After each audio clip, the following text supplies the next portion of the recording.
Hey, we're live, brother. Con, do we do the intro? Con, yeah, go ahead and read it. All right, we can redo the intro.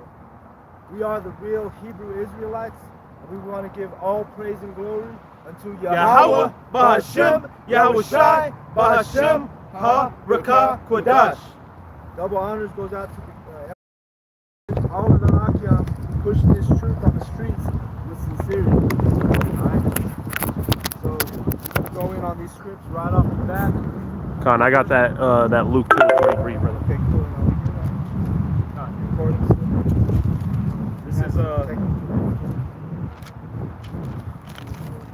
This is the book of Luke, chapter 2 and verse 4.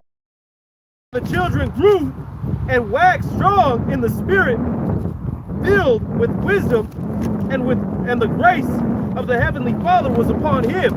God, and this is speaking about Yahushai. So when we're in this truth, that's our duty, man. You, like the elders always say, you can't be stagnant. You can't, like if you've been in this thing for 6 months, a year, you have to know. You can't just know the same shit that you were taught right at the beginning. So, you know, this is how Yahushai was, even at a very young age. The spirit was already waxing strong on him, like the brother read out. Go ahead and read on. Going on, verse 41. Now his parents went to Jerusalem every year at the feast of the Passover. So what does that tell you right now? Was following the holy days of the scriptures.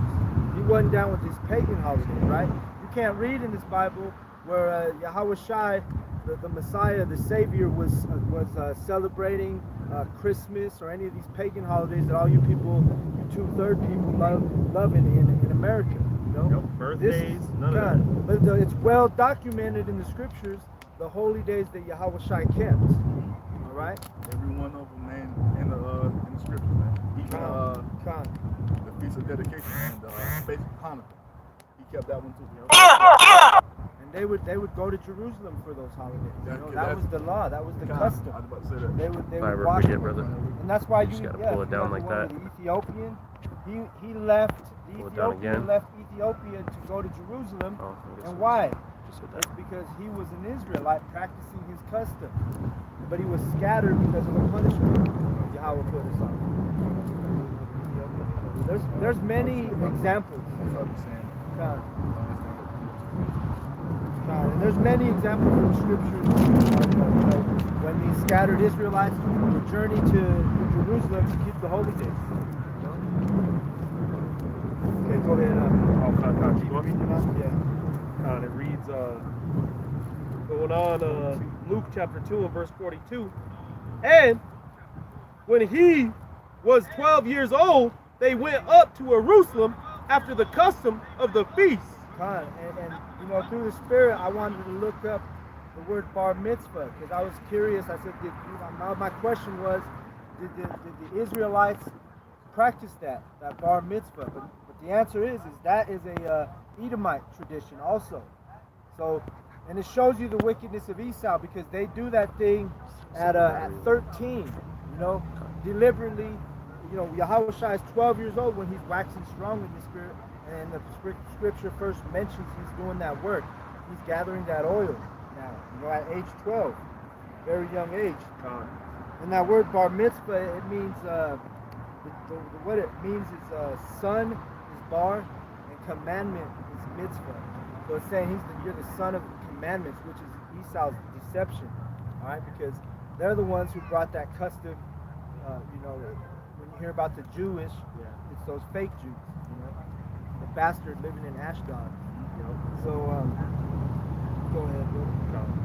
Verse 43, it says, and when they had fulfilled the days, as they returned, the child Yahushai tarried behind in Jerusalem, and Joseph and his mother knew not of it. So many of the men in this truth, we've always had a desire to understand this truth. So even at young ages, even though we were exposed to these false doctrines, and they didn't cling to us, but like Yahushua, the scriptures telling us at the age of 12, he was diligent, you know. So with us, you know, we were maybe, I know for me, I was in my young teens when I was like, I knew I wanted to learn the Bible. you know. And many of the elders, they've spoken on, similar. They yearned for this truth, you know. Like even with me, I wouldn't say it was like to learn the Bible. I just wanted to know the truth. I just be saying to myself, like, what is the truth? What is the truth? What is the truth? You know, even like when I was stationed in Japan, man, I would just go outside and just ask, because I didn't even know his name. I was like, let me see one. Let me see it. Let me see like chariot. I was like, let me see a UFO. I didn't even know who I was asking it to. And that's the spirit, man. I was like, just let me see one. Let me see one. Now I'm seeing them all the time. You know what I'm saying? That's the spirit of Jake, man. You know what I'm saying? Esau ain't not. Come on, man. Esau he ain't doing what we're doing, man. Yep. Esau just finding another way to deceive to keep our people constantly oppressed, man. You know. So at age 13 in the fake Jew tradition, that's when they do that bar mitzvah, and it's just all part of that deception that they're trying to put on these people, keeping them in darkness. But as we can see, you didn't have to wait because what it was is at age 13, you were able to read out of the Talmud in the synagogue, right? Not the Talmud, the Torah. Okay, the Torah in the synagogue, but you couldn't read out loud until you were 13. Until you're 13 in this modern pagan Jewish people, you know? But in the time of the Israelites, Yahushua was 12 years old, and he was already breaking it down. He was breaking down the scriptures, and so that's that wickedness of Esau, you know. And that 13 shit, that goes back to some Masonic shit. Yeah, Masonic.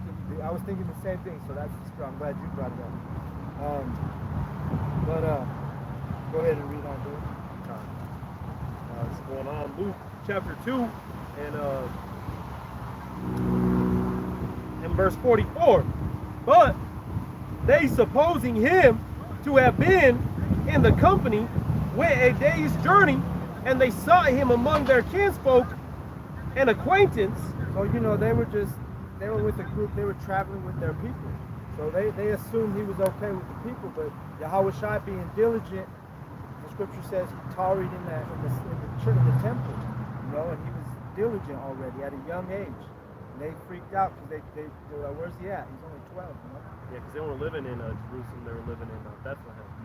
So that temple was in Jerusalem, man, which is where King David put it there, because that's where he was dwelling at the time. Go ahead. Like in ancient time, bro, we ain't have no fucking cars.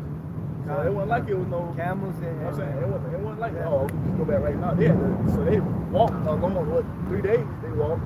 Yeah. And then on the third, they were like, oh shit, look at how shy it is.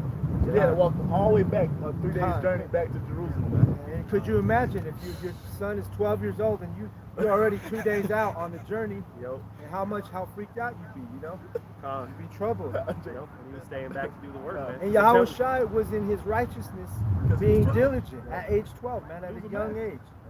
Yeah, he was.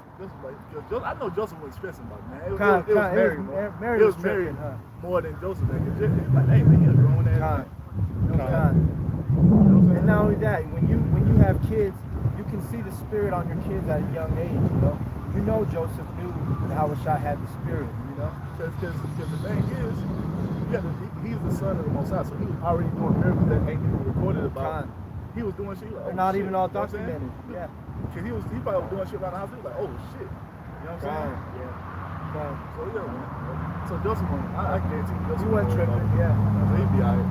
Salakia, that was it was Yahweh commanded for the temple to be built in Jerusalem. It wasn't. I don't think King David was living there until after he had built it there. Solomon built it. You actually put Solomon. You actually put it Melchizedek, that he was the high priest in Salem, which is Jerusalem. That land was always going to be chosen by the Most High. If I even say that might be the sin of the earth. Actually. Yeah, that's where the garden was, man. That land of Israel, bro. That was it. You have 5 or 17 weeks in a little bit? Okay. Go ahead, bro. This is going on verse 45. And when they found him not, they turned back again to Jerusalem, seeking him. And it came to pass that after 3 days they found him in the temple, sitting in the midst of the doctors, both hearing them and asking them questions. So Yahushua was 12 years old, and he wasn't speaking with no chumps. He was dealing with the nobles, with the people who were high in stature and knowledge, you know.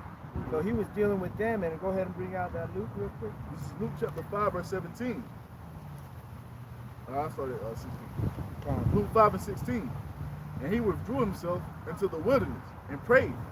And it came to pass on a certain day, as he was teaching, that there were Pharisees and doctors of the law sitting by, which were come out of every town of Galilee and Judea and Jerusalem, and the power of Yahweh was present to heal them.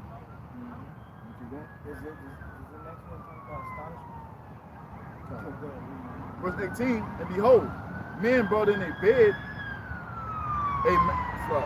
behold, men brought in a bed a man which was taken with the palsy. You said Luke 5 and 17. No, yeah. No, that's good. Go ahead and stop right there. But so what it was is these doctors and these people of high stature were amazed and astonished at the words. Go ahead. It says, let's see, Salakia, verse 47. And all that heard him were astonished at his understanding and answers. That's what I was thinking. But so just like us, when these people come out here and stop at our camp, they're astonished at this teaching, right?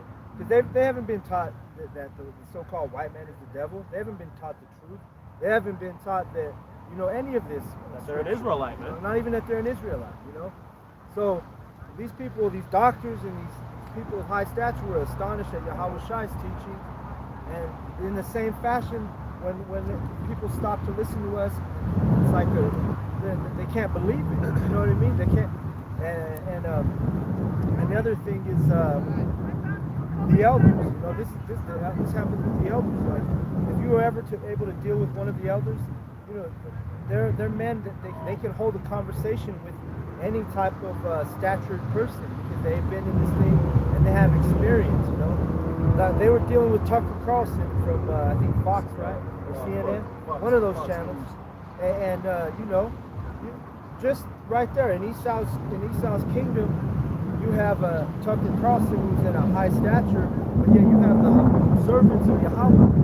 Basically, they were making it look done because he didn't know the scriptures. The thing is, they just like when they go to Carolina, you guys are bums, and that's what they think of us, man. So since we look like bums, we can't know nothing. Like I said, if we was out here in the 3-piece suits, hair slicked all back, gold all down to our goddamn ankles, it'd be a different story. You know what I'm saying? Yep. I got a piece right here for you. This is 1 Corinthians chapter 1. We're in that HOI apparel. That's a box load. This is first. My bad. 1 Corinthians 1 and 26. For ye see your calling, brethren, how that not many wise after the flesh, not many mighty, not many noble are called. But the Most High have chosen the foolish things of the world to confound the wise. And the Most High have chosen the weak things of the world to confound the things which are mighty. Con, and that's a beautiful verse because that's exactly what the elders did to Tucker Carlson. They had it. He's supposedly a wise man in Esau's kingdom, but they had him confounded. Basically that man had to go home in bed that night, and thinking about what the elders had just taught him. Especially because he said he read the Bible. So go ahead, you got me. Verse 28. And base things of the world and things which are despised have the Most High chosen. Yea, and the things which are not to bring to not things that are. You see, but the thing is, you say Tucker Carlson. Look at all these other clowns that come up against this truth, man. That come up against apostles and elders, man. You got Vocab Malone, James White, the Edomite, fucking Aaron Mason that fell off the fucking face of the earth. We ain't heard nothing. I ain't heard shit about him. And shit about what? 4 months. And Lord willing, the brother just repented. You know what I mean? And that's why if you repent, get into the truth, put new videos up. See, and all these people got so-called PhDs in theology. That's why they call themselves Dr. This, Dr. That, Dr. This. But at the end of the day, they still don't understand that the Most High is dealing with Israelites. Dealing to all these theologian schools. Pay all this fucking money. Pay all this money and still don't know shit about the Bible, man. That lets you know the Most High is not dealing with these doctors and all these damn degrees, man. He has chosen the lowly of the earth, man. And what do? They go online and go to get ordained for like $59.99, be an ordained pastor. That's all you gotta do in Esau's kingdom. You know what I mean? But who really ordains you? It's Yahweh. You know, Yahweh is the one who ordains this thing. It's not Esau's $59.99 internet, little hookup. You know. Verse 29, that no flesh should glory in his presence, but of him are ye in Hamashiach Yahushua, who of the Most High is made unto us wisdom and righteousness and sanctification and redemption. So we're ordained to do this through Yahushua, man. Not no fucking theologian school, man. Mm-hmm. What school did you guys go to? The school of Yahushua, man. You see? This is from the heavens, man. This is from Yahweh Shem Yahushua, passed down to us through Yahushua, man. You see? And I was watching, I don't remember what it was called on Netflix, but it was like a documentary. It's like about the conspiracy elite stuff. The family. I started watching that, and the very first video, me too. The very first video, they were interviewing this Edomite, and he was talking about being in the theology school, and he said the biggest thing I noticed is whenever we would step away from the school, not much of anybody cared about the truth, you know. And he said, and these people were all they were saying was love, love, love. You know, that Christianity prosperity doctrine. That's what all they would resort to. You know, they weren't bringing the bitter. They were just bringing the sweet. And you know, that's Esau. It's not for him. You know, and it's a false balance. Yeah. Verse 31, that according as it is written, he that glorieth, let him glory in Yahweh Shem Yahushua. And that's what we do, man. We look, man, we can't even sit up here and say, we can't even sit up here with a straight face and say we got this on our own, man. You know what I'm saying? Hey, sometimes we can't even control it, bro. Maybe we just want to have a day of just meditation. But hey, if the situation presents itself, I know these brothers know that. We're not only making video, but if you're dealing with family members or people that come to visit you or whatever, and all of a sudden you're right back into teaching, and people only want you want to filter your friends out. Yeah. Just get in this truth, man. You know. You get in this truth, and you won't even. Hey, I have my family members said, hey, you talk about something else, you know. What is that to talk about? Right. Yeah, that right, was right. My bad, bro, my bad. What is that to talk about? I was with my woman the other day, and there was we're somewhere. You had a lot of peons and things around, and she had told me, she's like, go talk to some of these people, and I was like, I mean, I can. It's not like I'm avoiding them, but at the same time, because you got to keep it cordial with these people, you know. But at the same time, I don't really care to go talk to them, man. What am I go? Oh, how you been? How's your day going? The only thing you can do. I don't care to talk to them, and they don't care to talk to me. Hey, you don't want to. You know, it's also it's better to avoid that. You know what I mean? Because you don't want to be dumbed down by one of these truthers. Or saying some shit too. Or kept putting one foot in the world and one foot in the truth. You don't want to be like that. You know. You know. So go ahead, Joshua. This is Joshua chapter 1 verse 8. But this book of the law shall not depart out of thy mouth, but thou shalt meditate therein day and night. Time. And the way I learned this scripture right here and to memorize it is because my mom was like, hey, you need to go find you another wife, another woman, you know. And I'm like, well, hey, as soon as I speak to these women and the spirit jumps on me, and freaking that scares them away, you know what I'm saying? So like, I'm like, that's not really a focus of mine right now. We're in this truth, you know. And the day she's told me to stop talking about the truth to these women, I saw that verse that same day, you know, and it stuck with me since. Because even when you're doing, say you like you get some downtime, you put in the work from both sides. Say you go to a movie, you watching the movie, and scriptures pop in your mind because you seeing stuff happening. Yeah, in the movie. symbolic. Yeah. We look at everything with a spiritual eye now. You can't. know? We can't do nothing in this world without thinking about the scriptures. Man. Even I be playing the game sometimes, not to be thinking about scriptures, bro. Or seeing some shit happening in the game, and it just comes. Scriptures just come, man. And it's all about that balance, you know. We need to keep in this balance, you know. It's okay for a brother to go, you know, get a workout on or something like that, you know what I mean? And maybe sometimes you do, because, you know, when I watch videos now, I literally, and I've been doing that, and I've been practicing that balance.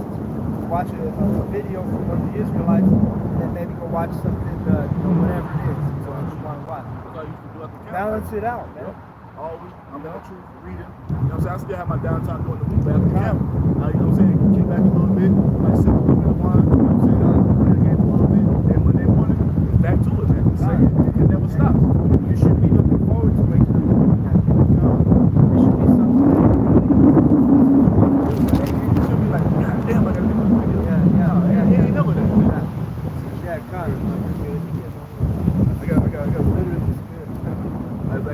I tell you, man, I rush somebody win, man. Yeah.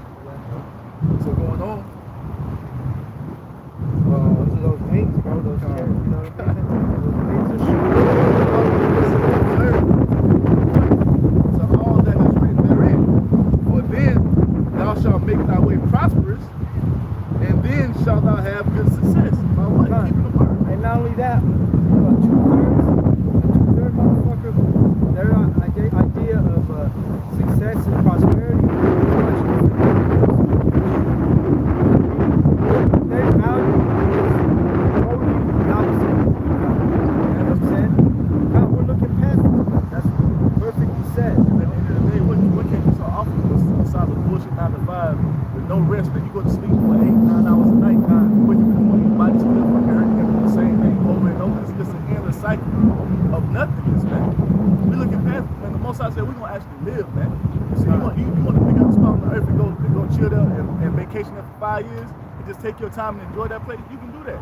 You can't do that shit now, man. You got a 2 day. What the fuck is a 2 day vacation, bro? God, that ain't shit. You know what I'm saying? You got to rush home, make sure you try to do it, and go right back to work, and your ass have Right another back into vacation for slavery. months. You know what I'm Right saying? back into slavery. This Yeah, I got a captivity. precept, brother. Bring it out, brother. This is 1 Peter chapter 4 and verse 3. Actually, I'm going to start at 2. It says that he no longer should live in the rest of his time in the flesh to the lusts of men, but to the will of Yahweh.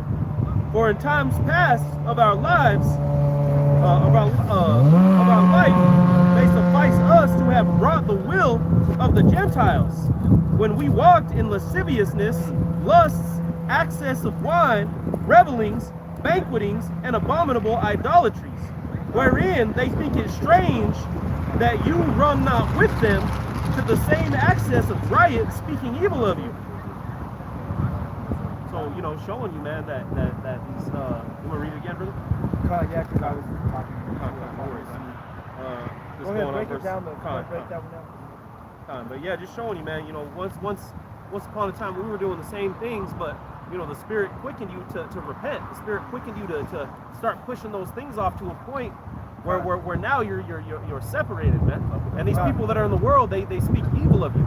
You know, they don't understand what, you know, why you had you know, went off and did something else, and they can't understand it, man. You know, so it goes back to what they value and what we value. Yep. You know? And that's why, Salaki, brother, that's why in Jacob's trouble, man, you're gonna be getting sold out. Right. Before that. God. When they start putting some terrorism, all the niggas that you thought you was cool in the world, they be like, oh, I know what that nigga is, this, that, you know what I'm saying? Because they don't have that mindset like we have, man. You know? Read one more verse, brother. Go ahead. Actually, 2 more. It says, this is verse 6. It says, for this cause was the gospel preached also to them that are dead, that they might be judged according to the men in the flesh. Kind of showing you again, giving you another example that, because Esau always says, oh, only God can judge me. Or, you know, you have people saying that, you have 2/3 saying that, but we have many examples in the scriptures showing you that the men who learn this truth, these statutes, these commandments, hey, we're ordained to judge wickedness and righteousness. Right? So go ahead. Because the thing is, when you said that, who was out there living in that shit, man? So who's just the judge? You know what I'm saying? Now we have the spirit of Yahweh Shah. Why they doing that shit? You know what I'm saying? So we can tell you when you're going on. Man, you ain't supposed to do that.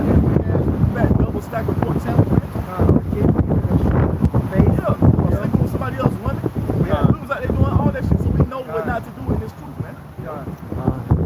And people now, they still don't even know what adultery is according to scripture. You know what I mean? They actually, a man actually think he can cheat on a woman. You know what I'm saying? That's the confusion of Esau, man.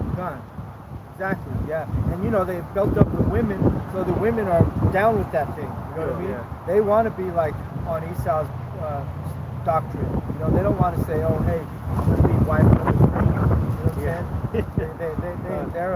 They want that. I ain't being nobody's side. They even post about it all day. If you're a social media, you will see women all day long post about how, oh my word, my man ain't one shit.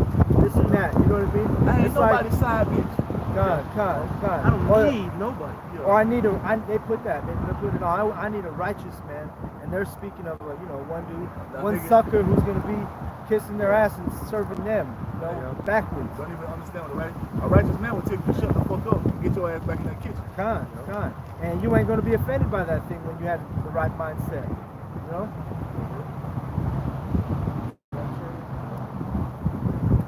We'll keep going, brother. Keep reading. It says, We saw it in daylight. It was but a little bit like that. live Light, according to light. Yahweh in the spirit. But the end of all things is at hand. Be ye therefore sober and watch unto prayer. And above all things, have fervent charity among yourselves, for charity shall cover the multitude of sins. Con, and this is what we're doing out here right now. It's charity to the world, you know, and to ourselves, to our brothers. You know, my brothers, he's gonna bring out a lesson. Kalaki will bring out a lesson, and it's charity. You know, we're all able to feed each other through this word. You know. Wait, that's coming up after this one. Go ahead and go back to that loop, and then right after, I'll let you know. Yeah, man, you got other dudes who are out here doing this for vainglory. You see in the eyes of men for 50 jokes, man. We're not out here to do that. Because at the end of the day, our reward is coming from Yahweh Shem Shah. Now, it is two rewards coming. It's a reward for the righteous and the reward for the wicked, man. And we want to be on the right side of the Most High, man. We don't want to be counted with no men who is doing this deceitfully, or doing this for vainglory, or doing this, you see, with some alternative motives, man. We out here to serve Yahweh Shem Shah, and that's it. You see, so we ain't out here to do this of our own. We out here to do this so the Most High can bring it in, so the elect can be sealed, man. So we can actually have rest for our whole nation. This is what we're doing. We need to do it in fear and trembling. You know? And so that's why we're out here. You know, today a lot of people are at home watching football Or at the game. or at the game. Actually, I turned the game down. That showed by myself that hey, you know, somebody offered me to go to the Broncos game today, and I was Satan, man. But you know what? Because we're diligent. Hey, it was easy. I felt good after I was able to say, hey, man, I would like to go. I got cancer. You know? So hey, that's what it is, man. Would I have done that 5 years ago before I stumbled across the truth? I'd have probably been right in that world, man. But it was a mercy that Yahweh showed me, and now I'm valuing this thing more than anything. Now you're feeling good. Yeah, and I'm glad I'm here. You You know. could have did some deceitful shit like, oh God, Yeah. I can't come to camp. Con.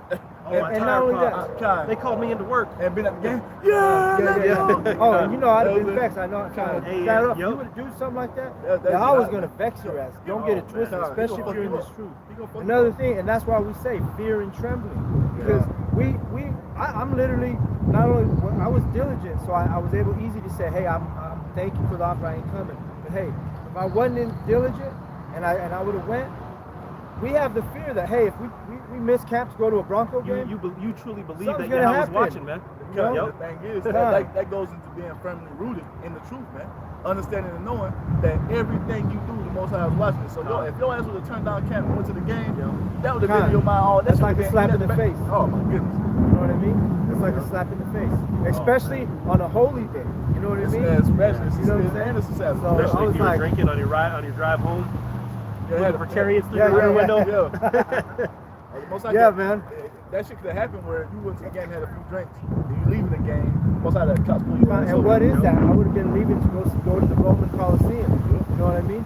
The modern day Roman Coliseum with the modern day gladiators who What was you talking about earlier? who are just like the gladiators of old or the gladiators of now. So you know what probably I'm had the saying? same thing happen in ancient times, man.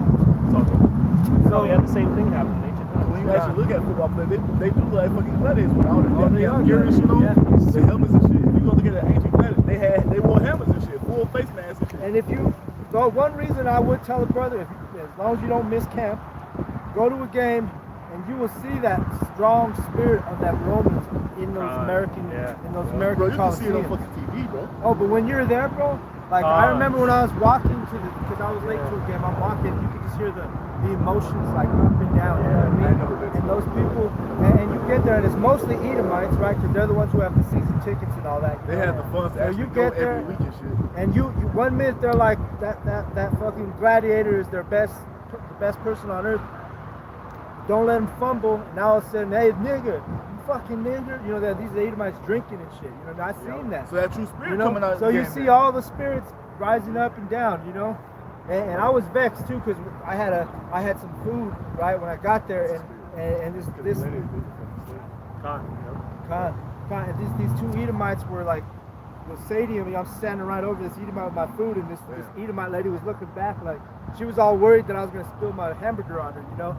And I don't remember, it was about a year ago, but I said something, and her Edomite husband just stayed quiet. You know, I wasn't trying to start no shit, but she was being real rude. And as soon as I sat down, I told myself, damn, I'm already getting vexed with being at this damn room. That's a fucking stadium full of demons. And then their halftime shows are. You know, they're doing wicked rituals and shit. So I went recently. Somebody gave me 2 tickets. Yeah, so me and my woman went out to the game. And right when we got in there, you walk into, where people are finding their seats where they have the food and all that. And there was a dude wearing a garment that was orange and blue, and a big ass Edomite. And then on the back it said Mile High Prophet, because that's Mile High Stadium, over here in Denver.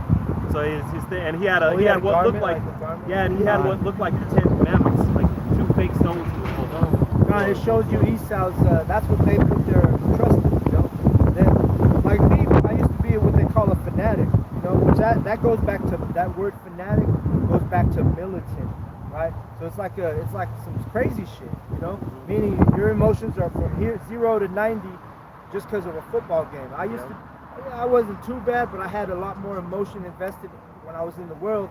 And now it's like I found out the Broncos lose it. I'm like, I knew they sucked. You know what I mean? I already knew it was happening. You know what I mean? Yeah. See? So it's like, I don't care. Right. Right. We know we have something much better. You know what I mean? There's a true team that's about to win. Con. Let's show you how much the truth changes, man. Con. Luke chapter 2. And it's a beautiful thing. When we were younger, we would have never seen ourselves. I know I wouldn't have seen myself like withdrawn from that type of thing because I was passionate about it before. Now I'm passionate about this truth. You know? I told you I had to do. I was in college, man, because I hated going to church. Cause I already knew, like the church was a scam. I already knew that in my swim, like, man. Then I went to a Christian college, and I went there to play football. So it was like they had chapel and shit. I hated going to chapel because we saw they want to talk about King David and Bathsheba. That's the only thing they would bring up. And now he wasn't that. They justify King David because they say, oh, he sinned, but the Most High forgave him that. And that's what they justify doing that wickedness, right? So with that, I went to church. One of my boys like, man, come to church. Man, you're like this and the other. Then I was like, man, I went. And we go get some food. He's like, man, big church. He was like out there on the streets preaching the Bible one day. I'm like, man, shut the fuck up. You know what I'm saying? Look where I'm at. Out here doing the work on the Most High. That was through the spirit he told you that. It was such a far sight for you to even fathom. Like, it probably pissed you off. And that shows I got mad, bro. And that shows you the mercy of Yahweh. Brother got the spirit on him. That was the angel talking to John. Most High with me. Look where I'm at, man. Working the Most High. Yeah. So you never know. I'll even be honest with you. About 5 years ago, the very first time, because I had already met Brother Kal-Yal, and the very first time I ever seen him, his brother was new with the truth. He was doing what he thought was right. He didn't know at the time, but he had one of those, what do they call them, xylophone or megaphone, you know. And I had known the brother, you know. So one day I'm driving it, and even I was astonished. That first second you see it, you're like, and here I am now. You know what I mean? So show you how we're supposed to grow in this thing, you know. But yeah, and the brother, like he told me, he said, you know, the elders that we lift up our voice like a trumpet. We don't use it like you know what I mean? And what you're doing, man, is you're growing to the point of rulership. Because there's a governing body being established, man, to rule the planet Earth. All right, which is going to be the kingdom of heaven. So slowly, we're being renewed, man. We're becoming these practicing the rehearsal. Yep. The rehearsal. Yep. We're going from. What do we start this out on? That's what it means, coming of age. Yep. You know what I mean? The word bar mitzvah means coming of age or son of the commandment. You know? So go ahead and read on here. This is Luke chapter 2, and I'm gonna read verse 46 again.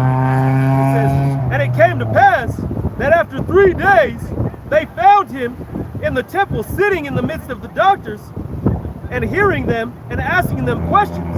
And all that heard him were astonished at his understanding and answers. And that's just like us, because these people, whether they may think we're a spectacle or a bunch of freaks, but at the same time, if they take the time to actually listen, they know that we don't lack knowledge, you know. Between all the brothers, we're one body here, you know. And it's all, whatever the brother will stumble on, another brother will pick it up, you know. So when they hear this truth, they're astonished and they go home like, man, these guys actually knew what they were talking about. We got a lot of mockers that are against this truth. Even when they see the truth, they're still going to despise it. Like you had mockers with Yahweh Shai. God, heavy. Verse 47. Oh, it's like verse 48. Oh wait, you know what? We got Matthew 7:28. And when they saw him, they were amazed. And his mother said unto him, Son, why hast thou thus dealt with us? Behold, thy father and I have sought thee sorrowing. Yeah, they were tripping. Like the brother said, it was probably Mary. And that's what made Joseph the trip, because she was so worried about Yahweh Shai. Yahweh Shai was like, yeah. You know, because even if you're not tripping and your woman is tripping about something, then all of a sudden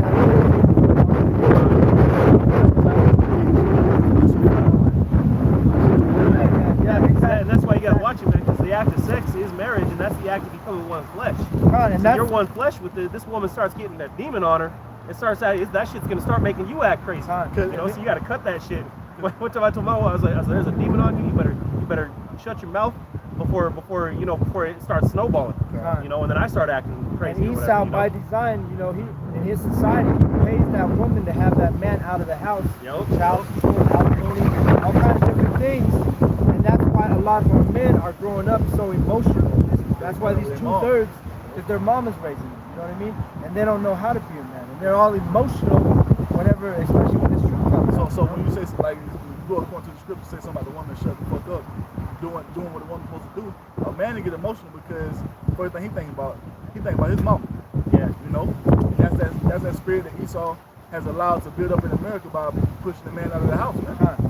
And we know, Joseph, he was Yahweh Shai's father. Yahweh, you know, he ordained a decent man, you know, to bring him up. So he had lineage of David. And he had a more calm spirit than Mary did at that time, who probably worked him up if he was worked up at all. You know, and that's part of growing in this truth too, man. You get to a point where that shit won't really bother you. Start acting crazy. Just walk away, man. Just use stay stable minded.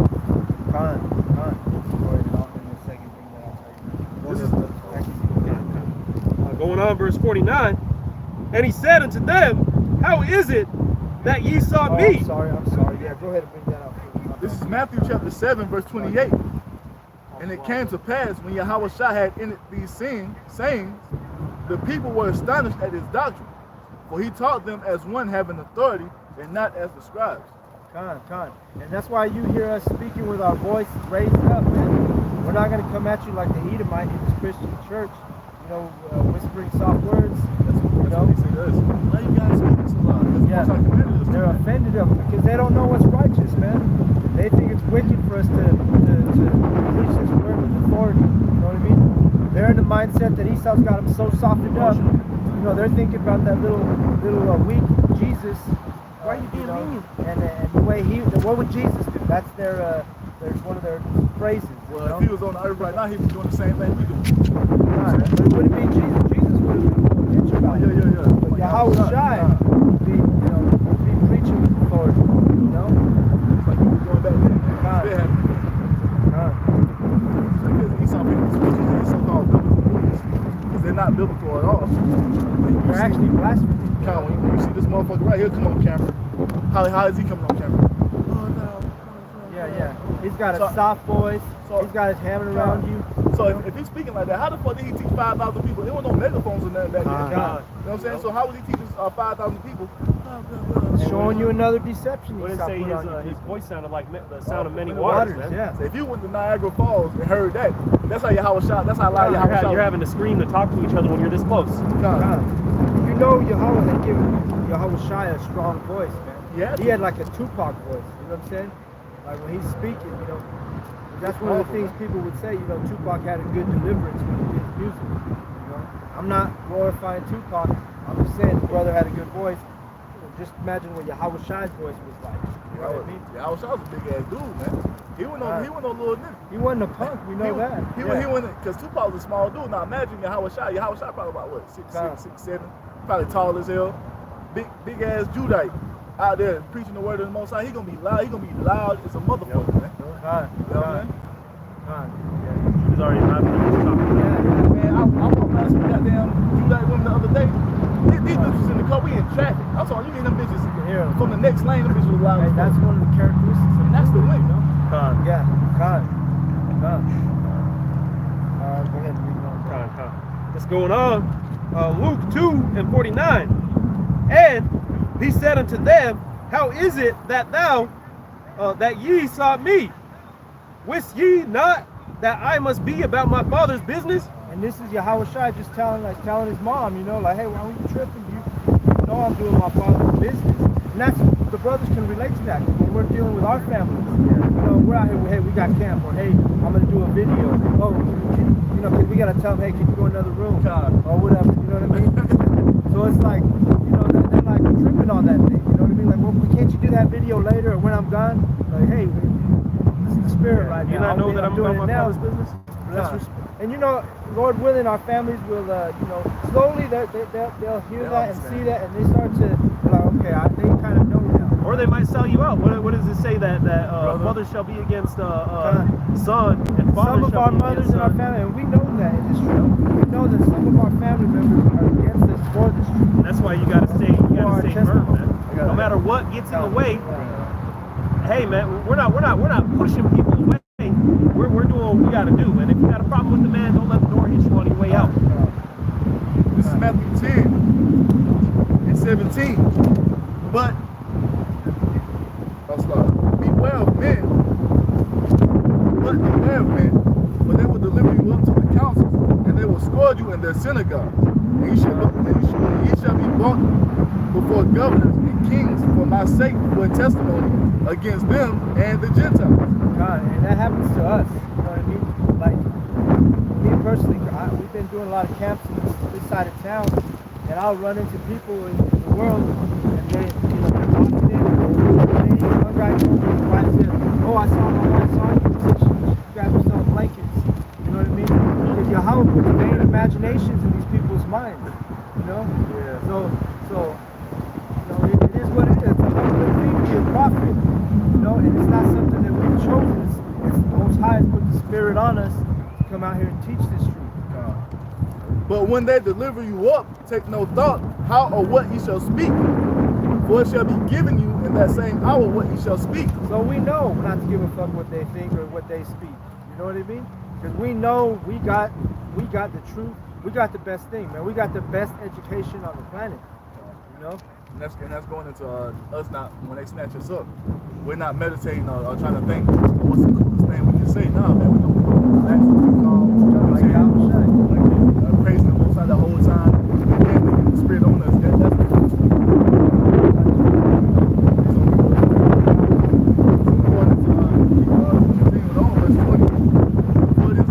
For it is not ye that speak, but the Spirit of your Father which speaketh in you. Because these aren't our words. We're literally reading the Bible. You know, these are the words of Yahweh, Ba'ashem, Yahweh Shai Ba'ashem. Okay? Verse 21, and the brother shall deliver up the brother to death, and the father the child, and the children shall rise up against their parents, and cause them to be put to death.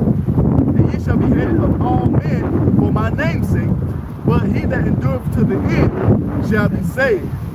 Same shall be saved. And that word endure, it goes back to meaning being hard, made hard, stronger. You know what I mean? I always use the analogy of like football. When your son's in football, his first day of practice, you know, he's not going to be the best hit. Once he's going through a series of practices, now all of a sudden he's got some aggression, he's got some game to it. You know what I mean? He's gotten hardened. It's the same thing with these truths. You know? That's why we have to come out here in the public to be made hard. You know what I'm saying? We we can't be made hard hiding in the fucking building, man. That's why the Most I say go out in the highways and byways. This is what makes us hard, man. This is basically a proving ground right here, man. You might as well bring out Isaiah 50. This is 1 Thessalonians 3:3. That no man should be moved. What's gonna happen if you're firm, man? You ain't gonna be. If you're gonna push on this firm tree, is that tree gonna move? Hell no, man. But if this tree's, getting ready to fall, it ain't firm. And that's a good analogy. He said tree because the Most High uses that as a parable in the scriptures. The trees are the men. Like that's where you got family tree. It's dealing with, people. Being firmly rooted, man. Going down to your ancestors. Being firmly established. And what's the thing that roots you the most? It's truth. Let me grab a little more. This is Revelation 3:12. Him that overcometh will I make a pillar. What's that mean? Sturdy. Yeah, Sturdy and firm. Because a pillar has to hold up part of a building, man. Right. That thing has to be made firm, concreted in, tempered concrete. When the modern day plagues start coming to America, like the mark of the beast, the missiles, who's going to be firm in this thing? It ain't going to be all these 2/3 niggas. It ain't going to be all these Edomites. It's going to be the men of Yahweh who know the truth. What was the scripture? The word will be thy stability. But yeah, you got it? Okay. And then I'll bring out that Isaiah 56:10.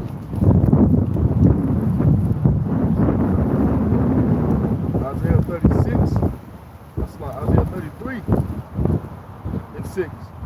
And wisdom and knowledge shall be the stability of thy time and strength of salvation. The fear of Yahweh, Bahashemi Hawashai, is his treasure. Con. So the gun, the dollar, all of these things that these people are valuing now, it's going to be useless to them in the day of wrath, But we have this truth, and we're going to know what name to call on, We're not going to be screaming out, Jesus, come on. We're made firm by way of his truth. And we understand all these things that's coming upon the planet Earth is all the will of the Heavenly Father, man. It's already, we are reading it, and he's going to bring it to pass. So why we have the only thing we have to fear is Yahweh, why Yahweh Shah, man. Beginning of wisdom is that fear of Yahweh. This is Revelation 3:12. Him that overcometh will I make a pillar in the temple of my power, and he shall go no more out, and I will write my name upon the temple of my what? What did it say? Of my God, of my power. Okay. I thought you said tower, please. And he shall go no more out, and I will write upon him the name of my Father, my power, and the name of the city of my power, which is New Jerusalem, which cometh down out of heaven from my power, and I will write upon him my new name. So what do the brothers say? They're going to be made firm, and they're going to know the name.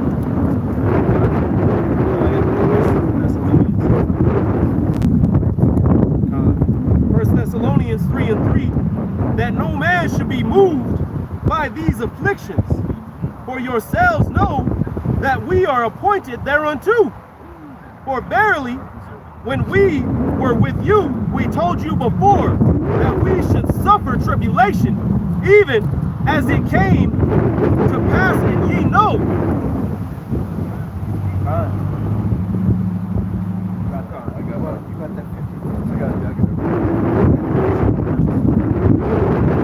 For this cause, when I can no longer forbear, I sent to know your faith, lest by some means of the tempter lest by some means of the tempter have tempted you, and our labor be in vain. Going into that works. Faith is nothing without works. You can say you have all the faith in God, like these Christians, but if you're not out here doing the work, well, first off, they're not even in the right damn, they're not even in the truth, so their faith is an illusion. But men of Yahweh, men of this truth, hey, we're doing this work because it's our faith. It's the interpretation of our faith, of our works. This is Isaiah 53.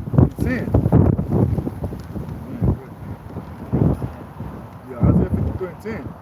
Yet it pleased Yahweh to bruise him. He have put him to grief. When thou shalt make his soul an offering for sin, he shall see his seed. He shall prolong his days, and the pleasure of Yahweh shall prosper in his hand. So it pleased Yahweh to bruise Yahweh shy. Just like like I said, that football son, better player, better athlete by the end of the season. You're pleased with that because hey, he got tough. He had it, Yahweh Shai had to go through what he did because he was the sacrificial lamb, and that was the that's the only thing that changed. It doesn't mean the law's gone. It doesn't mean any of that. Christians have come to now. The laws are still done. And you're going to go back into this thing that you have many Israelites who have fallen out because there are many laws in which it would say you would be cut off from the Israelites. You would be cut off if you were a midget. You'd be allowed in the congregation, man. If you had leprosy, all right. If your skin was lightened, you'd be cut off, man. So now, brothers in all shapes and sizes, no matter what they have done in the past, coming into this thing, if the Spirit's dealing with them to repent and understand, then they're able to receive it, man. They're able to be adopted, and that's what the adoption is all about. All these Edomites coming up, and that's why Romans 9 tells you that only the Israelites can be adopted in.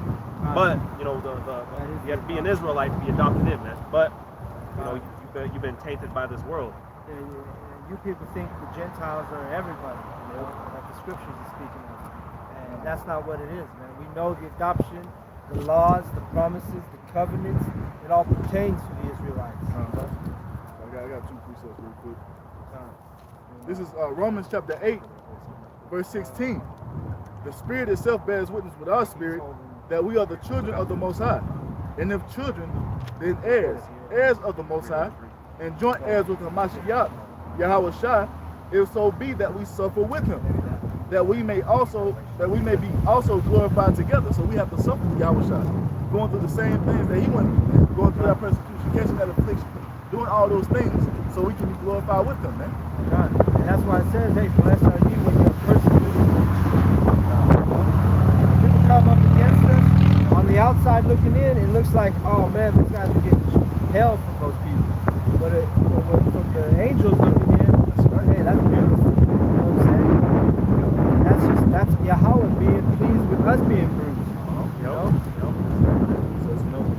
So 2 Timothy chapter 3, verse 12. Yea, and all that will live godly in Hamashiach Yahweh Shai shall suffer persecution.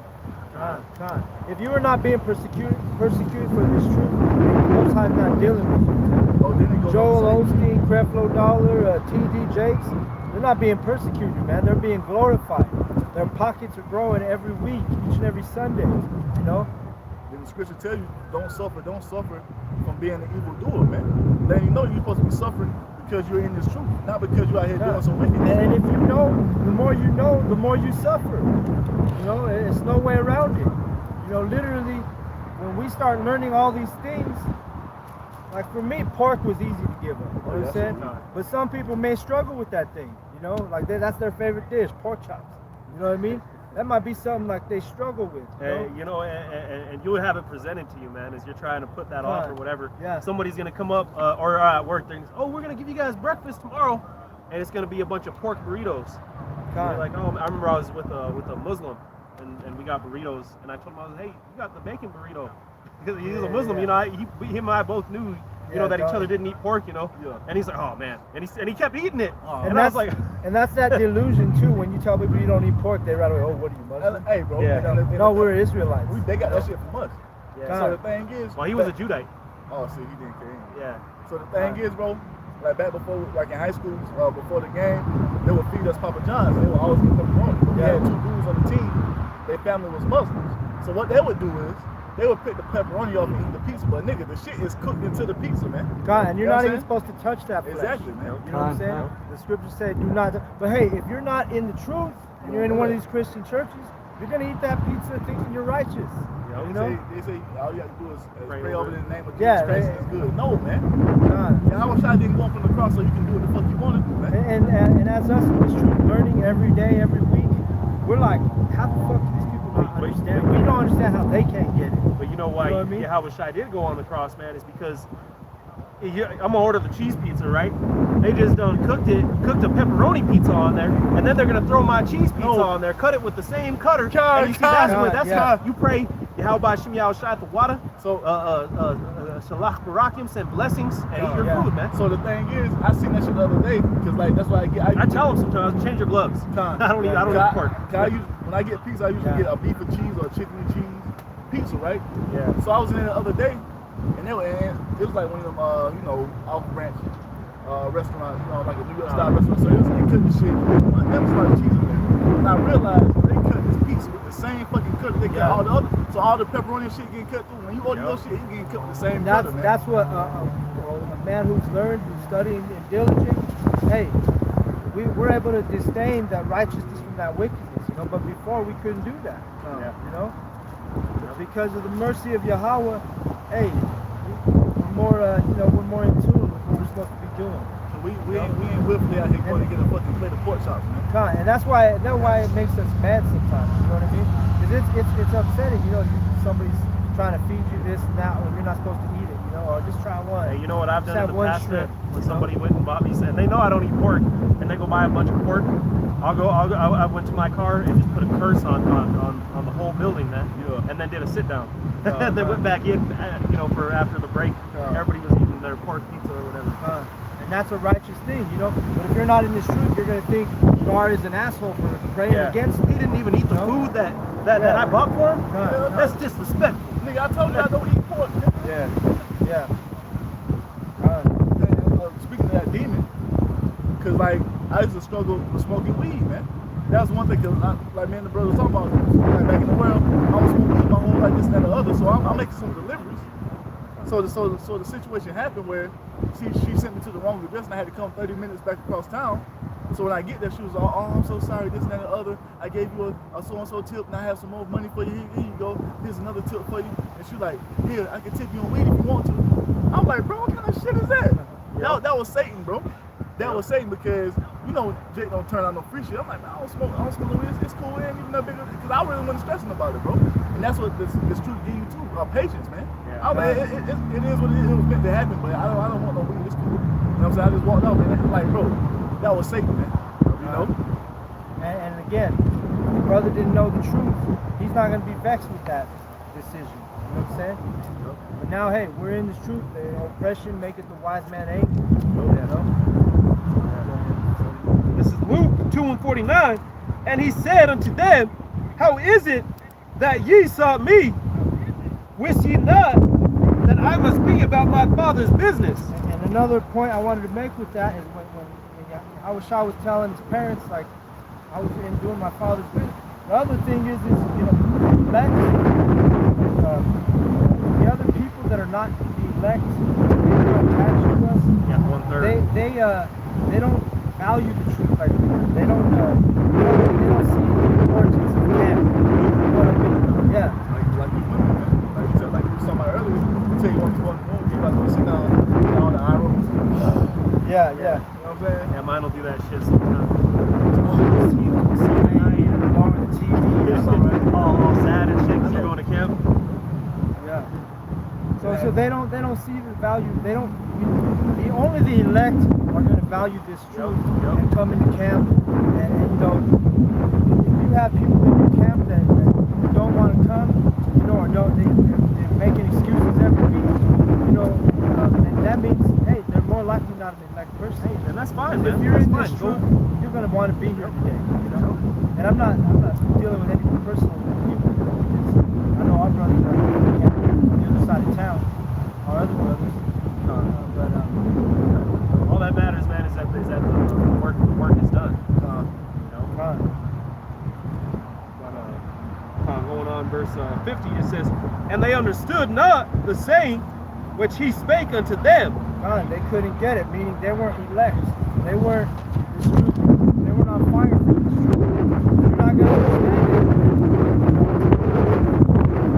It's not chosen for you to understand. The thing is, the angel came and talk to Mary face to face. Yeah. God, showing you the lack of our people's faith.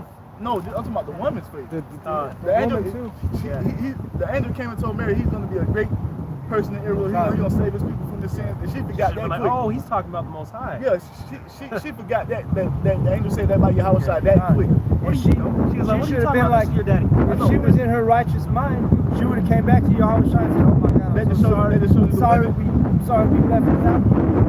Or I'm sorry I didn't check the temple first. Yeah, that shows that's a cut towards the virgin birth doctrine. God. Yeah, because what would you imagine Joseph? Oh yeah, I forgot. I didn't tell you that. I'm not his real dad. Yeah. So he's talking about the Most High. Yeah. No, man, they're like, he's talking about I'm your daddy. Yeah. God. So Mary forgot that she got that message that quick. So when that happened, she was panicked, not understanding what was told unto her, man. And that just shows you the lack of understanding that women have, man. And it shows you how weak our flesh is too. You know, because if you're working on that spirit, hey, you're gonna need to be in that righteous mind.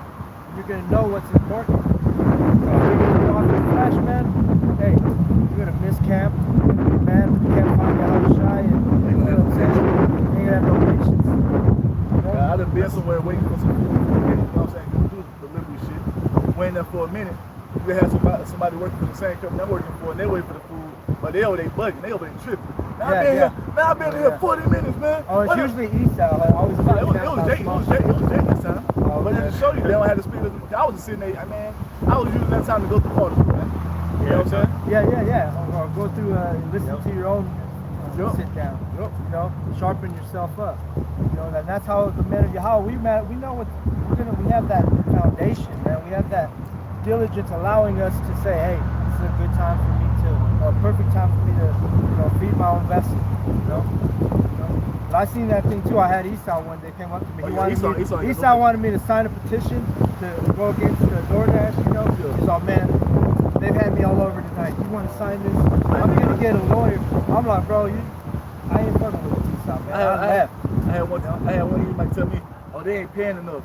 Yeah. I've been declining more than I've been accepting. I'm like, hey, keep doing that so they can keep coming to me.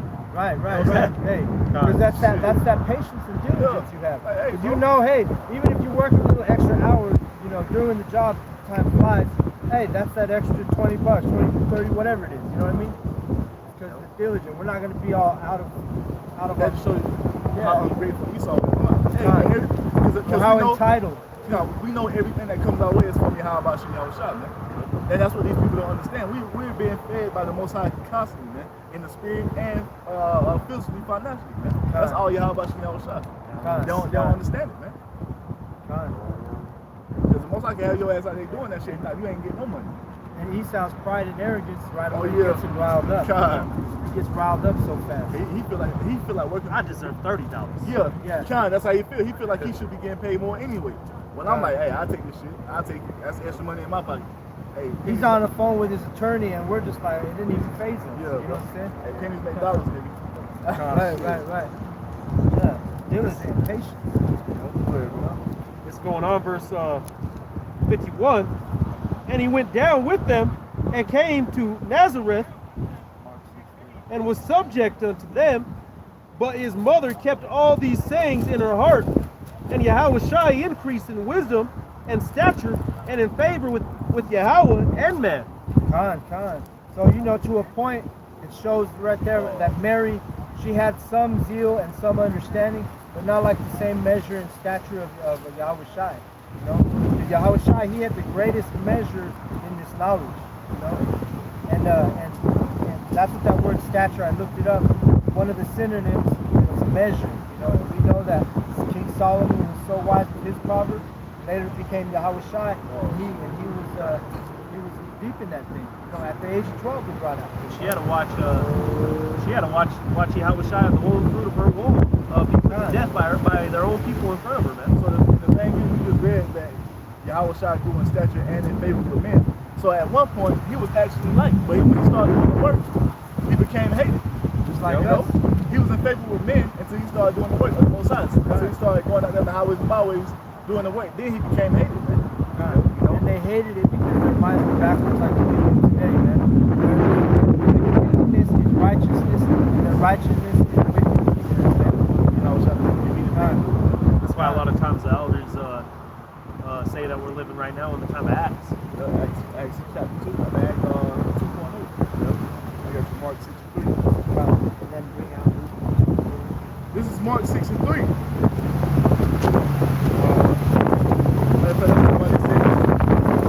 ahead. Wherever you want to start, brother. Alright, so this is Mark 6 and 1. And he went out from thence and came into his own country, and his disciples followed him. And when the Sabbath day was come, he began to teach in the synagogue. Showing you that Yahweh Shai was doing what we're doing today. It was the Sabbath. What did he go do, brother? And he began to teach in the synagogue. Today is a holy day, and it's also the Sabbath, right? But what are we out here doing? We're teaching, right? And this is the church, right? And many hearing him were astonished, saying, From whence hath this man these things? And what wisdom is this? And what wisdom is this which is given unto him? And that even such mighty works are wrought by his hands. Is this not the carpenter? Is this not the carpenter, the son of Mary, the brother of James and Joseph and Judah and Simon? And are not his sisters here with us? And they were offended at him. Showing you that our families are going to get offended with this truth. You know? And I had my brother one time after camp. It was his daughter's birthday. We showed up at the end of we went over there after camp. You know, went over there and had some food. Oh, he was mad. He's like, hey, what? I understand you gotta go out. You need to be here for your niece. I turned around, I looked at him. I was like, man, I'm gonna go home right now. You're lucky I'm here right now. God, and you know, through the Spirit, the brother had brought to my attention. We're a little bit late to the tabernacle, but that shows you that hey, we're still talking. We're still children in this truth because we were born again maybe 3-4 years ago for some of us brothers, you know. So we're still learning. I guarantee, as we keep being diligent, then we ain't gonna be. You know, we're gonna know exactly what holiday we're gonna know. We're gonna know. We're gonna get better at being.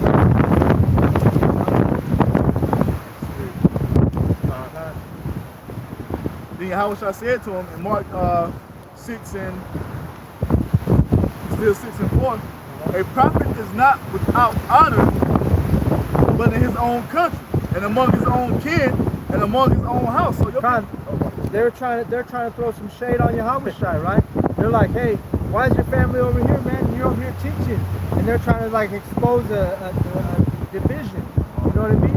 And Yahweh Shai, hey, what did he say? Like, bring it out. A prophet is without honor, but in his own country, and among his own kin, and in his own house. In your own nation, and with your own family. You're going to be without honor.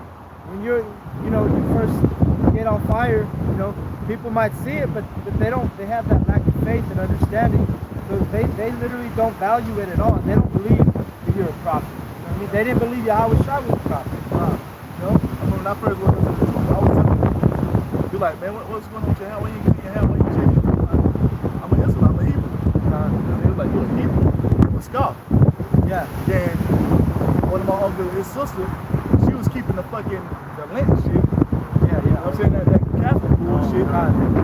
Where you sacrifice, like you give up something. So she gave up food. Yeah. The first thing she was crab legs. She was like, you eat crab legs? That shows you a double whammy on her ass. I was like, we don't even supposed to be eating that shit. God, like, why not? I'm like, she's going off in a false doctrine, and then she's eating fucking unclean food. Yeah, where is that holy day? Holy day in the Bible.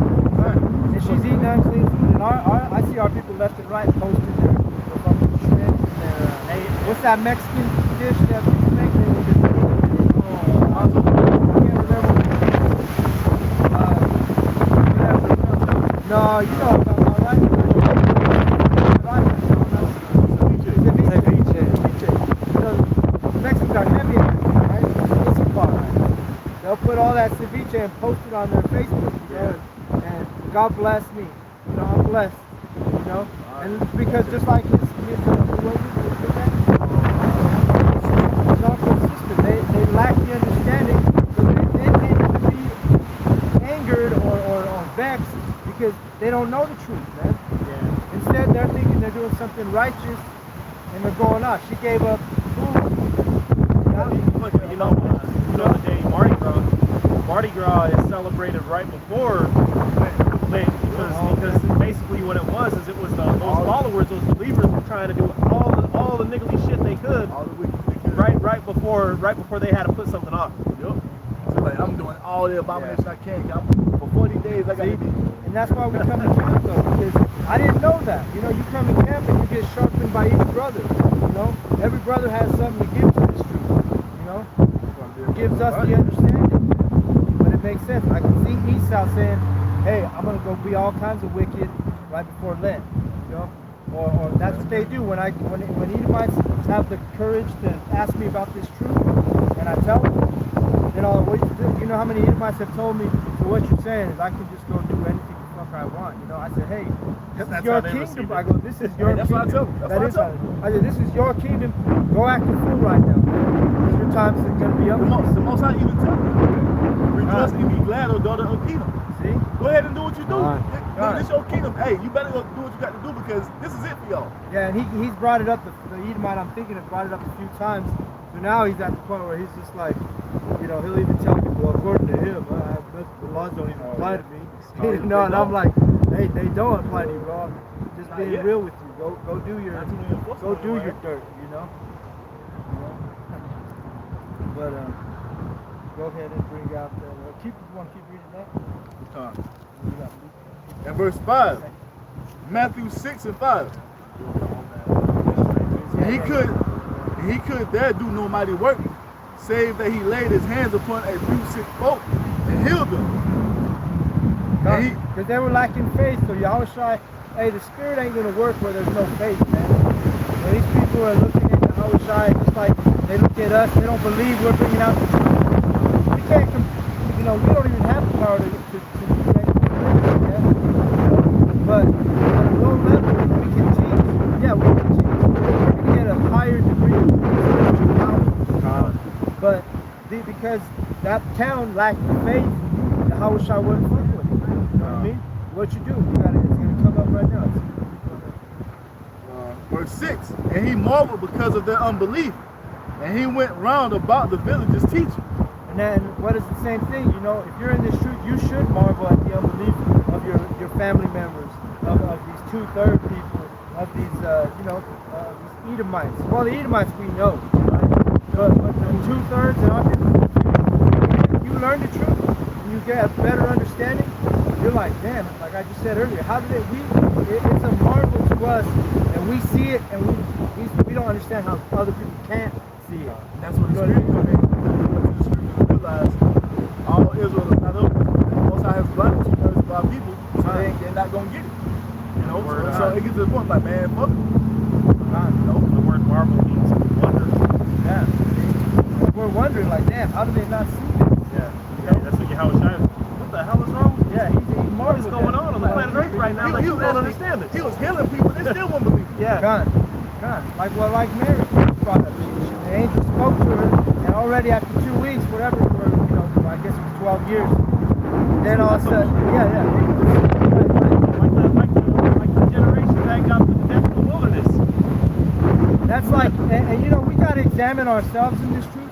So even me, because I've seen chariots close and personal, and then I'm like, if I ever have a day where I'm not feeling up, my spirit's not waxing strong, I'm like, damn, I think about myself, like, damn, you saw a chariot, you need to get back on your ass on fire. You know? You gotta get back on fire, man. You fucking, just because it was 6 months ago, don't you remember how close that thing was?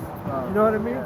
Don't you? And it's like, that's what it is, though. We always gotta be diligent, because that spirit could jump off you, and it's done it in the Things past. will happen to build your faith like that. That's what I'm saying, man. The biggest enemy we have in this truth is our flesh, man. It's our fucking flesh, because at the end of the day, we know our spirits are on fire. But the flesh will be like, man, why don't you just go do this? Well, because the thing that's been on my fucking mind lately, my flesh has been looking at like old school cars. I'm like, what the fuck? Like what the fuck? And I had to, like, the scriptures come, all the elements shall be melted with fervent heat, because I already know that's demons, man. Be burned up. So when that shit happened, I started thinking about it too much. I'm like seeing all these old Cadillacs and all these old school like Buicks and shit. Like, yeah, that's nice. I'm like, damn, you know what I'm saying? And that's why this flesh can't inherit the kingdom, God, man. You know? Because we may have, because hey, we're in this truth. We're not saying we're perfect in the law. In the law, no one is. You know, but we strive to be perfect.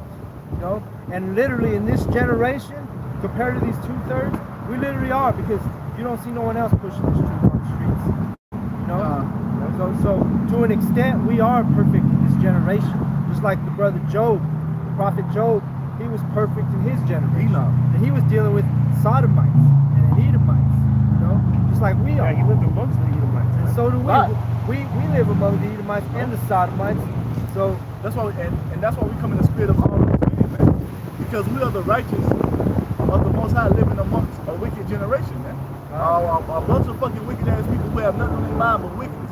You got Halloween coming up, man. How much fucking wickedness you think is about to happen on that damn day?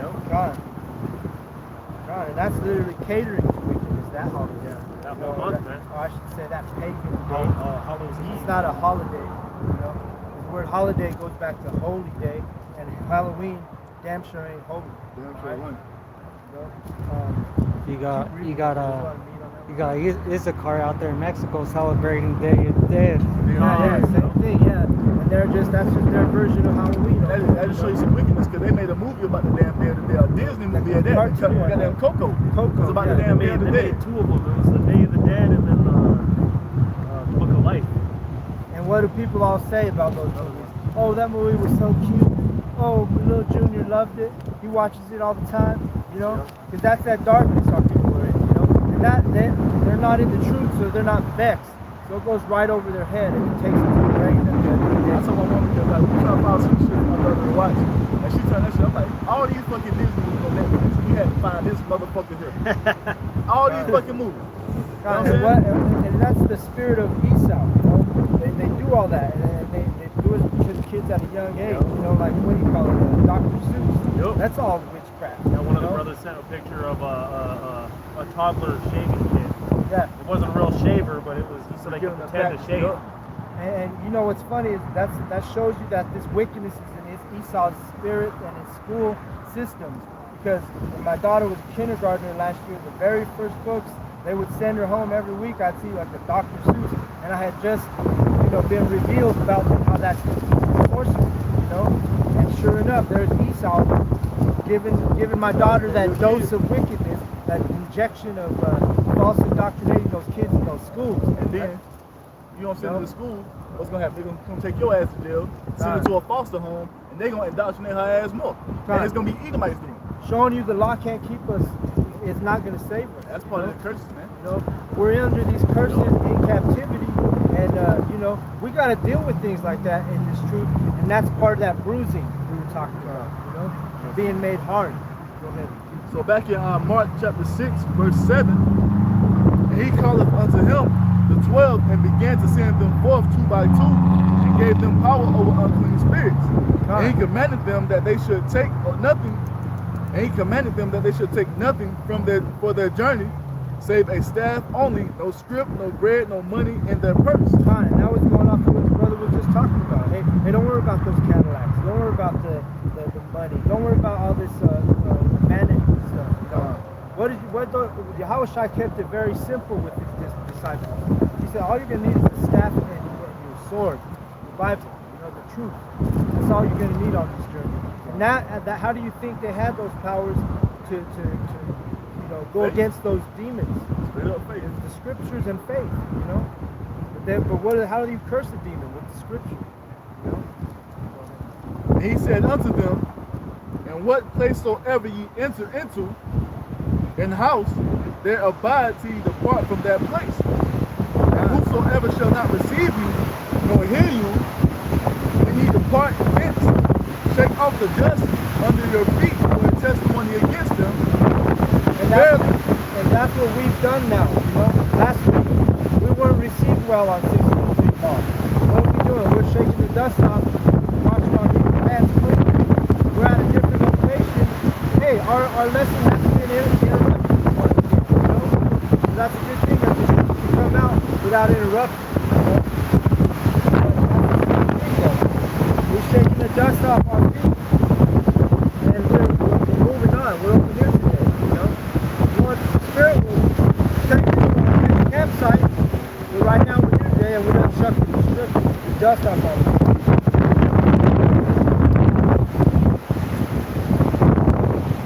Verily I say unto you, it shall be more tolerable for Sodom and Gomorrah in the day of judgment than for that city. And they went out and preached that men should repent. God. And that's what we're doing. Repent means to remember, right? We're coming into remembrance, and we're out here speaking these words of Yahweh to the children of Israel, you know, first. And Lord willing, you know, some of these, if they're not already sealed, the elect is sealed soon. You know, that's the whole goal of a man that comes out here on these camp lines, and you want to edify the elect. You know, we're not here for anybody else.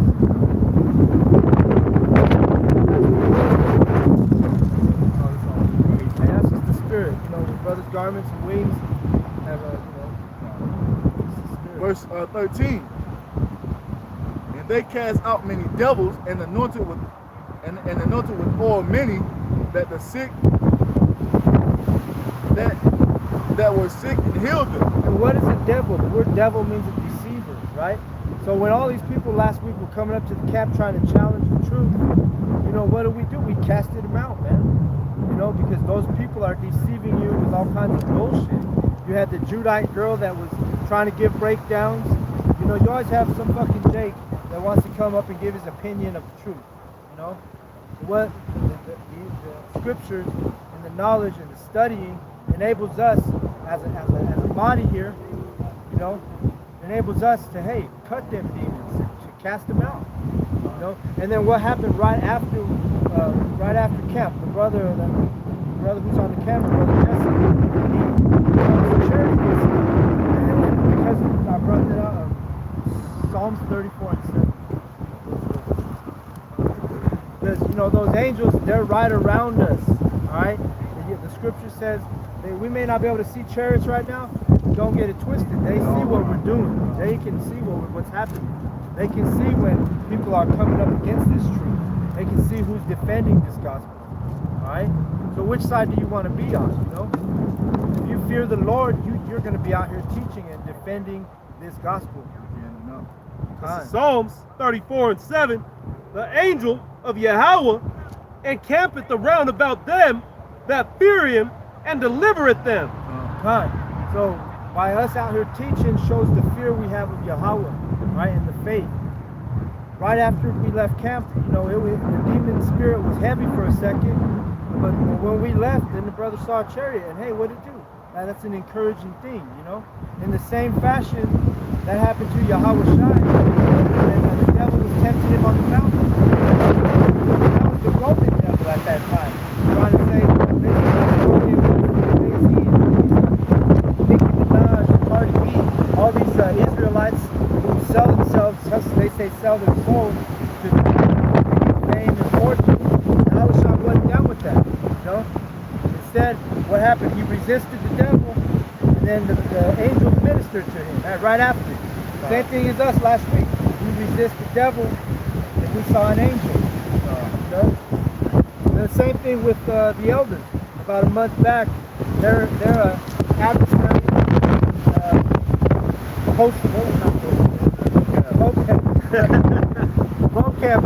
vocab Malone. He showed up unannounced to the elders' camp, and he was trying to out of nowhere. Subtle. He didn't say, hey, I'm gonna come up, show up, or type it in the comments. He just showed up, man, showing you who he is. Because before that, he was on the comments board. He was a fucking snake, man. God. That's all the most I proved with that damn devil when he came up, man. He was damn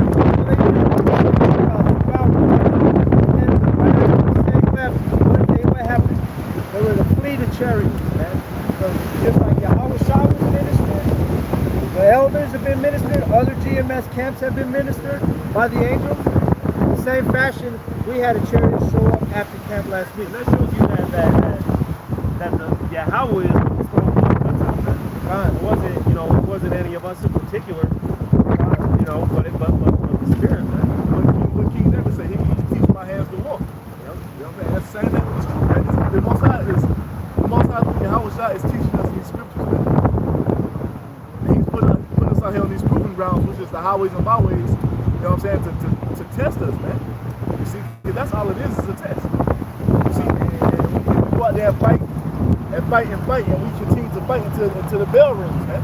And that's what we're going to have to do in this trip. We're going to have to continue to fight until the chariots come and redeem us from this place, man. And what does the fighter do? Like when you're training to fight, you're punishing your body, right? You're making your body hard. In the same fashion, that's what we're doing with the scriptures, so that when these demons come up, we're ready. Our words are ready. Yahweh's already given us the words. You know? Just like Moses. He was worried because they say Christians like to believe that he actually stuttered, but no, it was because he wasn't bilingual in the Hebrew tongue, because he was brought up as an Egyptian. So when God sent him to save the Israelites, deliver Israel, he was doubting himself because he didn't speak Hebrew that good, you know. And so the Christian will tell you, oh, he stuttered like fucking like a retard. No, it's because it would be like me, you know, I speak Spanish, but I'm not fluent, but I can get the job done, you know what I mean? It's the same fashion. Now I was putting it, just like he did Moses, he's putting his words in our mouths, you know? And these are not our words. And you'll have particular brothers that the Spirit will get on them, they'll start breaking something down in Spanish or French, or, you know, like the other day that, you know, we turned around and the brother was speaking Spanish, you know, edifying a group of Ishikarites, and all the brothers were kind of looking at each other like, man, I didn't even know if the brother spoke Spanish. That's the Spirit that's going to get poured on us.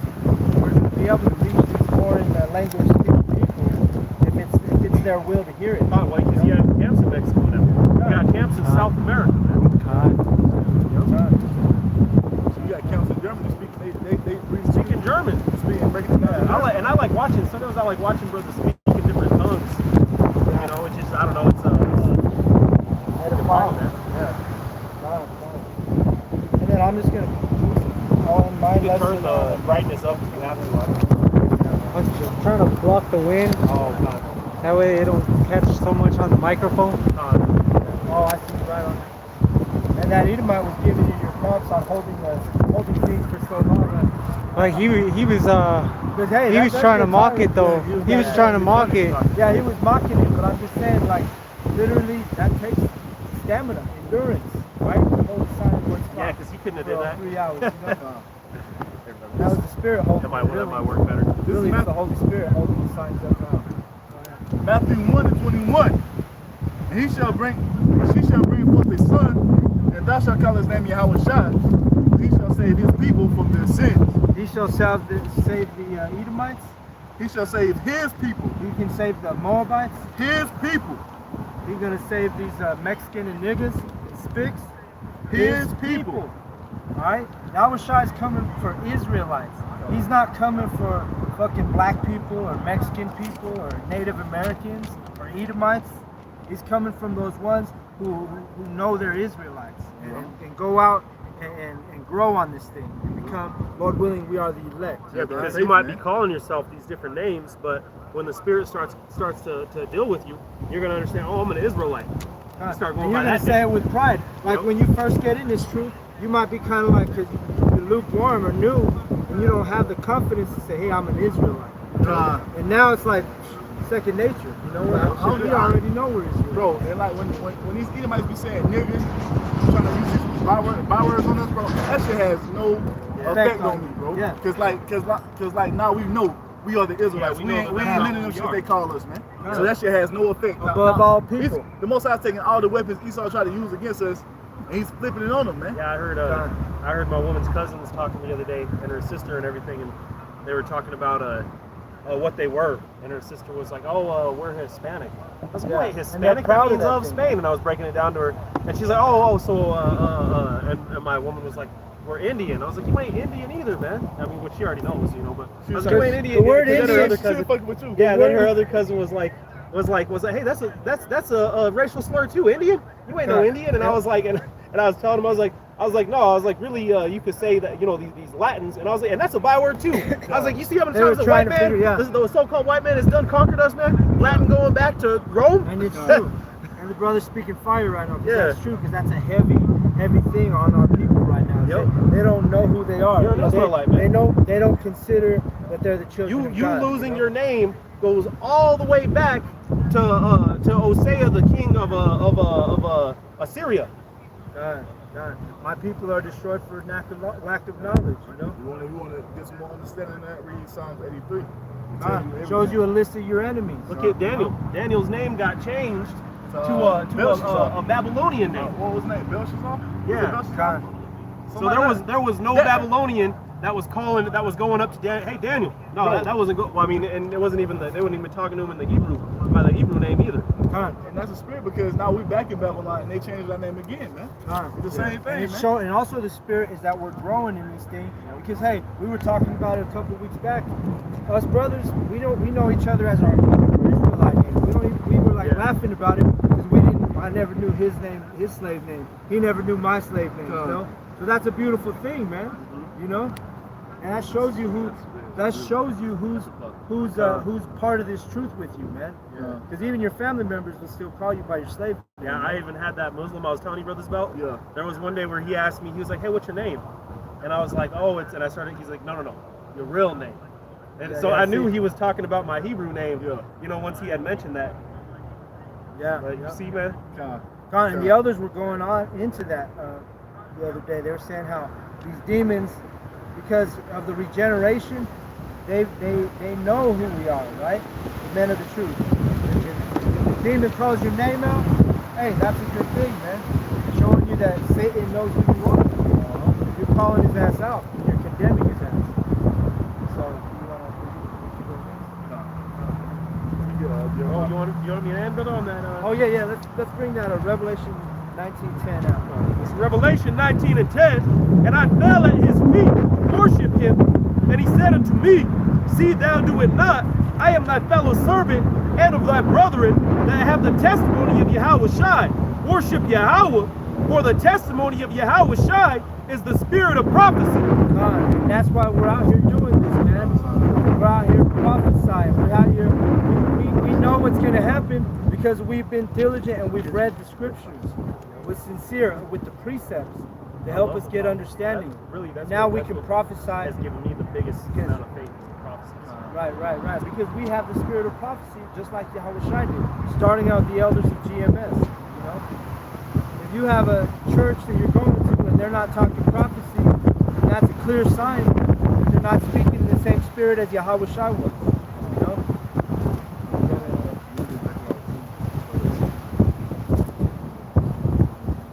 Yeah, man, we back out here, prophesied against this wicked ass place, and the shit that Esau pushes all throughout the earth.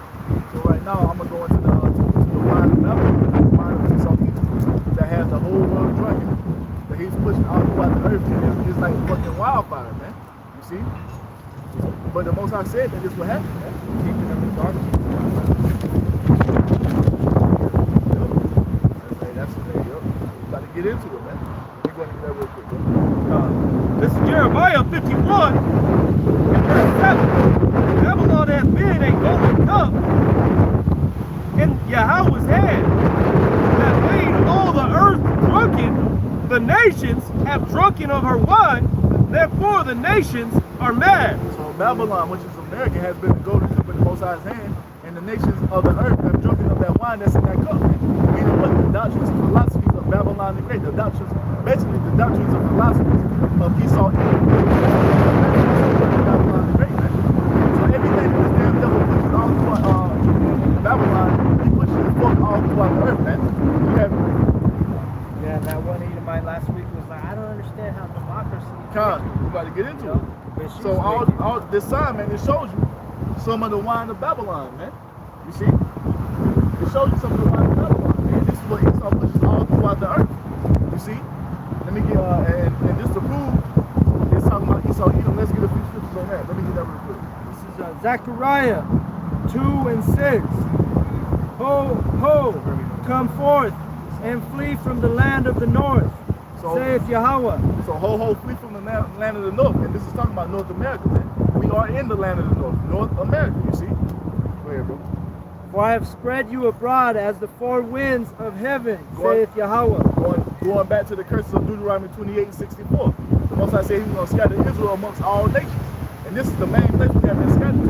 Both of the Israelites, you see, are here in Babylon the Great. This is the place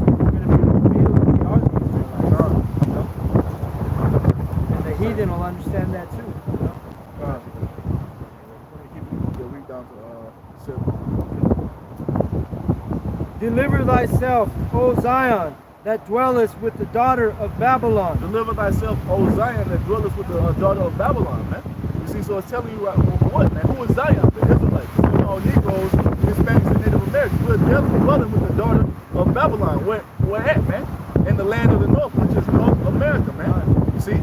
Letting you know that the Israelites are under the rulership of the Edomites right now, man. And we can take it further that this is talking about Esau, which is the ruler of Babylon, man. And even more, the land of our captivity. God. The last captivity. God. This is Psalms 137 and verse 7. To him that made great lights.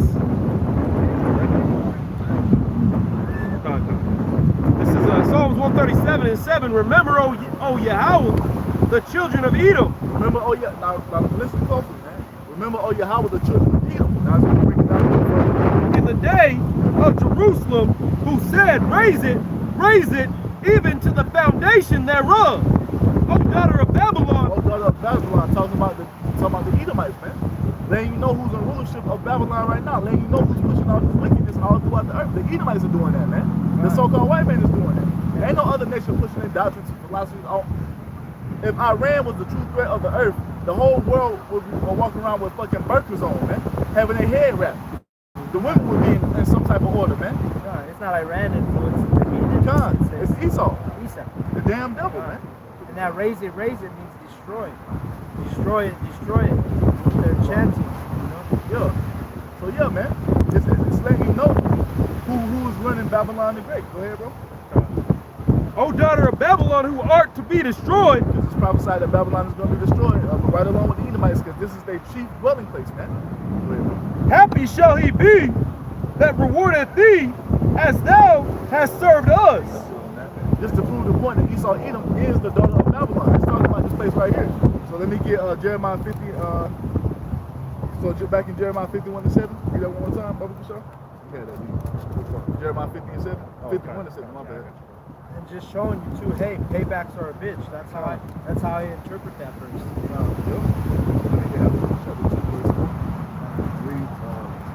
Read 4 through 6. This is Jeremiah 51 and 7. Babylon hath been a golden cup in the Yahweh's hand that made all the earth drunken. The nations have drunken of her wine, therefore the nations are mad. So the Most High has used Esau to be that wine, that filthy wine of the earth, and has made all the nations to basically perverse, man. Because everything that Esau even pushes all throughout the earth is perverseness and wickedness, man.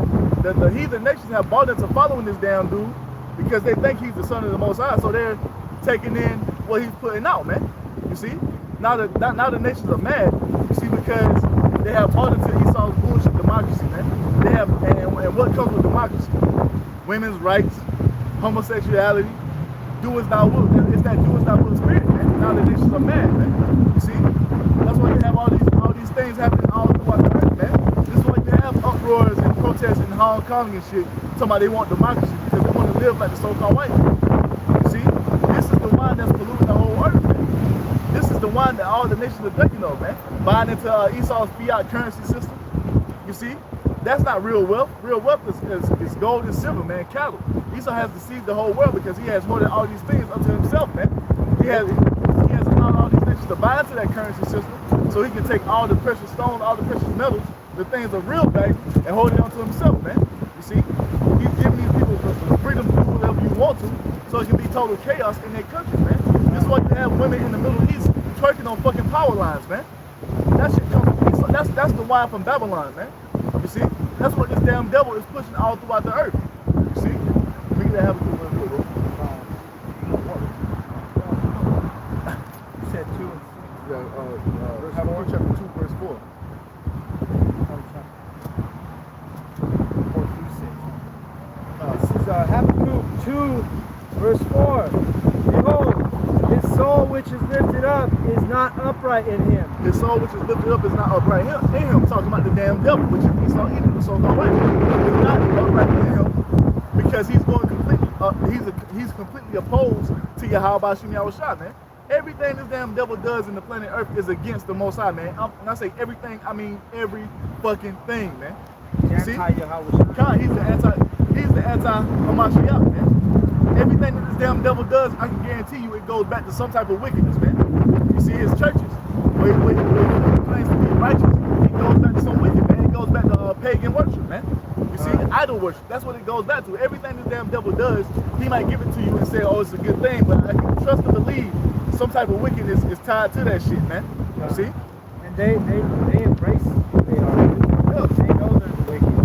And well, to an extent, but like I went to Walmart a couple days ago, and I walked in, and the first thing I see is this tall, red Edomite wearing a red t-shirt, and it said 666 across his chest. They're actually proud of that.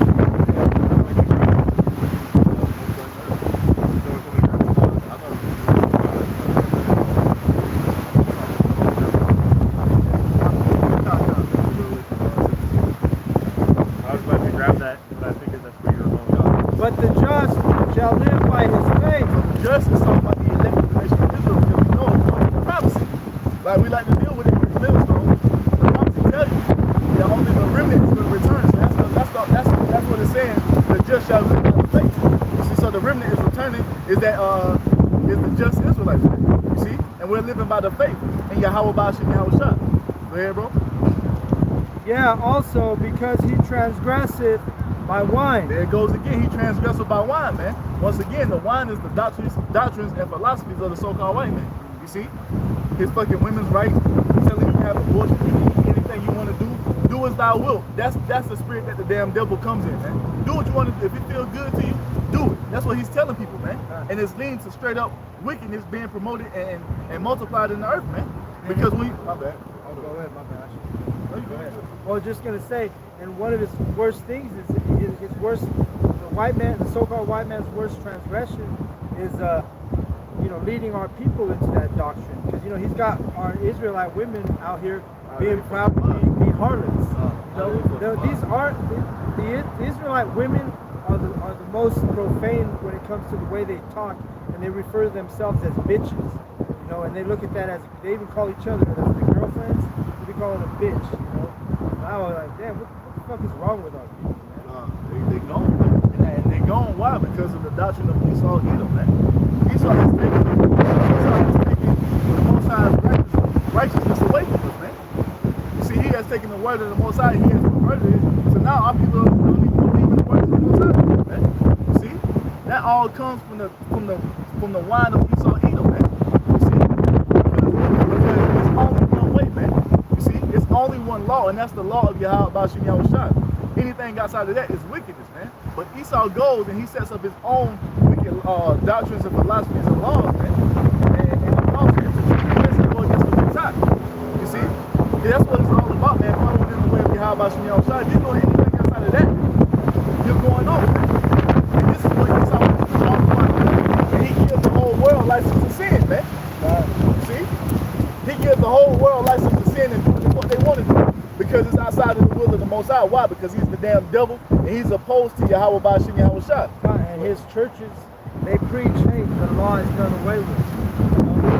Because he knows that if we don't keep that law, we're not going to be saved. That we're not going to become out of darkness. That's a bullshit devil.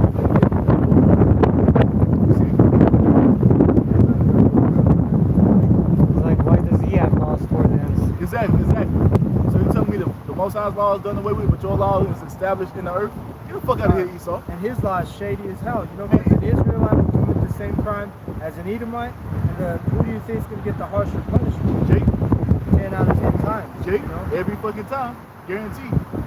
This is Baruch 4:1. This is the book of the commandments of God and the law that endureth forever. Oh, the laws are done away with? And the law that endureth forever. Just half the time. The law that endureth forever. So that lets you know that the laws of the Most High they're still in effect. But why they're not being established? Because of wicked or bad rules, man. Job 9:24. Go ahead, bro.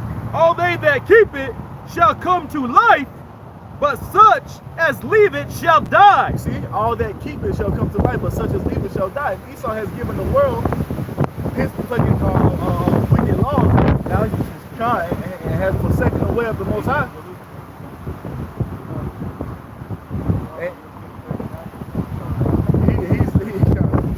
He's forsaken the way in the laws of Yahweh Shai, which leads to death, man. You see, because this damn devil, he has the power to establish the laws of the Most High in the earth, but he refuses to do it because he's the devil, man. That's what he was set up to do. And now he's giving his wine, that same philosophy that he lives by, YOLO, do as thou wilt. He's giving that to the whole world and basically giving a license to sin and go against the Most High, especially you so-called Negroes, Hispanics, Native Americans, you Israelites, man. Because this book only applies to you. So Esau gives you everything that he possibly can to have you go against Yahweh Shai, man. That wine, man. Matter of fact, we about that. What was it? 17? Yeah. I'm going to keep reading those. He is a proud man. Habakkuk 2:5. In the middle of the verse. He is a proud man, neither keeping at home, who enlarges his desire as hell. Who's that talking about? Esau eating all the wickedness, see, doing it by way of his military, which is the sword, the blessing that Isaac gave him back in the day.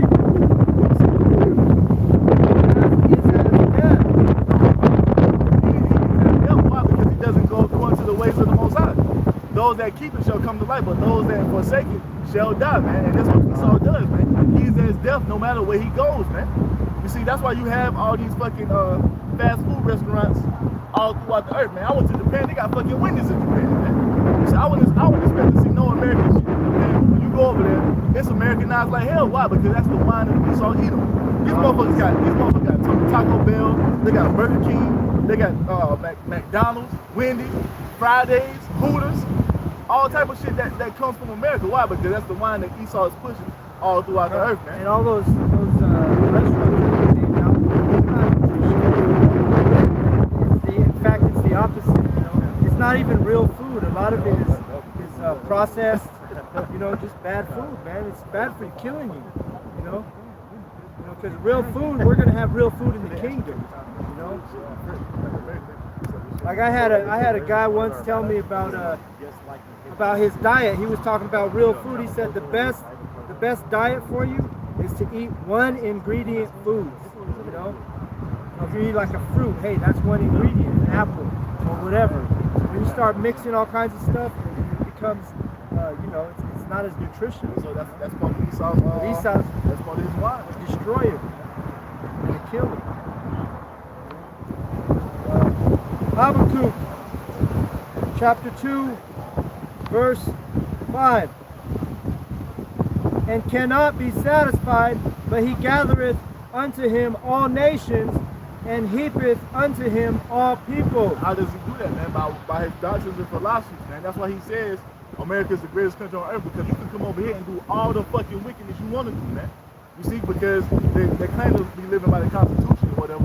You have freedom of speech, you're able to own guns, all the shit that's posed in this meeting here. You have all these different nations coming over here and they're violating that system. You see, they're coming over here, bringing their fucking false idols over here, which caused Jake to go into false idols because Jake loved to follow the heathen, man. You see? Wow. So you got Jake all in the fucking Buddhism. You got Jake in the Islam. You got Jake into being goddamn Shaolin monks and shit. You see? Why? Because Esau allows them to come over here because he knows that you Israelites love to follow everything except for Yahweh Shai, man. You see? And I was gonna say, and Esau does that because he knows that the real Israelites are here in Babylon the Great. Yep. They're not scattered throughout the world. You know they are, but the majority of them are here. So he went out, he went out with his Jesus Christ everywhere, but he allowed all those other things to come back over here. So Jake can have more idols to worship, you know? Because that's all it is. Because Esau knows as long as we drinking his wine and going against Yahweh Shai, the Most High is not dealing with us, man. He knows that. But luckily for the prophecy, luckily for us, the Most High has a remnant that's returning, man. We're not going to drink with that wine no more, man. You see? really, with Esau dwelling in all waters and all nations, you know, Change the you cycle, can man. see the difference when you with like a foreign person and an American. You know what I mean? Like, I had a friend, he had a couple of Colombian women come and stay with him for a month, and when I went over there, I would walk in, I had met him once, I came back with women on the cheek and, you know, greet you with like respect and like, man, and I'm like, damn, American women ain't like this, man. Oh, You man. know what I mean? And through the spirit, because that's Asher, Colombians are Asher. I told him, I said, man, these women are so much better than these Americans. That's why they got this on. Yeah, because she's a harlot, man, at its Out finest. of control. Why? Why though? Why is she like that? Why is she like that, man? So I tell you, women have rights, women's freedom. Oh, you don't have to listen to you, man. Go have a career. See, go to college. Go to college and get bussed down by every nigga on campus, man. Why? Because of Esau's wicked-ass wine, man. You guys going there? God, and Esau's kingdom, what's the women have to be 18 to get married. By that time, what are they? They've already been ran through little homes. That's why the marriages don't last. They're out of order, their relationships, and not only that, the women lack subjection. Yeah, that's why living in Babylon, man, it's better really to be alone. But if you're dealing with any of these women, don't even ask questions about what they need to ask. Don't even think about it, man. God, because 9 times out of 10, you don't want to 10 times out of 10. end up to that thing. Habakkuk 2 and 6. Shall not, or can I bring out this precept real quick? We're talking about Esau really quick before that. First Maccabees 1:9.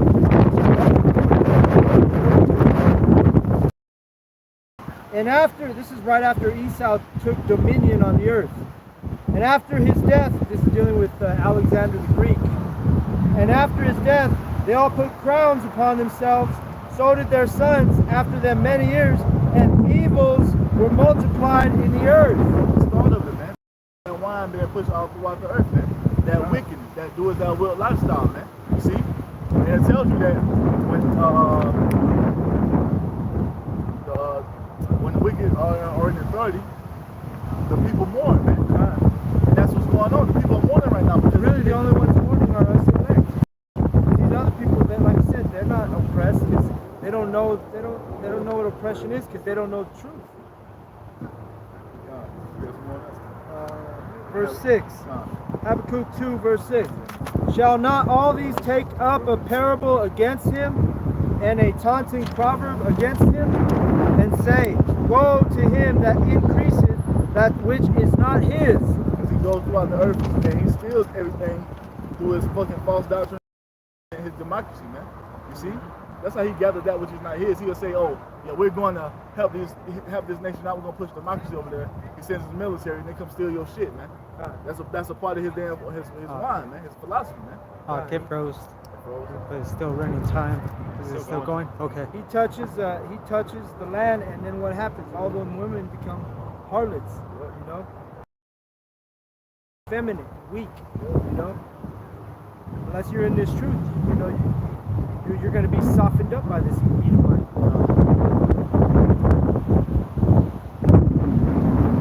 How long? To him that layeth himself That debt, which is caused by what, man? His central banking system. You see? Because people are supposed to have, just like you said, go forth and multiply, go forth and kill Edomites. Oh, man. Go forth and kill Adonai. You know what I'm saying? Go ahead and keep going, brother. It says it's recording, but it's just moving slow. So it might rebuffer and then it'll be in the live stream.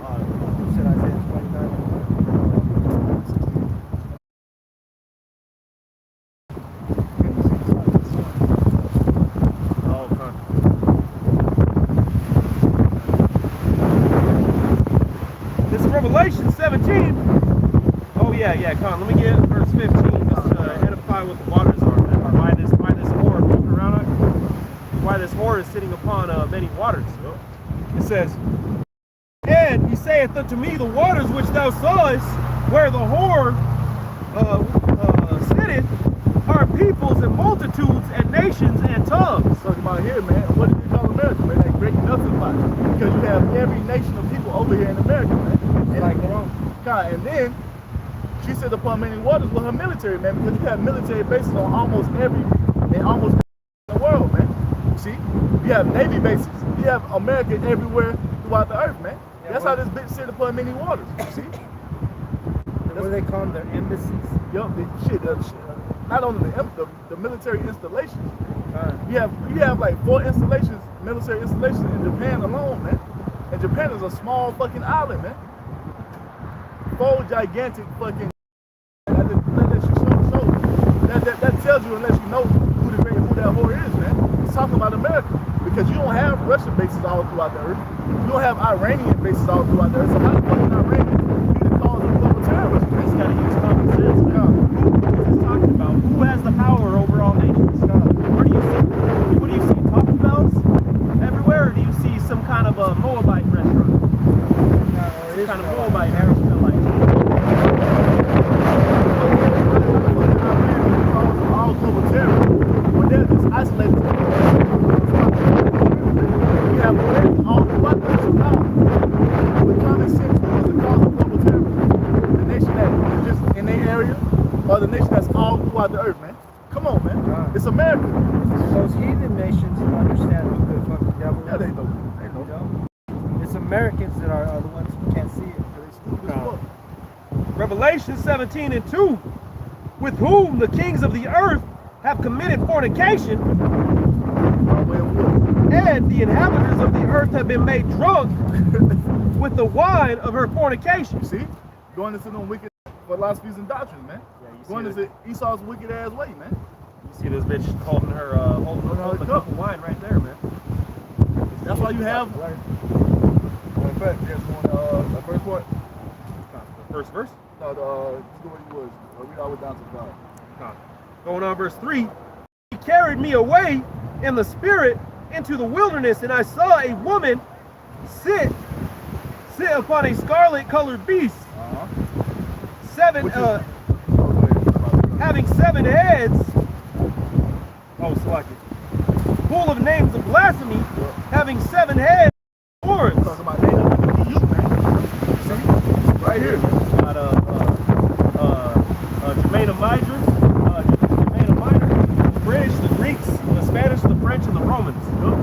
That's NATO and the EU right there, man. And America is sitting on that motherfucker back. You see? Controlling everything. You see? Going on verse 4. And the woman was arrayed in purple and scarlet color, and decked with gold and precious stones and pearls, having a golden cup in her hand, full of abominations and filthiness of her fornication. The wickedness of Esau is in that cup, man. Everything that this devil upholds and exalts in the earth is in that cup. And she had scarlet and purple color on. Why? That represents royalty, man. You see? Let you know who runs the earth. America, man. That's why they say what? America is the greatest city in the greatest country on the earth, man. That's why you have all these nations leaving their customs and their ways and forsaking their country to come over here and live in Babylon the Great. To do what? To chase their American dream, man. Which is what? The abominations of Esau. You see? And if I could say like you said, scarlet, those colors are significant, because what else is scarlet? It's crimson, right? Which goes back to the word crime, showing you that Esau is that red, the original criminal. And that's why the beast is red, man, because these are all Edomite nations, man. You see? That's why the beast is red, because all these nations, the 7 heads and the 10 horns, they are all Edomite.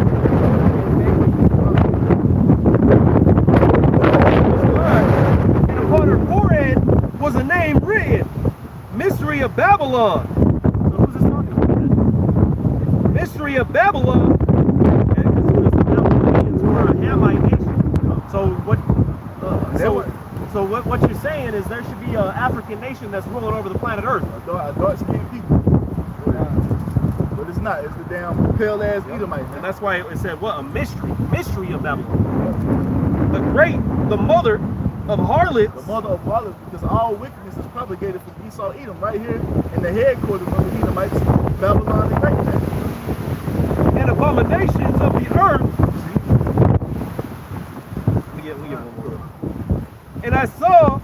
woman drunken with the blood of the saints and with the blood of the martyrs of Yahweh Shai.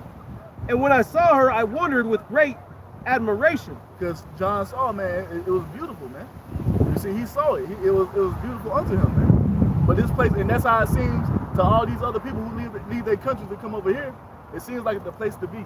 Like I can have a better life when I come to America, but when you come over, you just find out this place is a fucking cesspool, man. Yeah. It's defiled as hell, man. Your kids are defiled, your women defiled, the air's defiled, the water's defiled. And in order to have anything defiled, out here, man. in order to have anything out here, you have to give yourself wholly over unto it. Yep. You have to make it an idol, man. Yep. If you want money, if you want a house, they come out here to get their little house with the picket fence.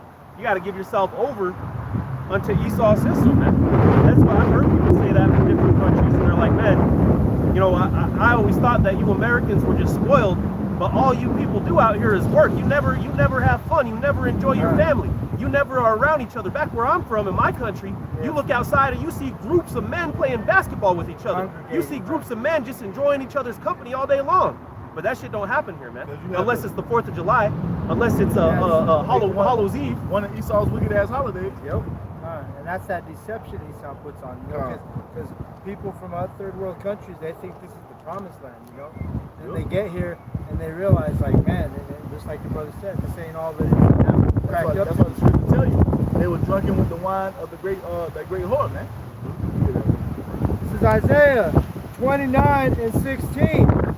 Surely your turning of things upside down shall be esteemed as the potter's clay. So surely your turning of things upside down shall be esteemed as the potter's clay, meaning what? Esau has taken everything that the Most High has deemed righteous, because when the Most High created the earth in those 6,000 years, he said everything was good. He didn't say, oh, that can use improvement. Oh, that needs to be enhanced. You know what I'm saying? No, he said, oh, it's good. It's good. Everything was done according to the blueprint of Yahweh Shai, man. But what is Esau coming to do? He comes to turn everything upside down, man. The Most High has men and women. Women can be as men. Women are men. A man can be a woman. A woman can be a man. See, the Most High has already set it up on how it should be, but Esau comes and turns everything upside down, just like the scripture say he would, man. Go ahead, bro. Shall the work say of him that made it, he made me not? Or shall the thing framed say of him that framed it, he had no understanding? This is what Esau does every time he goes against Yahweh Shai, man. Every time that Esau does something in the earth, he basically tells the Most High, you don't know what the fuck you're doing. You see? What do you mean men can't be women? Look, I can change a man into a woman right now. You see? What do you mean a woman can't be a man? Look, I can change a woman to a man right now. What do you mean that I can't have sex with an animal? Look at this, I can have sex with an animal right now. You see? What do you mean your son is supposed to have that man? Look, I'm your son, look at this. This is all the work of Esau Edom, man. Basically saying the Most High has no understanding and when he created the earth, man. You see, so basically Esau has done away with all the creation story. That's why he comes up with the Big Bang, you see? That's why he comes up with his false science, because he basically evolution, because he wanted to tell the Most High, you don't know what you're doing, man. You see? And that's a part of Esau's wine, and he has the whole world drinking up. There's so much wickedness going on in the earth because of the wine of Esau. Because for Esau's rebellion of the Most High is causing nothing but death and pain and agony in the earth, man. You see? And at the end of the day, though, Esau's just playing his part in this business, you know, in this script. He's being who he is. He been exactly what the Most High created. It's like that one coach, you know. He says they are who we thought they were. Oh, God. That's the same thing with Esau. He is who we he is who we know he is. God. You know? It's like when they lost to the Bears. Yeah. Dennis Green. God, that's what funny. They're all who we thought they were. That's how we're screaming about Esau, you know? He is who we know he is. I know this motherfucker was the devil. God. I've been saying that before he became. I never liked Edomites, man. Even when I was back in the world, people just call me racist. I'm like, I don't give a fuck these niggas. You know what I'm saying? Cause they hate you. Why not hate them? Shit. And I was different. I was the opposite. I used to be down with friends where I grew up. It was a heavy infestation of Edomites. You know? I remember. And so I was softened. My spirit was softened because I was in darkness. But hey, that's that mercy. Yahweh brought me out of that thing, and now I'm like this brother. You know, I remember. I can't stand the Edomites. No, and then when you see that spirit consistently that these Edomites have, all you do is you know already. You know what I mean? I was the best thing. I had an Amalekite in my platoon. I didn't even know he was an Amalekite. I just thought he was a damn another white boy. You know? And for some reason in my spirit, I wanted to kill this motherfucker. It made me want to choke this motherfucker. You see? And that was the spirit in me. Your spirit knew more than your flesh. God, my spirit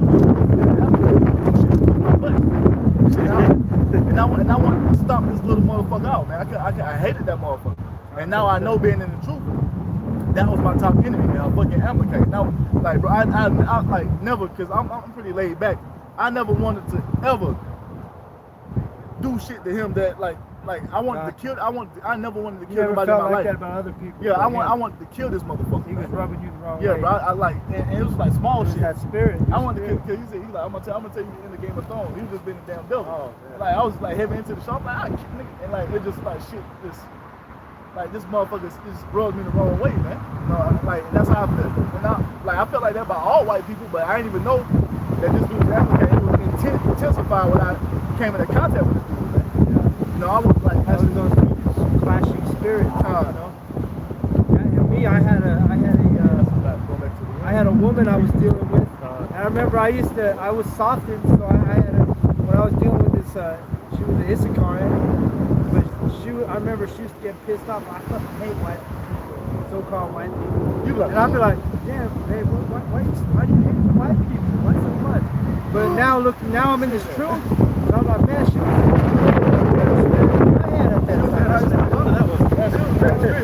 I know, you're right.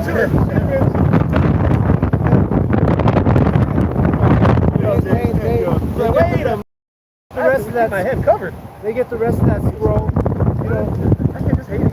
yeah, some of these Israelite women are okay with hating the so-called white man or being against him, but once they get the whole scroll, it starts to, you know. A lot of these Israelite men are cool with that too, man. A lot of these Israelite men, they see this as a thing. You know, their favorite people to watch is Sabak. You know, ISUPK, Edomite gets beat up in the streets. They're watching to see Esau get hated on, man. Which is fine. You know, sometimes I like seeing Edomites cry and whatnot, but at the end of the day, man, this thing goes a whole lot deeper than just the hate of Esau.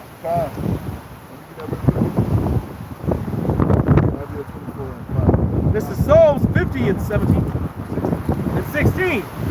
But unto the wicked, Yahweh saith, what hast thou to do to declare my statutes, or that thou shouldest take my covenant in thy mouth?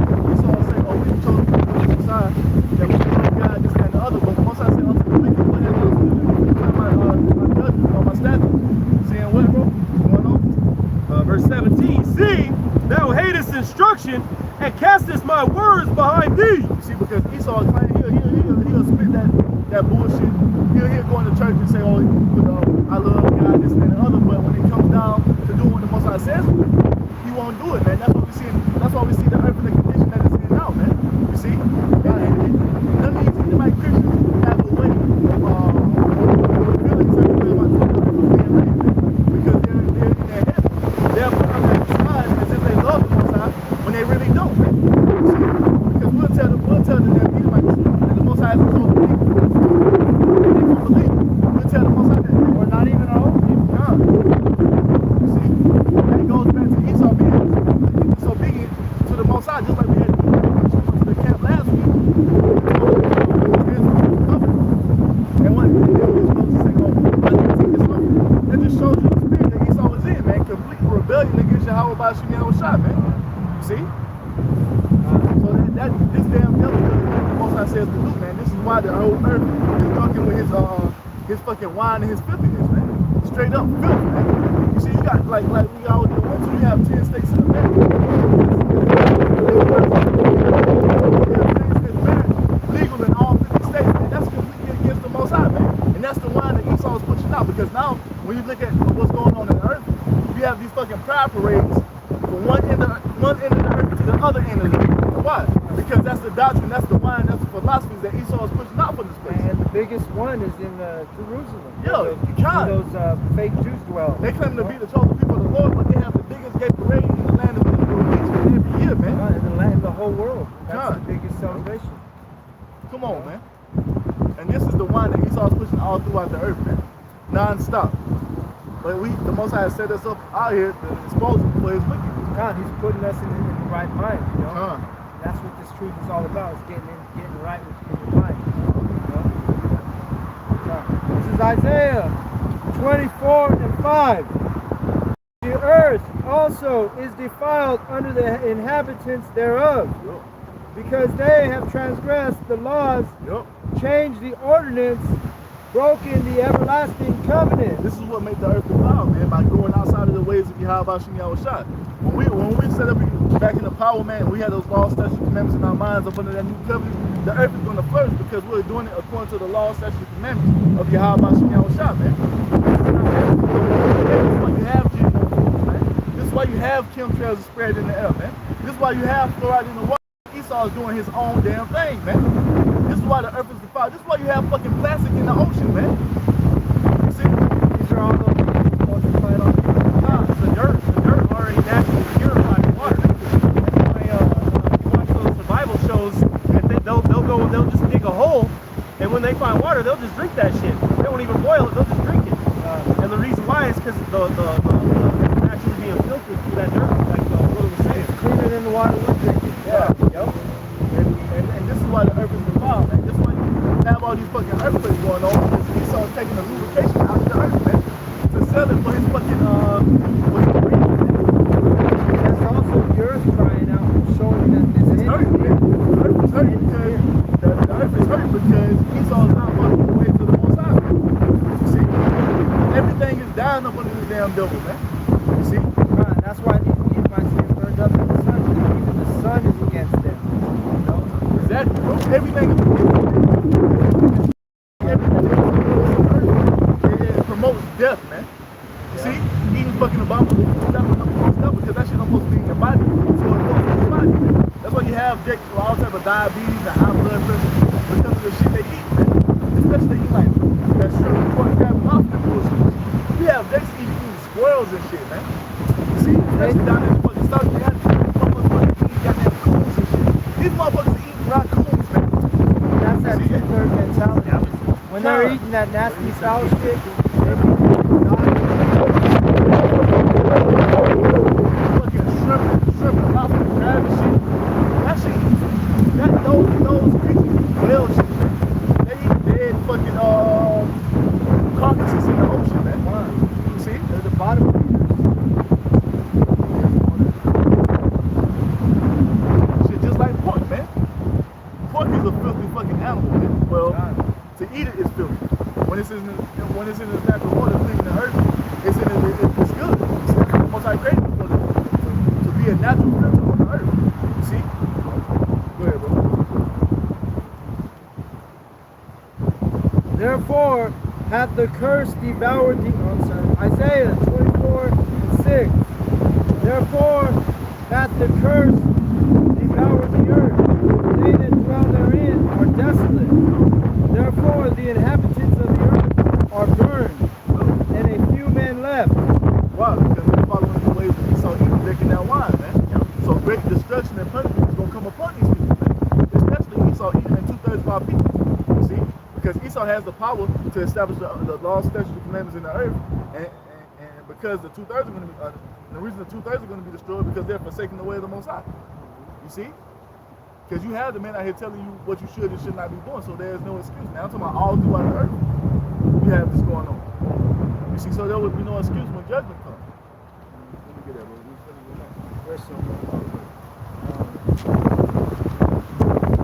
bro.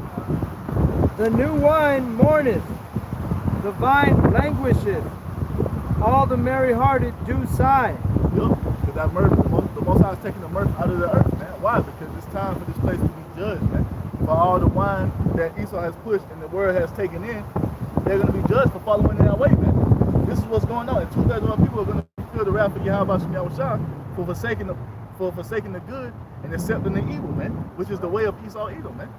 This is what's happening, man. This is why you see all the things happening in the earth, because it's time for this person to be taken down, and it's time for Esau to face judgment. It's time for 2/3 of our people to face judgment for that wine that they're consuming, man. It's time for each shit.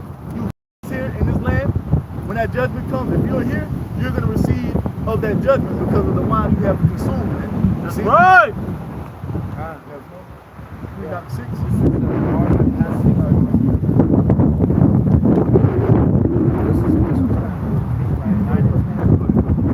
They shall not. This is Isaiah 24:9.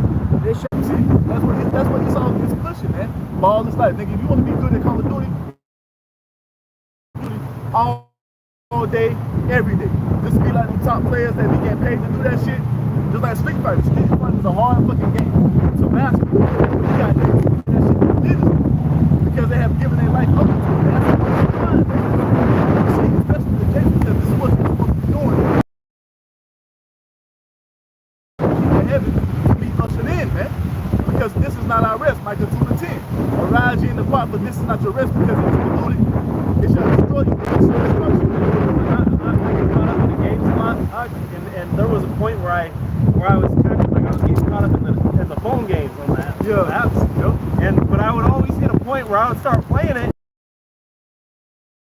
And then one day I would just, and this continuously would happen. It was like a cycle. I would get into a new game, and eventually I would start thinking, oh man, I'm gonna be able to do this soon on this game. Oh man, I can do this on this game soon. And then I'll think about it, I'm like, but then what am I gonna do?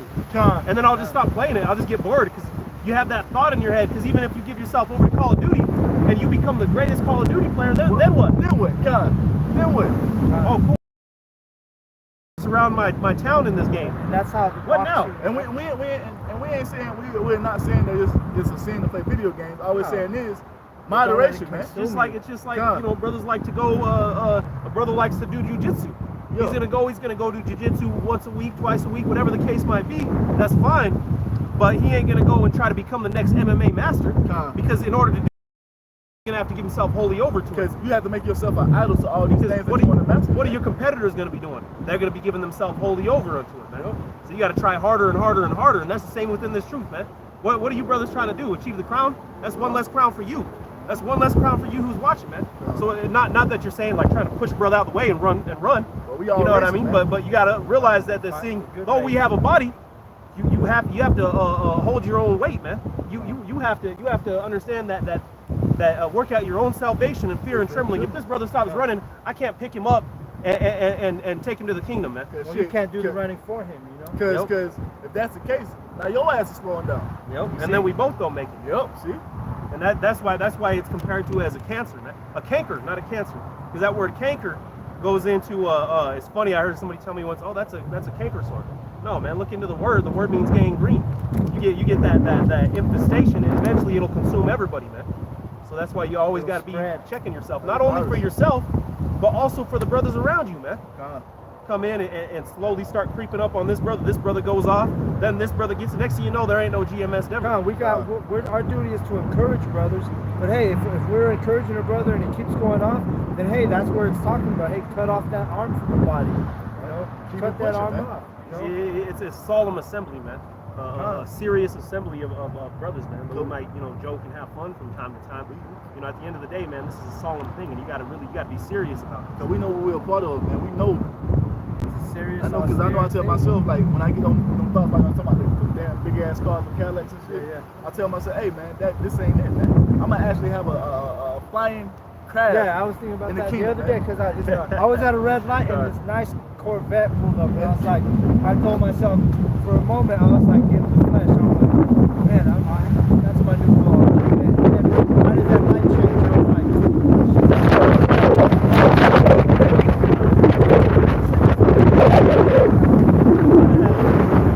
and I thought the exact same thing you said, because right after I thought about the Corvette melting, I said, man, I'm gonna You gotta get the thing, just the hook. So but I thought I'm gonna have a cherry. Why do I want to bet? That's a speed, because you know what happened?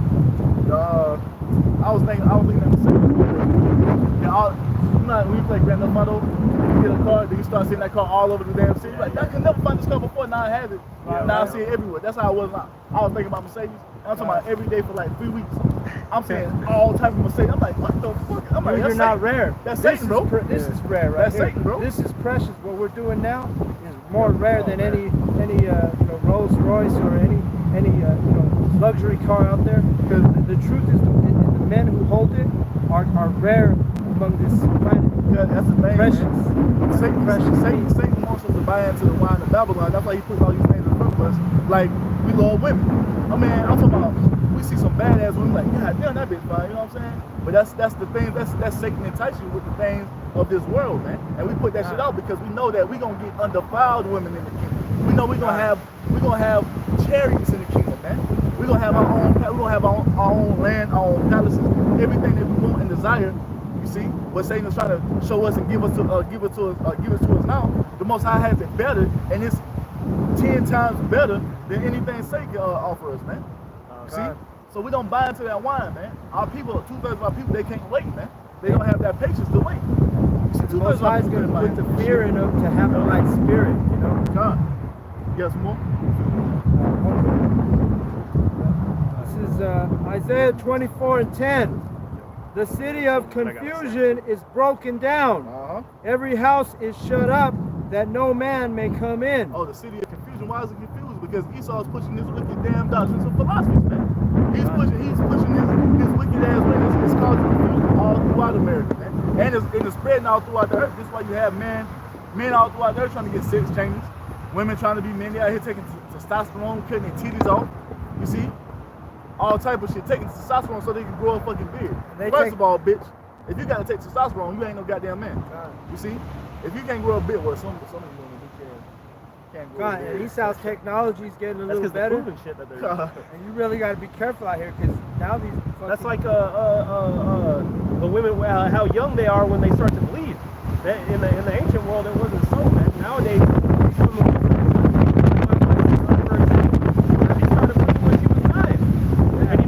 with all the hormones and shit that is red is one of the biggest hormones that's inside of that food, man. Yep. Beer contains estrogen. Yeah, that's why when you're drinking you get emotional. Oh, I love you, brother. I love you. It's full of all that estrogen, man. This is Revelation 11 and 17.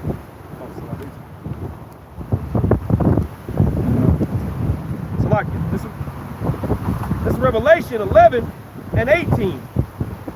And the nations were angry, and thy wrath is come, and the time of the dead, that they should be judged. Why would the nations be angry? Because they have been consuming from Esau, man. See, Esau deceived every nation to get a damn central bank. Not even all these nations like dead. You see what I'm saying? They have no real wealth. That's why you see Russia and China. They're like, man, fuck all this shit. They selling all their debt off, and they buying gold and silver, man. You see? And what does Trump tell you? He goes and says stuff like, "Oh, the Chinese, they're anxious to make a deal with us. They're anxious to do this. What? Follow these doctrines of Esau." He's lying. They ain't anxious to do that, you know. What? So they can get the damn RFN, that worthless piece of fucking paper, when they're gathering up their gold to back their wine with gold, man. All the petrodollar is back with is oil, man. So once they cut that shit off, what does that say about the dollar? That shit's gonna collapse, man. You see? That shit has no true wealth, man. And Esau has deceived the world to buy into that system. Now all these nations are in fucking crazy amounts of debt, man. Where, bro? And that thou shouldest give reward unto thy servants the prophets. Man, you sitting in the highways and byways laboring for Yahweh Shemel Shah, he's gonna give us a reward. Yahweh Shemel Shah willing, we're enduring to the end, man. And them that fear thy name, small and great, and shouldest destroy them which destroy the earth. The who's destroying the earth? The Edomites, man. This is what I'm white, man. This is why you have chemtrails being spread all over the earth, man. This is why you have twice the size of Texas, well, 3 islands in the ocean, twice the size of Texas, man. Three trash islands in the ocean, twice the size of Texas. Why is that, man? Because of Esau eating all type of plastic is in the ocean. The reefs in the ocean are dying. You got whales bleaching themselves because the ocean is too fucking polluted. Because Esau takes the things to clean the ocean and puts it in the fucking sea. And tell you what's okay to eat, man. Now the one that you come into that city because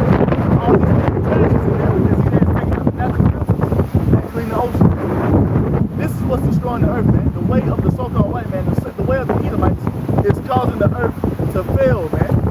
And he deceives you and beguiles you by trying to say he's trying to take measures and do things to heal the earth. You know what I mean? But everything It's all this damn devil bullshit. does is killing, is causing the earth to wither, man. You see? That was God.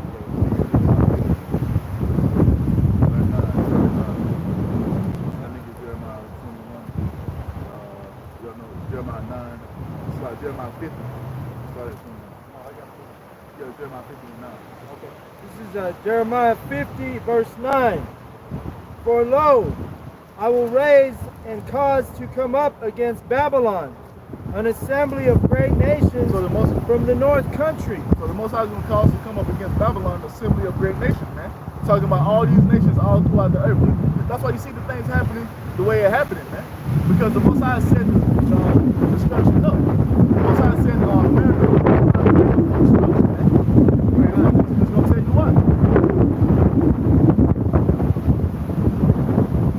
And they shall set themselves in array against her. And thence she shall be taken. Their arrows shall be as of a mighty expert man. So the ICBM missiles, man, the nuclear missiles are going to take Babylon the Great, man. This place is going to be completely destroyed, man.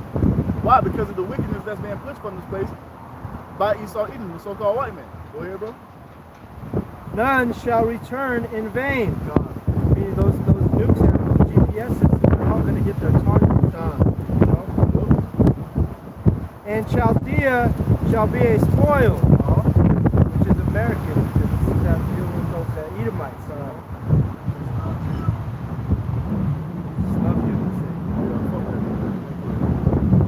All that spoil her shall be satisfied, saith Yahweh. So all these nations that spoil her are going to be satisfied because they can finally stop drinking that wicked ass Edomite wine, man. These nations are fed up with you Edomites, man. You see? That's the spirit when you drive by and say, Jesus loves you, right as we're reading the news. He's going to be calling on Jesus during those nukes, and he ain't going to save nobody. Jesus Christ ain't saving nobody. And that Jesus bullshit is the biggest line that Esau pushes all throughout the earth. I went into a goddamn Vietnamese restaurant the other day, and they had a sticker of fucking Jesus Christ. That's not their, you know what I'm saying? They don't worship that. I'm talking about a so-called white man over there, man. The Vietnamese, man. They're wicked to those nations to the point where they forgot about their own God. That just shows you the wine that Esau pushed on all these nations. And all the nations are drinking of that shit, man. That's how we separate ourselves, because we know who we worship, and we know we have the true living God. You know? We always do. This is Jeremiah 50 and 10. And Chaldea shall be a spoil. All that spoil her shall be satisfied, saith Yahweh. Because ye were glad, because ye rejoiced, O ye destroyers of mine heritage. Because Esau has rejoiced over us, man, because he had us in captivity, he had us downtrodden, he had us destroyed, giving us all type of wickedness to consume, gave us fucking destroy ourselves, and they rejoiced over that, man. You see? They rejoiced over that. They rejoiced having us in the condition. They rejoiced having us downtrodden, man. You see? That's the main reason destroyed, man. Right along with that wickedness. Jeremiah 50 and 11. Because ye were glad, because ye rejoiced, O ye destroyers of mine heritage. Because ye are grown fat as the heifer at grass, and below and below as bulls. Your mother shall be sore confounded. She that bare you shall be ashamed. Talking about Great Britain, man. Because America is a spawn of Great Britain, man. It's going back to them 13 colonies, you know, British colonies, man. 8th head out of the 7th. Yup. Behold, the hindermost of the nations shall be a wilderness, a dry land, and a desert. What is that talking about, man? Complete destruction by the nuclear missiles, man. You see?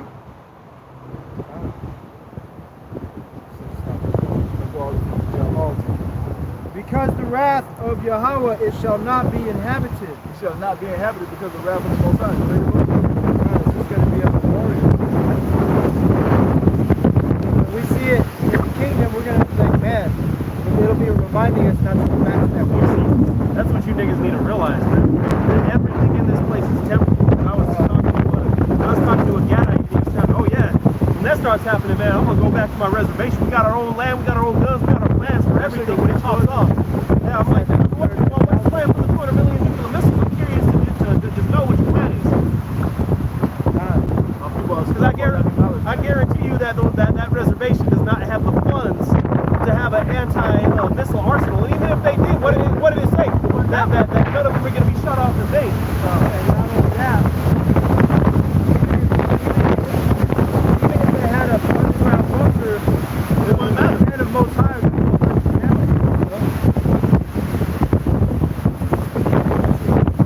Jeremiah 50 and 13. Because of the wrath of Yahweh it shall not be inhabited, but it shall be wholly desolate. That's the end of this place, man. Everyone that goeth by Babylon shall be astonished and hiss at all her plagues. That lets us know that it's not talking about modern day Iraq, which is ancient Babylon, man, because you still have people inhabiting that place. It tells you in the prophecy that the Babylon that's being talked about in Jeremiah 50 is never going to be inhabited again. You see? That was And it shows you that, it shows you that those missiles are indeed modern day plagues. You know, because the verse right before it, the brother was bringing out about the arrows, you know, that are not going to miss their target. This is Jeremiah 50 and 13, middle of the verse. Everyone that goeth by Babylon shall be astonished and hiss at all her plagues.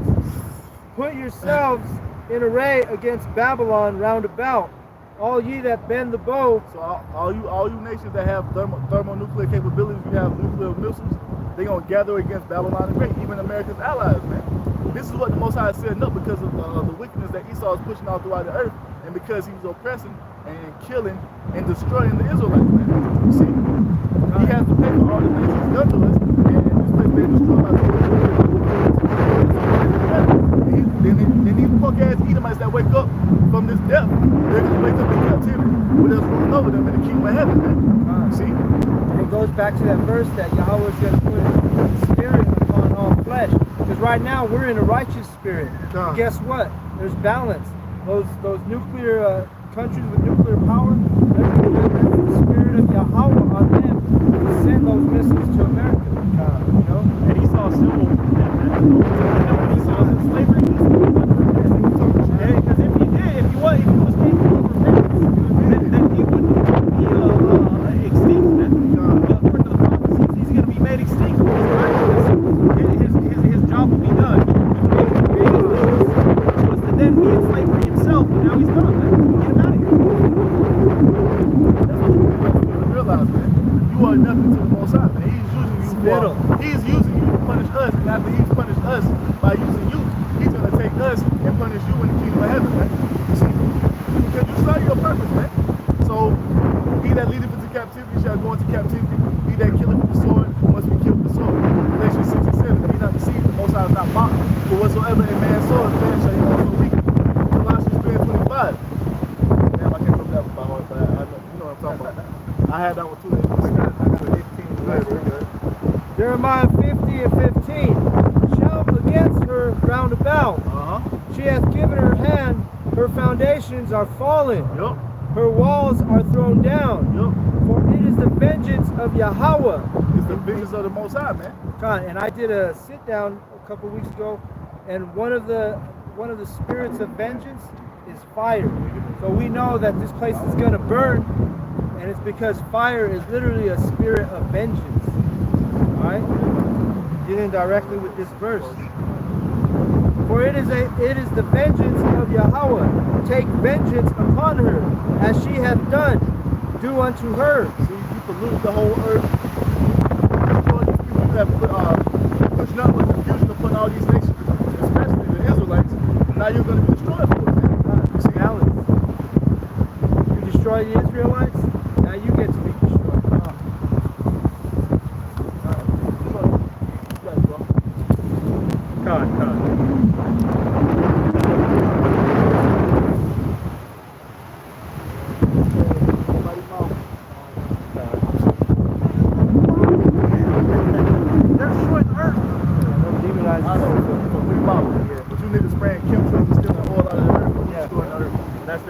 got the whole ocean, like you said, size of Texas. They'll put us in jail. Not size of Texas. Twice the size of Texas. Oh shit. And Texas could be its own fucking country by itself. Texas is the biggest state. Yeah. Besides Alaska, I think. Maybe Texas. Some shit like that, but yeah. This is Jeremiah 50 and verse 21. Go up against the land of Mithraim, even against it and against the inhabitants of Pekah. Now, when you go to a map and put that up, those are cities in Babylon, man. So unless you know who it's talking about, man. You see, it's talking about Babylon the Great. Go ahead, bro. Waste and utterly destroy after them, saith Yahweh, and do according to all that I have commanded thee. According to his prophecies, according to the way he spoke from the foundations of the earth, do all that I said I was going to do. Do it unto Babylon. Go ahead. A sound of battle is in the land, and of great destruction. How is the hammer of the whole earth cut asunder and broken? How is the hammer of the whole earth cut asunder? Now, who's the hammer of the whole earth, man? The fucking American Edomites, man. They're all throughout the earth pushing their doctrines and philosophies on the whole world. If you don't want to accept it, what do? They gonna send their military in, man. Living by the sword.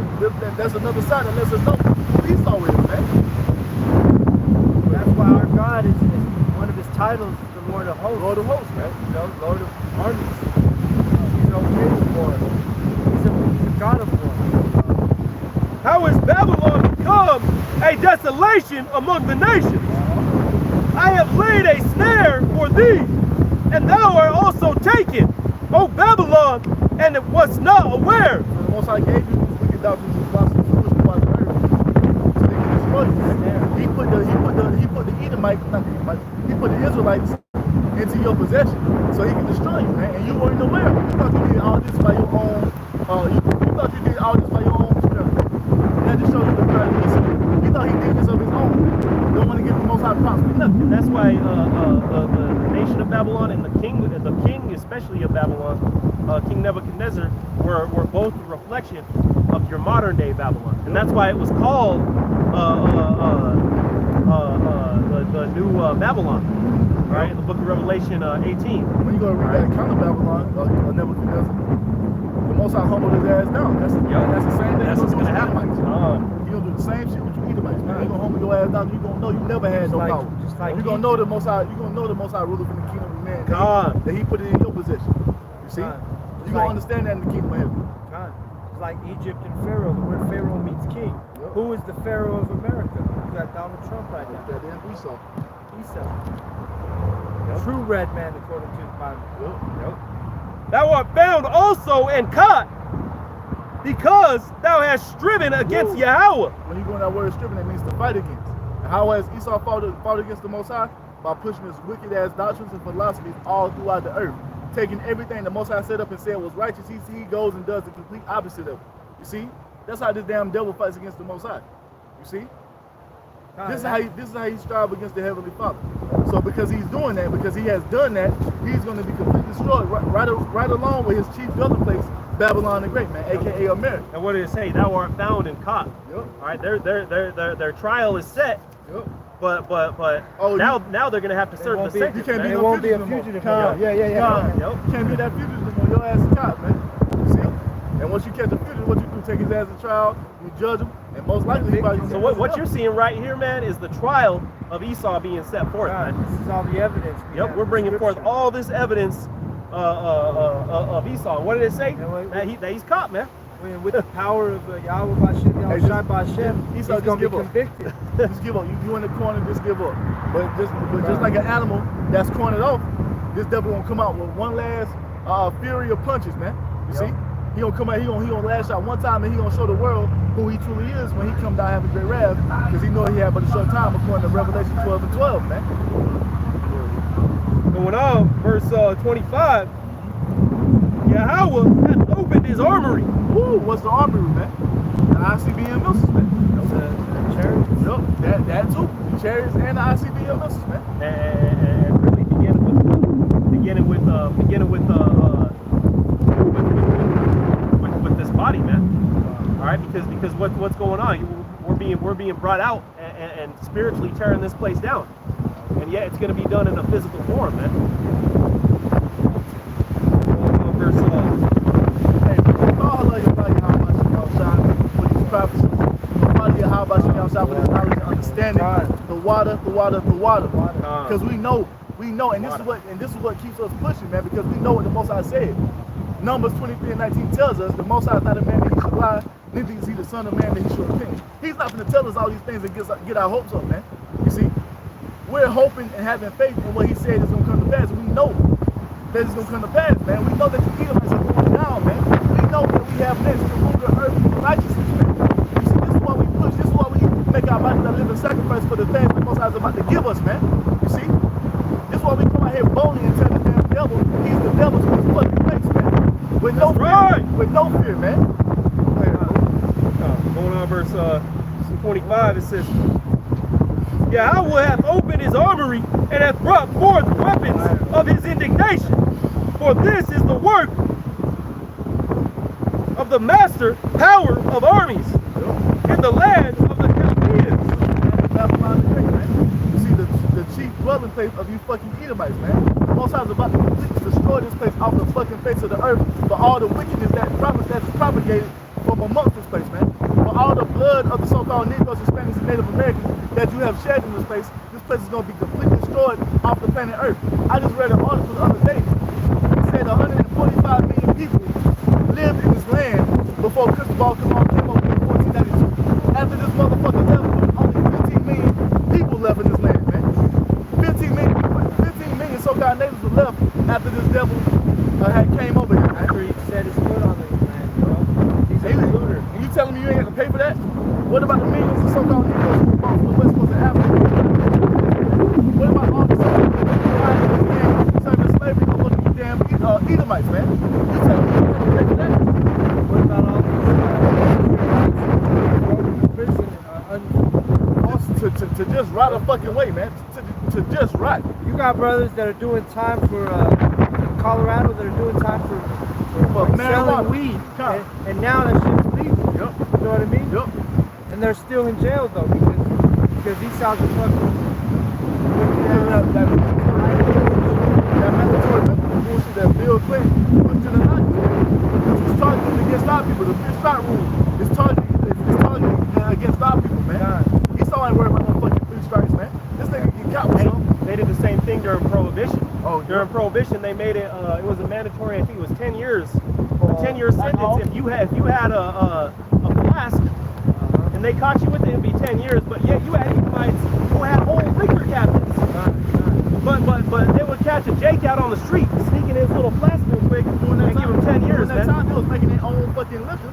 Yep. You see? And I was watching the History Channel, and they were breaking that down. How that was set forth to destroy Jacob, man.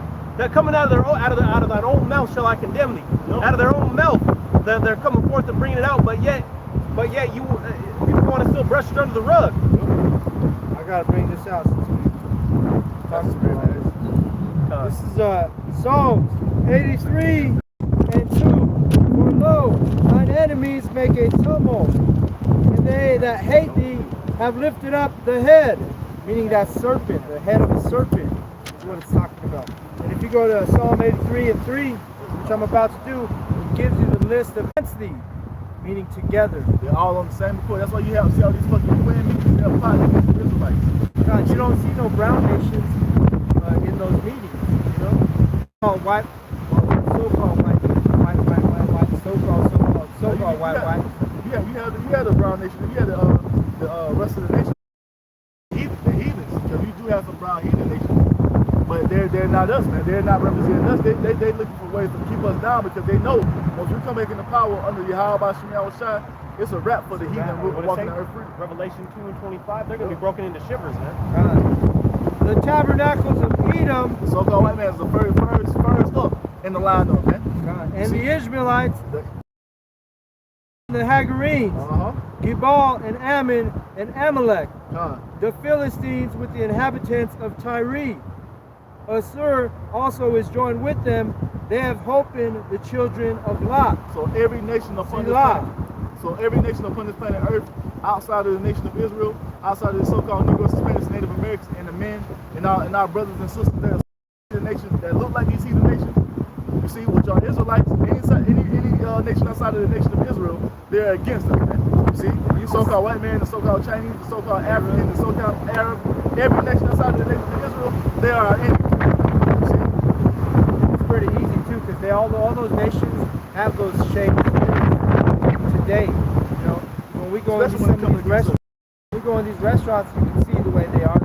You can tell in a spirit of an Israelite compared to a spirit of those heathen nations.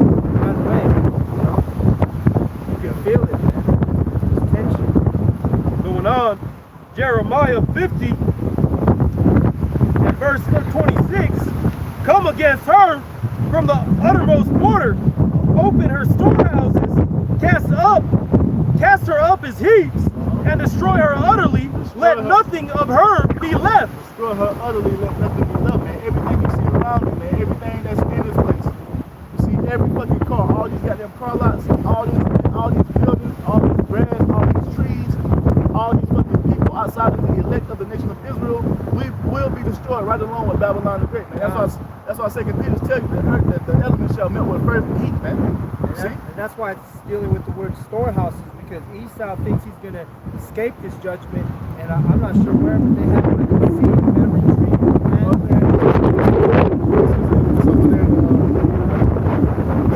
somewhere over there in Europe. I know what you're talking about. See, they got a place where they got all these seeds stored. Because you know why? Because they think when the destruction happens, everything will be destroyed, and that vault is going to be saved. They can go in there and replant everything. That's what these Edomites think. But no, man. When America's destroyed, that's it. Hey, Esau's the end of the world. Jacob is the beginning of it that followeth, man. Yep. You see? So after America is destroyed, after you Edomites are taken out of power, it's our time to rule under our King, our Lord, and our Savior, Yahweh Shah, man. And that's why our forefather Jacob was hanging on to that heel of Esau, because that's symbolism for that taking transition. His ass out of power, yep. That transition. Yep. You know? Going on, verse 27. 27. Slay all her bullocks, let them go down to the slaughter. Woe unto them, for their day is come, the time of their visitation.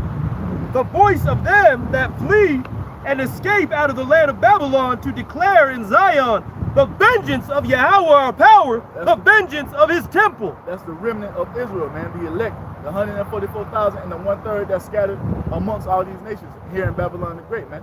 The Most High is going to redeem his remnant according to the prophecy. Yep. He's going to beam us up in them ships, and we're going to declare in the chariots, man, hey, this is the vengeance of Yahweh Shem Yahushua, man. We told you that this was coming. We're going to praise the Most High. We're going to be fearing the Most High, man. You see, because we're going to narrowly escape from this place. Yahweh Shem Yahushua willing, we are that number, man. You see? Going on, verse 29. Call together the archers against Babylon. All the nations that have nuclear capability, man. If you have a nuclear missile, you're going to fire it against America, man. Thus says the Most High. Go ahead, bro. All ye that bend the bow. All ye that bend the bow. See, every nation that has nuclear missiles, they're going to shoot them off on America, man, including the allies of America. You see? North Korea running, trying to be part of that. Yeah, like, now we need one. I can't wait. I want to have that bow too. I can't wait to shoot some shit. Call together the archers against Babylon, all ye that bend the bow. Camp against it round about. Let none thereof escape. Recompense her according to her work, according to all that she hath done unto her. For she hath been proud against Yahweh, against the Holy One of Israel. How is America? How the Edomites proud against the Most High? By going against what he had set up as righteous, man. You see, Esau's completely opposed to the Most High. He completely oppresses and destroys the Israelites. So, with that being said, he's going to be completely destroyed by way of these thermonuclear missiles, 200 million of them shot from all these different nations. You see? And he's in direct violation with, just his satellites in the heavens. That's the Yahweh's dwelling place. See? Esau ain't supposed to be putting nothing up. That's like me going to this brother's house and put my feet up on his damn coffee table and shit like I'm Rick James. Or laying in his bed. Saying? You know what I mean? Yeah, that's what Esau's doing, man. Going on, verse 30. Therefore shall her young men fall in the streets, and all her men of war shall be cut off in that day, saith Yahweh. Why? You can read about that in 2 Ezra 13. When Yahweh Shah returns, he's going to destroy all the militaries of all the nations over there in the Middle East in the valley of Yahweh Shaphat, man. You see? Soldiers that go to World War III, and they ain't coming back. Ain't coming back.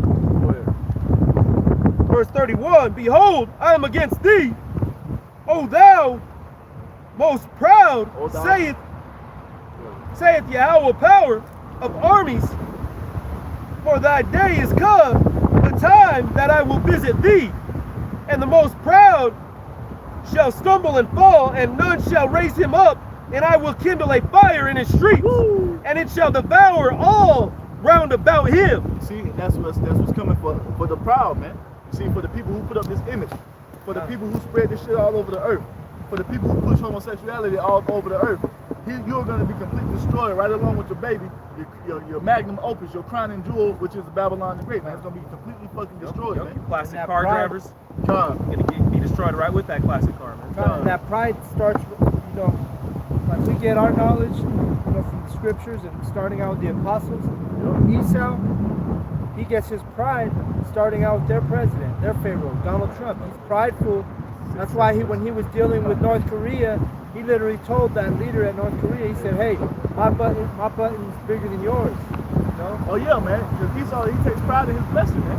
God. See? That's why when you go to these damn, when you go to like this older Edomite's house, man, he had these fucking gun vaults and gun cases, old guns that they saw it, man. Oh, I was at the store last night, and there was this little Edomite. He had his girl with him, and like as he's getting out of the car, this skinny Edomite kid, he gets out. He's all, babe, the gun's in the glove compartment. I don't trust anybody. Be right back. And he's just going inside King Supers, man. I'm like, fuck is this Edomite? Like, Edomites cannot wait to use their blessing, man. Grab me Daniel 2 and 30. And hold me, I thought it was fun. Idiot. Go ahead, bro.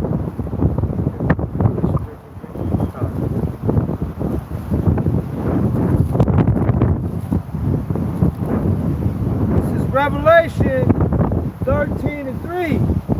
And I saw one of his heads as it were wounded to death, and his deadly wound was healed. Right. So speak. Oh, let me see that. No. All right. So one of the heads, one of these nations was wounded, and his head were wounded to death, man. And that head being Rome. All right. Go ahead, brother. Because Rome. No. Hold that, brother. Go ahead and grab me that 2 and 30.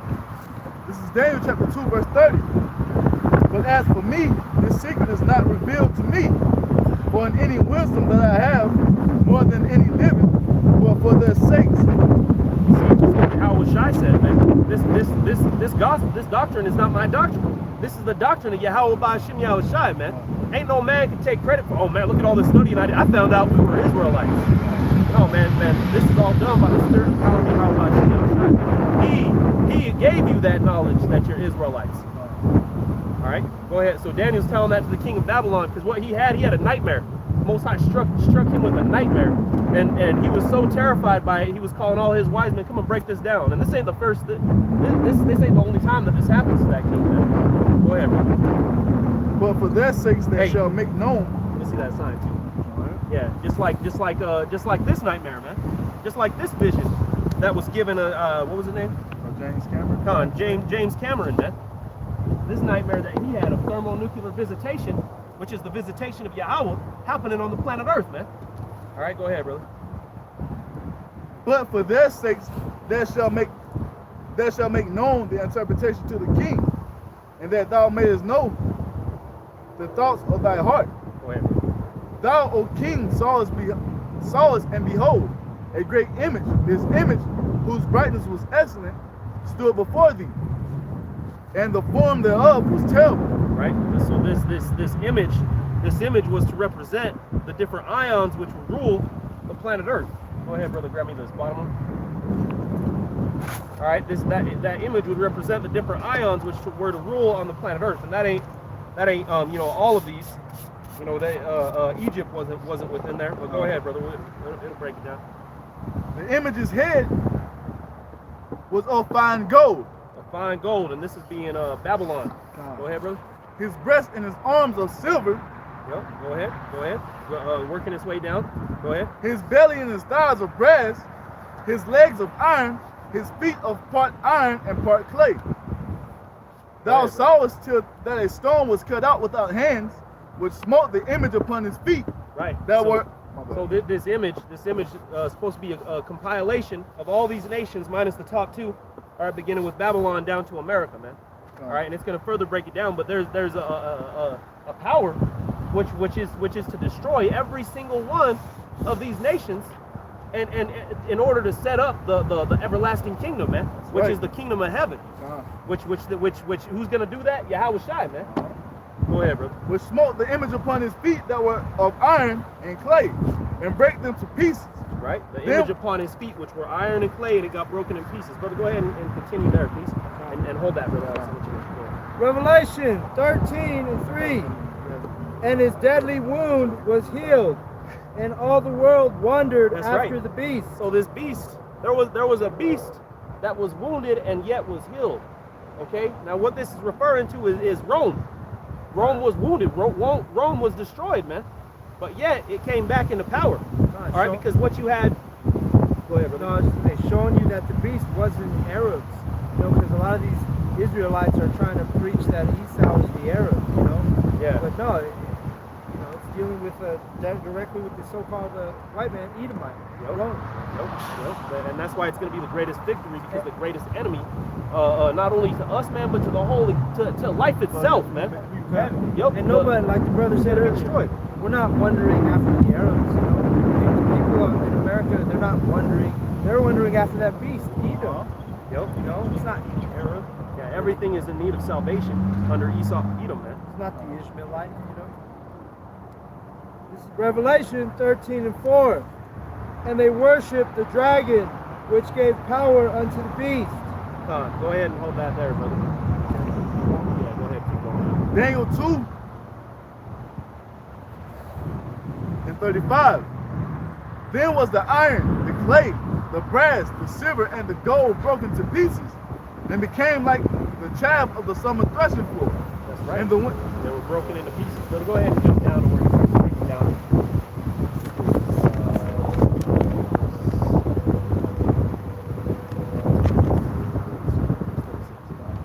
Verse 36, Daniel 2 and 36. This is the dream, and we will tell the interpretation thereof before the king. Thou art king, art a king of kings. Yeah, so here he goes, you know, because you gotta use a reason, man. You gotta, what is he gonna get? You're gonna be destroyed, Yeah. nigga. No, man, he all he laughing, understood it was a king, man. That's all I was laughing because Daniel finessing his ass. Man. Yeah. He flattered him, giving him words he wanted to hear, but Daniel know he's full of shit. Yep. Daniel know who the true king is, man. It's Yahweh Bashim Yahweh Shai. Yep. See? Yep. Go ahead. So Daniel 2 and 36. That's funny. This is the dream, and we will tell the interpretation thereof before the king. Thou, O king, art a king of kings. For the Most High of heaven hath given thee a kingdom, power, strength, and glory. See, but he still told him the Most High gave you this kingdom. He gave him flattery in a roundabout way. He basically slapped his ass and like, hey, you really ain't get this on your own. This is the That's Most why High. it says to be what? Wise as a serpent, All man. this is dope. Go ahead, brother. And wheresoever the children of men dwell, the beasts of the field and the fowls of heaven have he given into thine hand. Yep. Wheresoever the children of men dwell. We've already been compared this place that we live in right now as Babylon. Now we're going to start going in and comparing it to Rome. All right, but still, you know, going into that topic of Babylon, what did it say? That all these nations, all the beasts of the field, all right, everything comes under the tree of at this time of the king of Babylon, of Nebuchadnezzar, because he was the greatest power. Just like at one time, you had the Egyptian was the greatest power. Most High destroyed them. You had the Assyrian, which was the greatest power. Most High destroyed them. Now it was the Babylonian. And now what is he saying? Well, he already done broke it down. Right here, the king should have known, oh shit, we're going to get destroyed. And everything that comes after us. But all these nations are under the rule of Esau Edom, the so-called white man, this goddamn cracker, man. All right, hiding under his tree because he's provided that shade. All right, showing you what? The whore that sits upon many waters. And what did it say? Revelation 17 and 15. Those many waters are peoples and nations and languages and tongues, man. All right, go ahead, brother.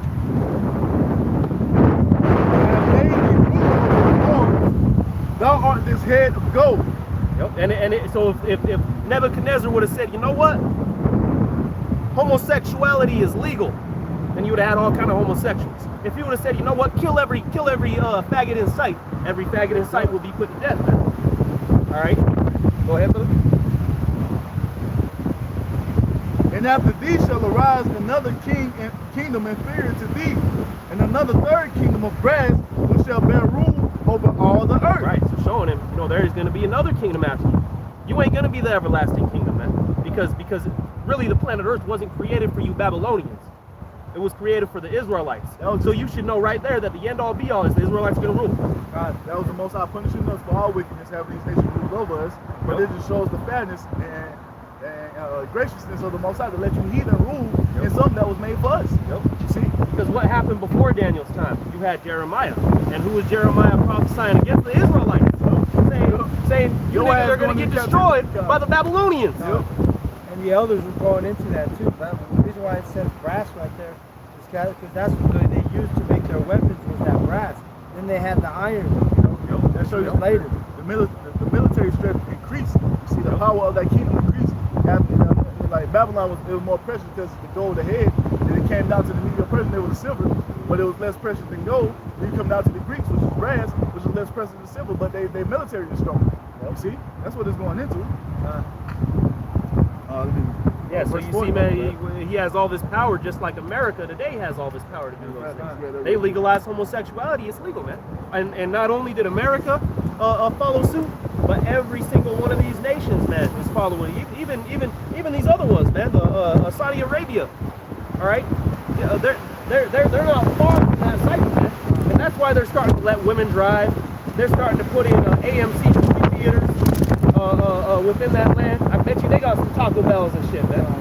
Go ahead, brother. It's because this is Daniel chapter 4 and 17. This matter is by the decree of the watchers, and the demand by the word of the Holy One, to the intent that the living may know that the Most High ruleth in the kingdom of men. That's right. Who ruleth in the kingdom of men? That the Most High ruleth in the kingdom of men. The Most High, man. Anything that is being done here has been ordained by Yahweh Ba'Hashem Yahushai, man. And even Jacob's trouble has been ordained by Yahweh Ba'Hashem Yahushai. So you see the chip coming out, it's been ordained by Yahweh Ba'Hashem Yahushai, man. And in order for the elect to be purified by enduring through it, man, by not taking that chip. All right, this ain't gonna be no walk in the park, man. If they're telling you that it's okay to take the chip, and if you don't take the chip, Esau is gonna put hell on you, but somebody is telling you it's okay to take it, then you better run from that nigga, man. Fuck it ain't. Hey, you wanna know what's gonna happen to somebody take the chip? Go read Revelation 14. Go ahead, brother. That the Most High will look in the kingdom of men and give it to whomsoever he will, and set up over it the basis of men. Yep, the basis of men. All right, and the very base man being Esau Edom, man. Go ahead, brother. Keep going where you left off on that. Oh yes, lucky brother. Yo, peace up. Go ahead and pull that out. So going into these brothers talking about the chip and those people that are going to take it, because also our people are going to take it. 2/3 of the nation is wicked of Israel. So it says in 1 Maccabees chapter 11, these are the same spirits coming back through the regeneration. Same wicked ass spirits. So it says, verse 11, in those days went there out of Israel wicked men who persuaded many, saying, let us go and make a covenant with the heathen that are round about us. For since we departed from them, we have had much sorrow. So those same wicked ass spirits are back today, and those are the ones who are going to be willingly and excited to get that chip, because it's going to be portrayed as a nice convenience for them. Just like you have those Israelites. What's the next chapter? Radshak, Meshach, and Abednego. Just like you have those same Israelites in that time. Oh, bow down to okay, all right, I'll bow down to this golden set. And then you had what? You had the men of Yahweh Ba'Hashem Yahushai, like always, saying, kill us, man. You could kill us before we stand up and serve that image. Going on. This is Daniel chapter 2, verse 40. And the fourth kingdom shall be strong as iron, for as much as young. Daniel chapter 2, verse 40. And the fourth kingdom shall be strong as iron, for as much as iron breaketh in pieces and subdueth all things, And as iron that breaketh all things shall it break in pieces. Yep. So we had our first kingdom being Babylon, the next one being Persia, the next one being the iron, which was the Grecians. That's when the Grecians began pulling out their arsenal, because Esau was blessed by the sword, man. And that's The what brass is and it's all going back into their weaponry, you know. Oh, I must have yes, lucky. And the iron was the Romans and the brass was the Grecians. And history tells you that too, man, because the Grecians were known for wearing that brass armor, but then you have the Romans spring up, which were wearing that iron and steel, and that's why in Daniel 7 it also tells you that you had that beast that had engines of war, which were made out of iron and steel. All right, go ahead, brother. Yeah. Verse 41. For whereas thou sawest the feet and toes, part of potter's clay, and part of iron. So part of iron and part of the potter's clay, because what happened? The beast was wounded, but yet lived, trickling all the way down today. What does Washington D.C.'s architecture look like, man? Rome, all the way. And Greece. And it goes back. I know it's the same fucking people. Matter of fact, fuck D.C. If you go right here downtown Denver, it's a building right there. It's like a state building, and it's all fucking type of columns. Man, I'm talking about all around fucking downtown Denver. And then I seen the obelisk yesterday. Yeah, in the center of fucking every Denver. nation's capital And has not only that. that, if you go back even further than Rome, when the Edomites were dwelling in Edom, Mount Syria, Petra. Literally, Petra is a tourist site, and if you go, those are where they were in those were their original caves, and those structures that they made, that they carved out of the caves in the mountains, they look like those Roman structures. That lets you know it's the same fucking people. Same people, Same just like when you people. see the pyramids, and then you see them also in South America and in Mexico. All right. Well, And that was our people coming during Esdras, going off again, doing the same shit they were doing in Egypt. You know. Go ahead, brother. So the mixed clay and the iron. Okay, being America, the beast was wounded but yet lived. All right, comparing the architecture which you have out here in America to Rome, the eagle. All right, all of these things lining up, man. But yet, what does that show? If you have iron and you have a mixed clay to make a form, it's gonna be very fragile, man. Together like all iron, all clay. And that's what you have. The great melting pot. That's what this is, man. The great melting pot. You have many diversities, and you also nobody here. This is not one body out here, man. It's all political system. They're divided amongst each other. Yep. Divided against itself. And this began, and we're gonna get it, man. What the brother just mentioned began with Rome. Our whole political system out here in America is copied off of what Rome began with, man. That's why you have the Senate in the Roman times. And the Edomites also confirming who they are through those structures and those buildings. You know, in the city of Petra, where the Edomites dwelt, that word Petra, the etymology of that goes back to the Latin word, which is piedra, all right, which means rock. So showing you those Edomites, they called their city Petra, where they had those obelisks and those structures that look like the capitals. You know, the name of that city was called Petra, which, like I said, it's the etymology of that word means rock in Spanish and in Latin. That also shows you that those are the ones who they're speaking of, because where did the Edomite dwell? In the clefts of the rocks. Yep. You know? Talking about that. And this nation is divided. And they continued that tradition when they were in the Caucasus Mountains. They started carving out those mountains too. And what does Caucasian mean? Why do you see?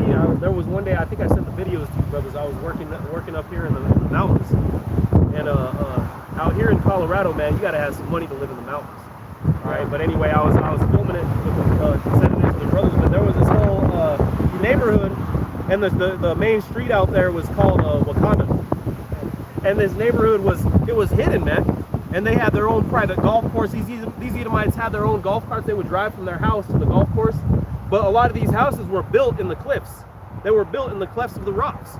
A lot of them blended in with the rocks. And what I've noticed is they're reinforcing that spirit of Egypt, because not only do they have the obelisks and all the structures of Rome out here in America, but where they're building new cities, because I'll be doing DoorDash delivering food to people sometimes, and they over in Broomfield they have a whole development that it's all like all the streets are themed after like Rome. It's like Pyramid Egypt. I mean, Pyramid Circle, Pyramid Drive, and they literally got pyramids on street signs. Yeah, I got something for you. Revelation 11 and 8. And their dead bodies shall lie in the street of the great city, which spiritually is called Sodom and Egypt. Yep, and those dead bodies are talking about us, man.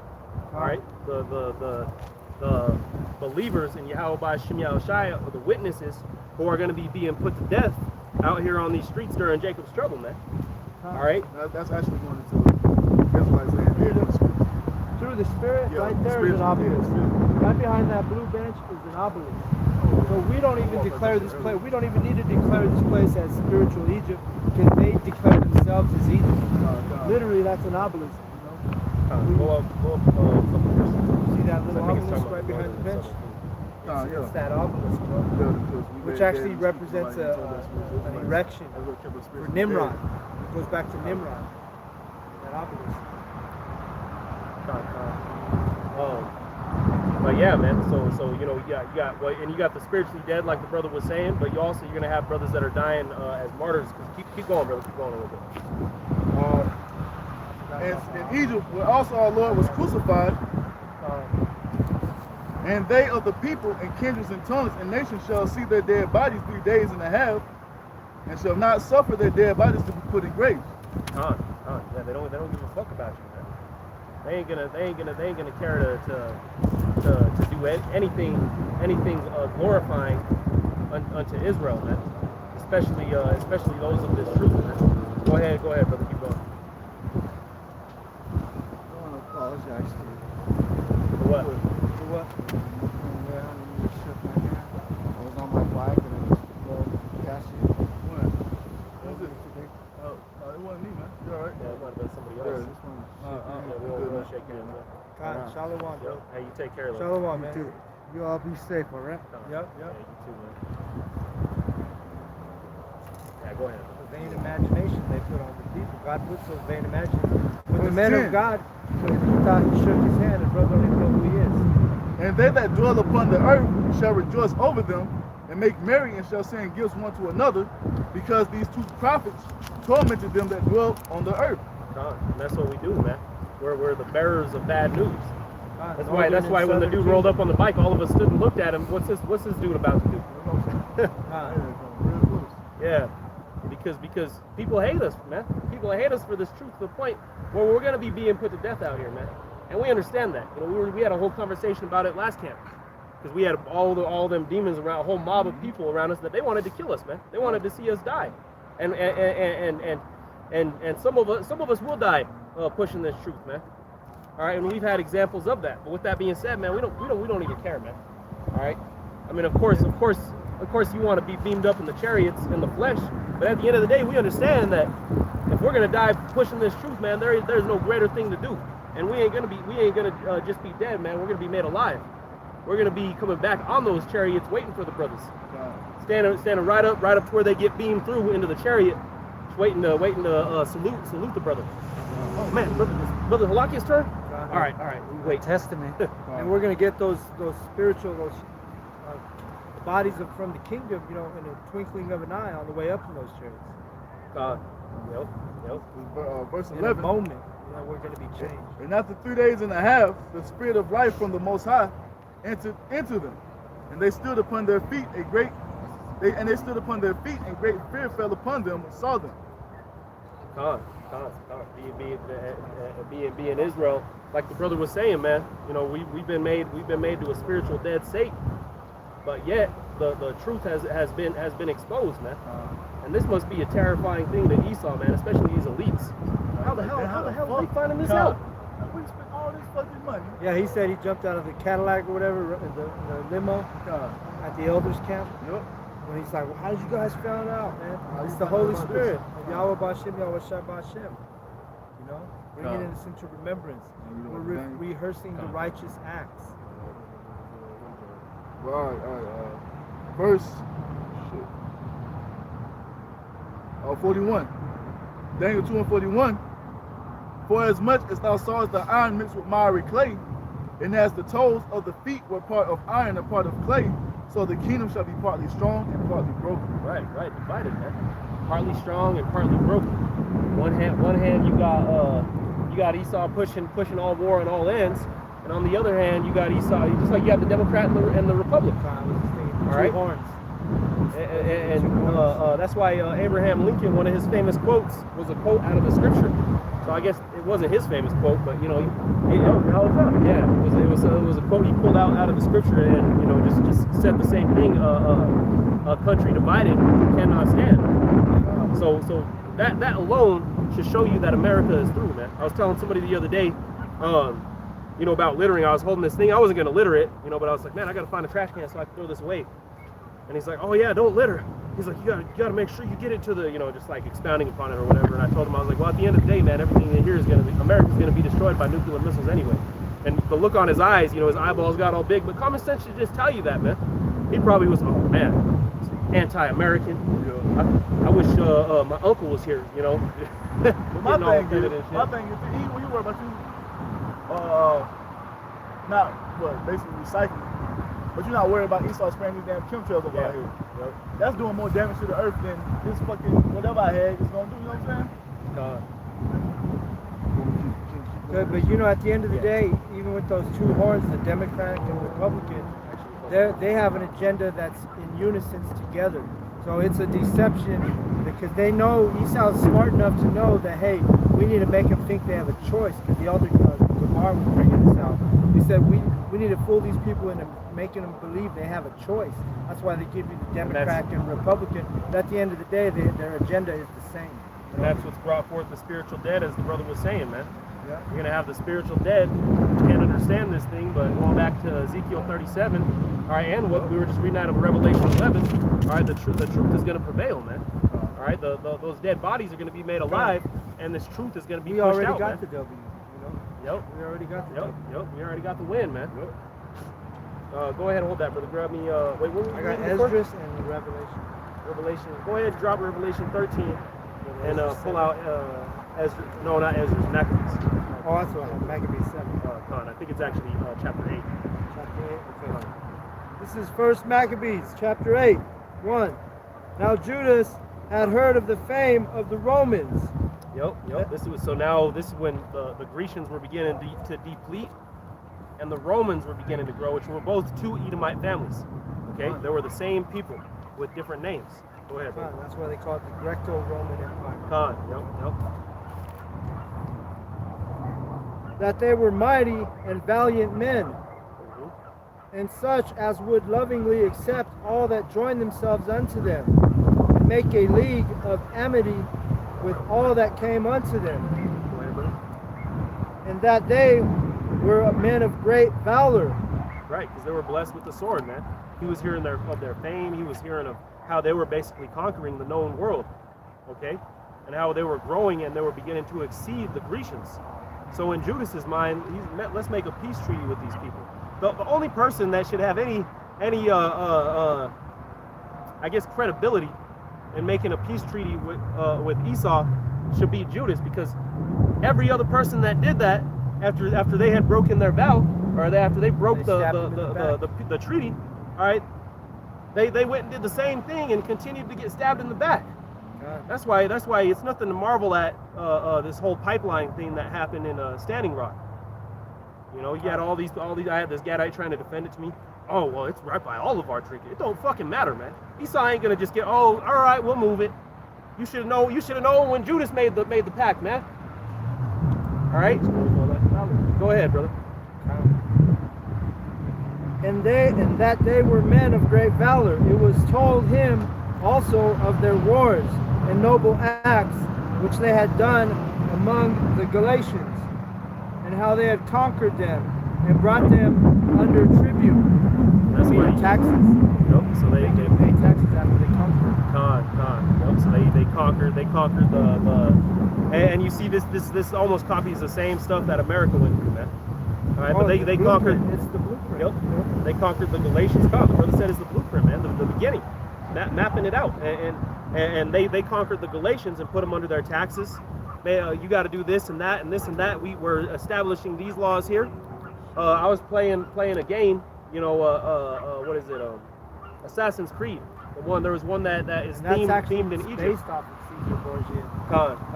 Yeah, and this one was taking place in Egypt. And what you had during the time of that game, it was during the time of Serapis Christus. All right here, and you actually had they had statues of Serapis throughout that game. But there's a lot of spiritual stuff in that game. But there was a point where I was walking through the city, and it was Egypt, right? But you had a Grecian standing up talking about how all of the Egyptians are going to be taxed, but any man who could prove he's a Grecian will not be taxed.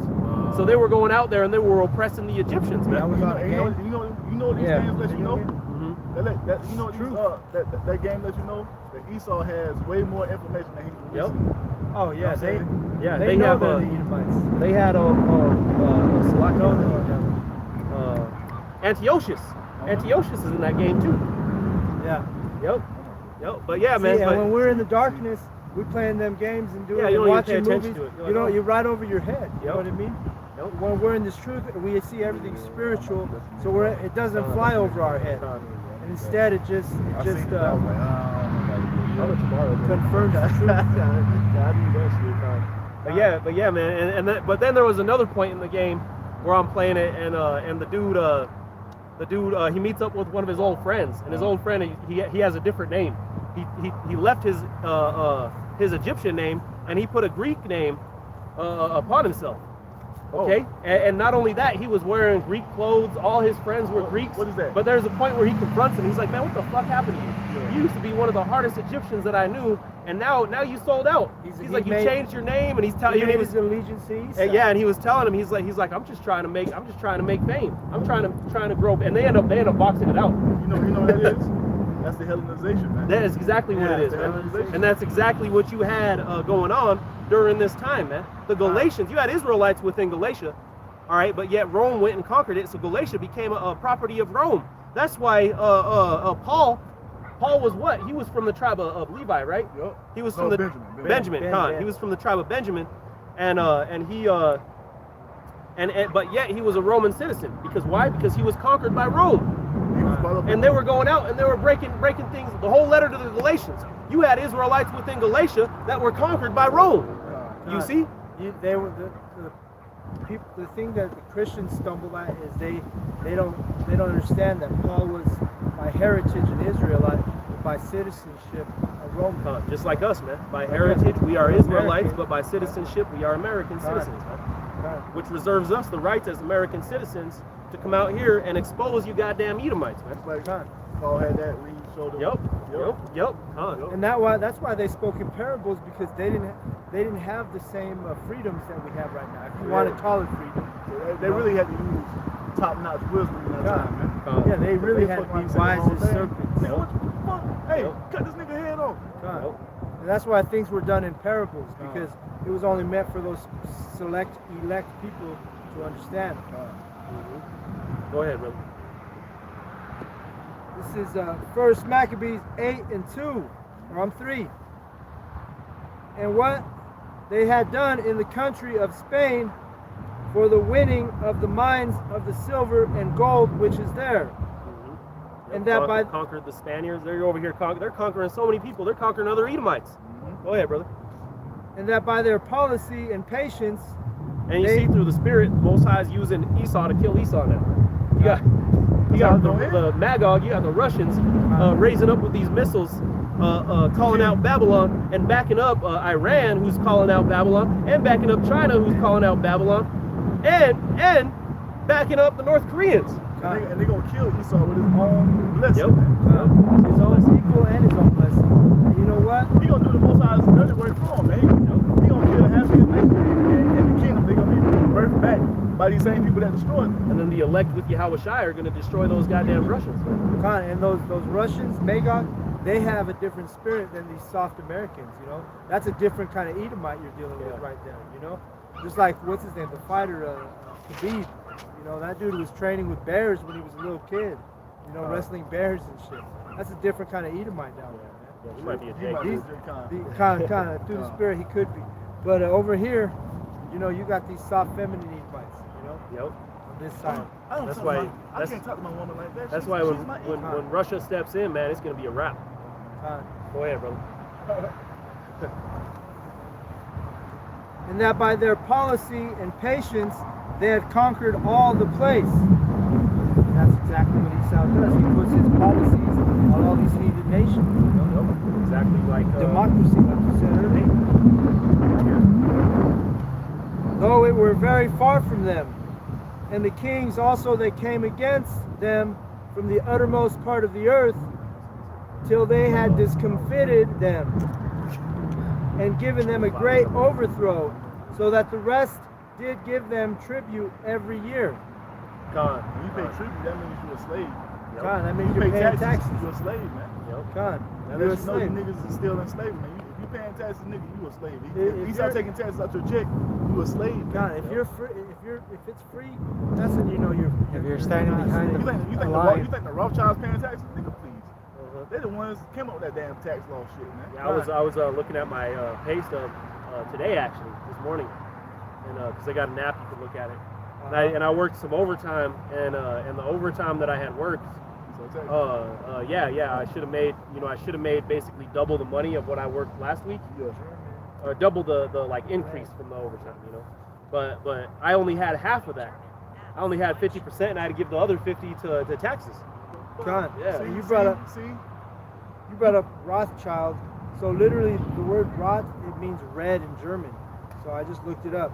And if you look at that, it says, is it on there? It says German red, and it means Deutsch Roth. So that's that Roth red child. We're declaring who they are, you know, because their original last name Rothschilds is Bauer, which means peasant. Yeah, It shows you who they truly are. God. Our peasants, our They're the slaves, real our peasants. slaves. They get used to it, so you live, hey, you'll be getting a whole lot of head bashing in the kingdom of heaven. Even the kids, you know, you're gonna get their kids' heads dashed against the Hey, stones. Psalms 137. We're gonna be happy about it. Hey, the earth has never seen such extreme slavery. Damn, It will be seen. But tell us who third that right now. You know, in the state of mind Why they're can't you in. say that? Yeah. Hey man, we're gonna wake up You're in the morning evil. and feel like killing Edomite kids. That's what that same Muslim to me. I told him about that. And he said, I hope my people have no hand in that. Man, get your emotional ass back to your little And that's what they can't understand. Louis Farrakhan meeting. Yeah, man. And it was funny too, 'cause me and that dude were talking so much, man, that he started losing sleep. And he came to work the Yeah. next day. They ended up getting Saying rid of it's him. Jake, right? Yeah, they ended up getting rid of him. He came to work just dragging ass, man. 'Cause the Most And I was High like, told you you. all right? You all right, bro? And he was like, man, he's like, I started looking into some of the things you were looking into, and I started looking at Louis Farrakhan, and he's like, I can't even sleep now. And man." why is that? Because Esau, what do? They search things out. That's Yeah. part of his wine, man. No, Jake. he was a Jake. Jake. Oh, okay. Yeah. I thought he was- That's Because I that's have an part of Esau's Edomite wine, that man. he loses sleep because of what I've taught him. Yep, You know, yep. because he's a heavy he, Christian. Yep. He's deep And that's in the that same with Christian. Esau, man. Esau will start losing sleep over it too. And that's Rightfully and so, what's too. their next step? To come and Kill get us. carnal. Yep.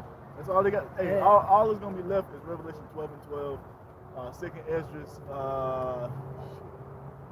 I think it's 16. They should be like madmen sparing none. That's all they got left because they can't do nothing against the truth. They can't do nothing against Only the word of the for Most it. High. Yep. They can only do something for it, meaning they created those nuclear missiles for the truth to be fulfilled. You know, they're creating that. They already manifested that microchip. There's Why? nothing that's for been the truth. There's nothing that's been done that's for been the truth. contrary to the will of Yahweh. Exactly. Everything that's written is already come to Well, I pass. say the Most It's High already ruleth been in the written. kingdom of You men. know? all these nations, all these nations that rule on the planet Earth, that was according to the will of Yahweh Shem Yahushua. It didn't happen by coincidence. It told you, It was written. like the brother just quoted, it was all ordained by Yahweh Shem Yahushua. And in that order too. You know. Yep. What's going on, guys? What's up? How you doing, man? What's going on? Been a little while. You guys go all over them. Yeah. Yeah. We talked for like, I don't know, an hour and a half. I recognize your Yeah, face, man. Because, because your name's Dylan too, isn't it? Or Tyler? There you go. Is it? So yeah, hey, that's Yeah. okay though. What we just said that the demons No, are he all the was names. going to the camera before. Yeah. Right? I think you so. read? Yeah. That's cool. How long have you guys been out today? I don't know. How long does it say, brother? Does it say on it? It's, We got here at like 2:15. Yeah. 3:36. So 3 about hours. Reaching your work, man. Yeah, good on you. Hey, man, you take care, bro. Yeah, you two guys. Yeah. Go ahead, bro. Well, you know what though, but that's a testament. That's a testament to who you are, because the elders were just talking about that. Oh, hey, when they do that and they know your name, that's like when East, like if in East House Kingdom in his police stations they have a most wanted list, right? Well, the same thing, the same fashion. These Edomites who are the wicked, you know, we're on that most wanted list because we're out here doing the work. And they should have nothing to say correctly against you, man. Everything that should be said is false. What did he say? You guys have a good day too. Well, I don't know. I don't remember how the conversation went. He said he talked to us for a while, so I'm sure he was genuinely interested. Yeah, he was. But he was getting cut up too because he came over there with all love doctrine. Con. And we cut his ass up. Yep. They was like, you guys go all over. When he said that, I realized because he was right last time too. Go ahead, bro. This is First Maccabees chapter 8 and verse 5. Beside this, how they had discomfited in battle Philip and Perseus, the king of Sittims, All right, these Grecians. Go ahead. and others that lifted up themselves against them, That was Grecians, bro. Go ahead, bro. and had overcome them. How also Antiochus the So great, really, probably what was within the mind of Judas was because Judas was a righteous man. The what I had mentioned earlier about him making the peace treaty. Probably what was going through his mind, it was that he understood that it was these men's time to rule. If he was reading the Torah, then he would have known that there would be another ruler, man. there's the white Because dove. because Daniel was written prior to the time of the Maccabees.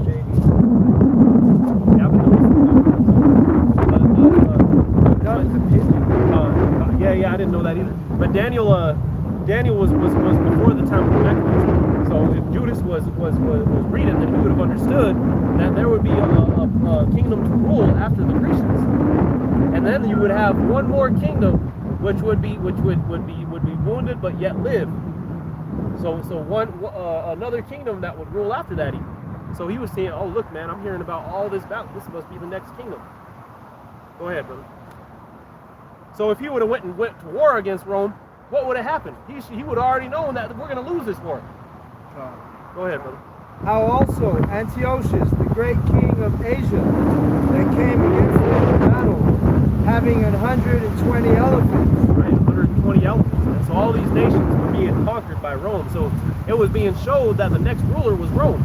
You had Greece, and in Greece, Yahweh put them in place to rule at that time too. There's many stories about Alexander the Great, the Great as they call him. That you can read, but one of the stories is that and they have paintings of it and everything, but he was trying to get through a specific wall to go destroy a nation, and chariots showed up and destroyed the wall, man. So that was the will of Yahweh for them to conquer the known world. They should have been on one path, they can't be stopped. That's all the will of Yahweh about you, man. Yep. Go ahead, brother. Having 120 elephants with horsemen and chariots, and very great army, was discomfited by them. See, and that's how we know these chariots are, the so-called UFOs, are actually they're going to be instruments of destruction, because these are in the same fashion weapons for war. Those chariots. And how they took him alive and covenanted that he and such as reigned after him should pay a great tribute and give hostages, and that which was agreed upon. Right, I'm going to take slaves, I'm going to take captives, because the known world is now mine. It was their time to rule, man. Go ahead, brother. and the country of India and Media and Lydia, and of the goodliest countries which they took of him and gave to King Eumenes. Hey, what was it? What was it written for Esau's blessing? That they would have the fatness of the earth, and their blessing was by the sword. Then. So then by their sword, will they take the fatness of the earth? By their sword, they took everything. And what's our blessing, man? Yahweh Ba'Shem Yahushai. So with Yahweh Ba'Shem Yahushai, we're going to take everything. Go ahead, brother. You can't lift up your sword against Esau, man. Esau, that's his blessing, man. And they can't pull out a Bible against Jacob because that's our blessing, man. Go ahead, brother. Moreover, how the Grecians had determined to come and destroy them, and that they, having knowledge thereof, sent against them a certain captain, and fighting with them slew many of them, and carried away captives their wives and their children, and All spoiled by them. the will of Yahweh Ba'Shem Yahushai. Go ahead. It's going to be balanced. So why do you think we're going to have those Edomite field niggas? You know, those women are going to be like we always joke about, where they're going to be our field niggas. You know? Go ahead, bro. They may not see the house, but hey, you know. And that'll be glory for them, man. God.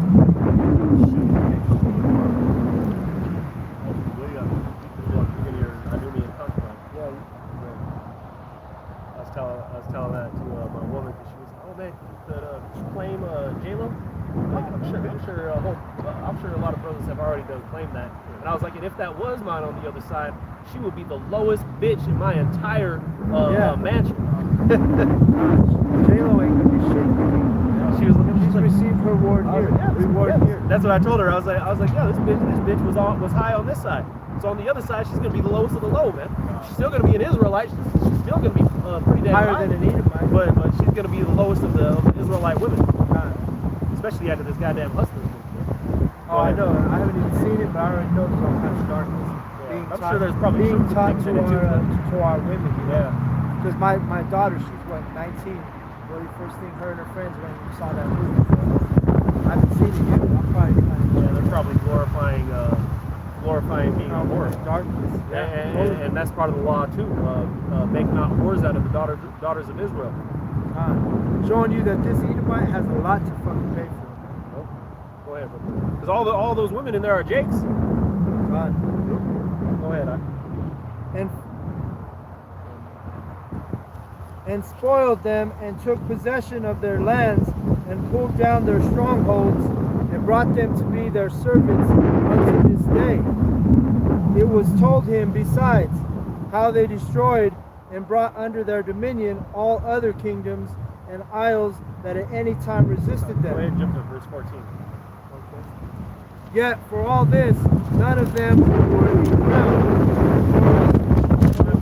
Even though they were the rulers of the whole planet, basically at this time, yet none of them wore a crown.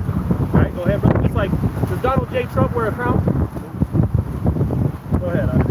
Or was clothed in purple to be magnified thereby. And does Donald J. Trump wear a purple? Does he wear a purple robe? Signifying that he's the King of Kings. Is he even allowed to pass? What was his name? He ain't even allowed to pass a bill without the okay by the Senate House. Hey, go ahead. Khan, yeah, this just like the brother said, man, this beast was diverse from the others, and this shows you who today has this same countenance. All right, do the Arabs have that? No, man. Yeah, this is all Esau said. The Senate goes back to Esau. 2 + 2 = 4, man. Just, all you gotta do is use your eyes, and you can tell who's who. Go ahead, brother. They don't see it, but they don't want to see it. Yeah, they don't care, man. You don't give a shit, man. As long as you have your football Sundays and your crab leg Tuesdays, you don't give a damn what goes on here, man. But we're telling you the truth out of these scriptures, man. Yeah, because and there will be a kingdom established on earth, man.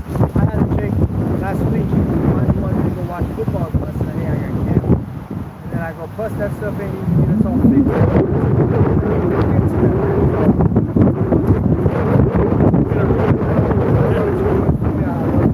Hey, ignorance is bliss. Willfully ignorant, man. Yep. You know what I mean? Oh, yeah, brother. that they committed their government to one man every year. One man every year. So what they would have a term in which this one man, the president, would be president. All right, but yet they also had a Senate and Congress House. Go ahead, brother. God, showing you nothing new under the sun. And that's how they operate now here in Babylon, America.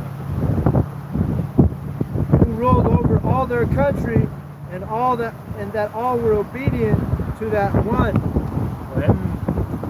And that there was neither envy nor emulation among them. Hey man, this was the iron. You see, this was the iron when they were strong. There was no envy. Oh man, the president said, Caesar said this, Caesar said that, and you know they killed what's his name, Julius Caesar, because before that they had this established. They had the Senate House. They had the Congress, man. You had that entire governing body.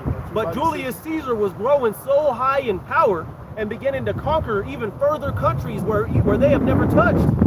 That he reached the point, because then he ended up making a marriage a marriage treaty with the country. Yeah, what was the name of? I think it was Philip. No, not the Macedonian, but you had the other Pompey. Pompey? Yeah. Which they got destroyed with that volcano, man. But they made a pact, and those were the other powerful people. Which were also Edomites. Yep. And he made, and that's the spirit. I didn't even know that. But they made a pact, because I think someone was married, one to another, a sister or something. They were that kingdom. Yep. So he made that treaty, and that made him even more powerful.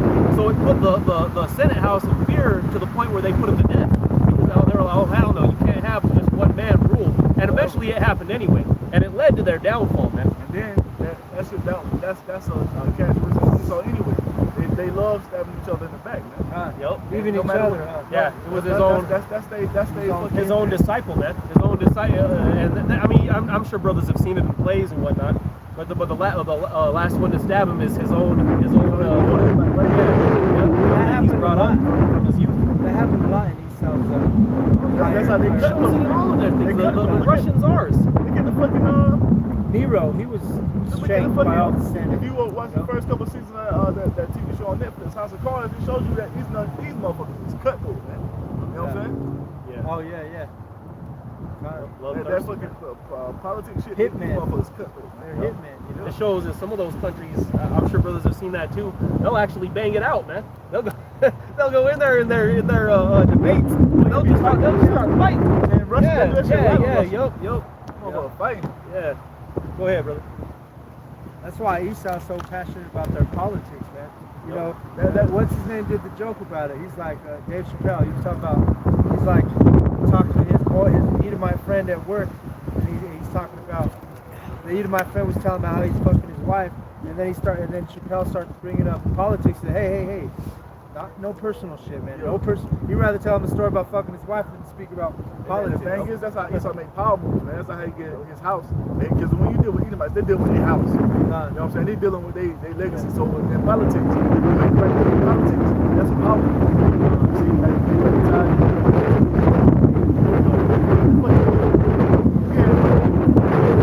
and the son become president. How the fuck that work? And it's all because they keep it in the bloodline, you know. Esau understands regeneration, you know, and that's why they're able to keep their wealth and their fortune continuously, because they're always consistently handing it to these the family, you know. What's so beautiful about it too, man.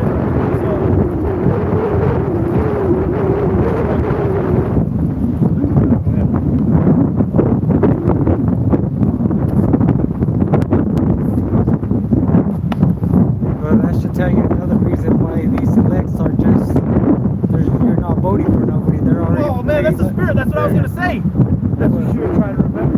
Yeah, brother. And that's the spirit jumped on his brother. And what it is, it's actually a selection, not an election. Yeah, and so like the brother brought out, man. You know, we ain't giving no votes. We don't give a damn because we know that there ain't nothing that's gonna change for the better of this place, man. This place is gonna die, man. And so we just sit and we watch the show. And I know when I saw Donald Trump get elected, man, I was clapping my hands. He just, look at all the power moves that he's made to further destroy this place, to bring further diverse. Now they're trying to impeach him, man. That's beautiful, man. Shit is popping off out here in Babylon, man. Good.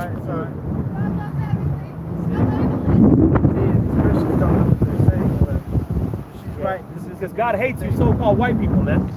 Right? And he hates America, man. That's right. And he hates Donald Trump and any other president that would reign over this place, and anybody who really votes for that, man. That's right. Because at the end of the day, and you know what's beautiful too, is a lot of these Americans don't even vote anymore, man. They don't even. I know like probably 3 out of every 4 people that I talked to didn't even vote, man. And that shows the diversity here, man. That shows the derision. They don't even care. Yep, it's falling, man. Just like Judas saw, Greece was beginning to fall. And what did he do? He looked around and said, Rome is growing. Rome is the next kingdom to rule. Go ahead, brother. And so we see what? We see America beginning to fall, and we know that the kingdom is beginning to rule, man. That's right! Go ahead, brother. Read a few more down, and then we'll close it on what you got, brother. I want to hear you how a shot break busting that whole thing down. First Maccabees 8, verse 17. In consideration of these things, Judas chose Eupolemus, the son of John, the son of Achos, and Jason, the son of Eleazar, and sent them to Rome. That's good on that, brother. That's just going into where he went to go make a league of confederacy with them.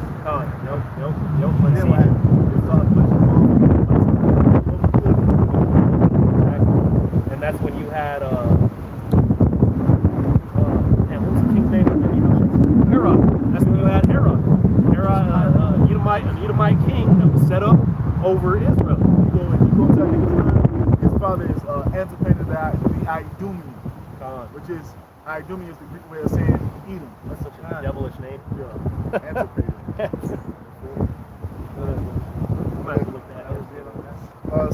Daniel chapter 2,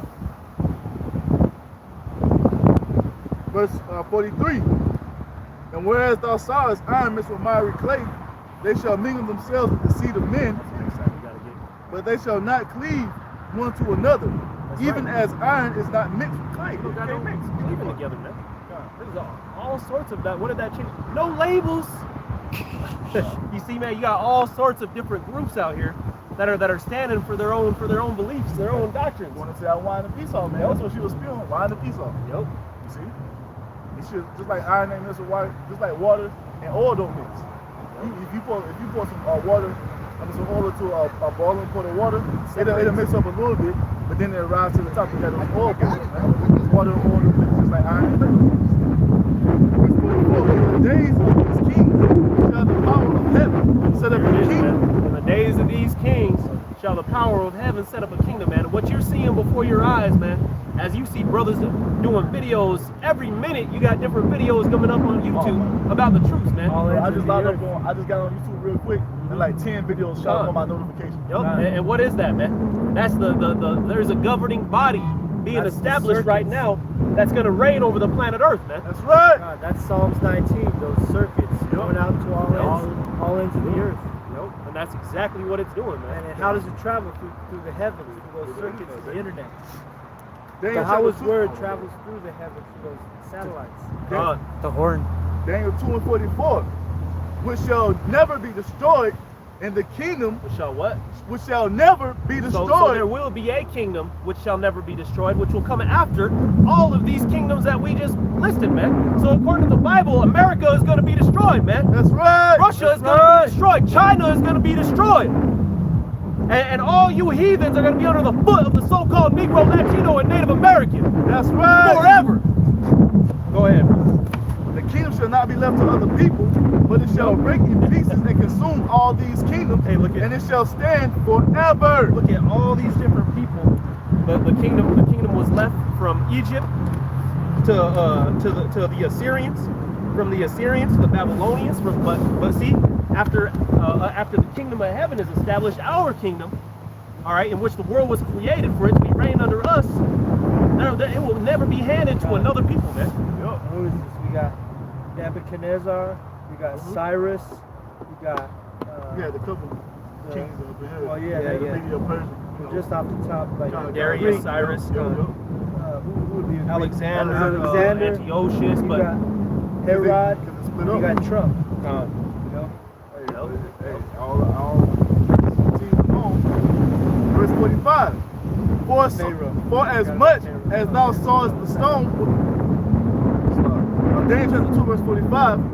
For as much as thou sawest the stone was cut out of the mountain without hands. This is why this dream was so troubling to Nebuchadnezzar, man. Go ahead. So he saw this. Now he's gonna break down the stone. Go ahead. And that it break in pieces the iron, the brass, the clay, the silver, and the gold. All of them. Every single one of these nations are gonna. What did it say? Break into pieces. Revelation 2 and 25. We're gonna break these nations down into pieces, man. They're gonna be devoured by fire in this last captivity. The great power, the great Yahweh, have made known to the king what shall come to pass hereafter. And the dream is certain, and the interpretation thereof sure. And it's going to happen. Nigga, it's going to happen. Nope. This right here, you see, we could have said the same. What was his name? James Cameron. We could have said the same thing. That, hey, James Cameron, your dream was sure, and the interpretation thereof will happen. Go ahead. Sirach chapter Sirach 2 and 8. Because of unrighteous dealings, injuries, and riches got by deceit, the kingdom is translated from one people to another. Nope. I guess translated from one people to another. You know this right here. All these nations was given to the next nation because of their wickedness, man. Even though they ain't under the law, they were still judged according to it, man. Because that's the ultimate law. No matter what these other nations want to do, the law is the true law. The law is Yahweh Shah. Because if you're standing in the throne, then really you have you're the power to enforce the laws of the Most High. Yep. And those were the ordinance of the planet Earth, man. Sirach chapter 2, verse 7. Sirach. Second Ezra chapter 6, verse 7. Then answered I and said, what shall be the parting asunder of the times, or when shall be the end of the first and the beginning of it that followeth? When's going to be the end times? When is this going to happen? When is that? The golden question, right? Go ahead, brother. Verse 8, he said unto me, from Abraham unto Isaac, when Jacob and Esau were born of him, Jacob's hand held first the hill of Esau. But Esau is the end of the world, and Jacob is the beginning of it that follows. That's right, man. So this devil right here is the end of the world, man. The end of the world, the end of these guys' world is happening, man. And the beginning of that which follows.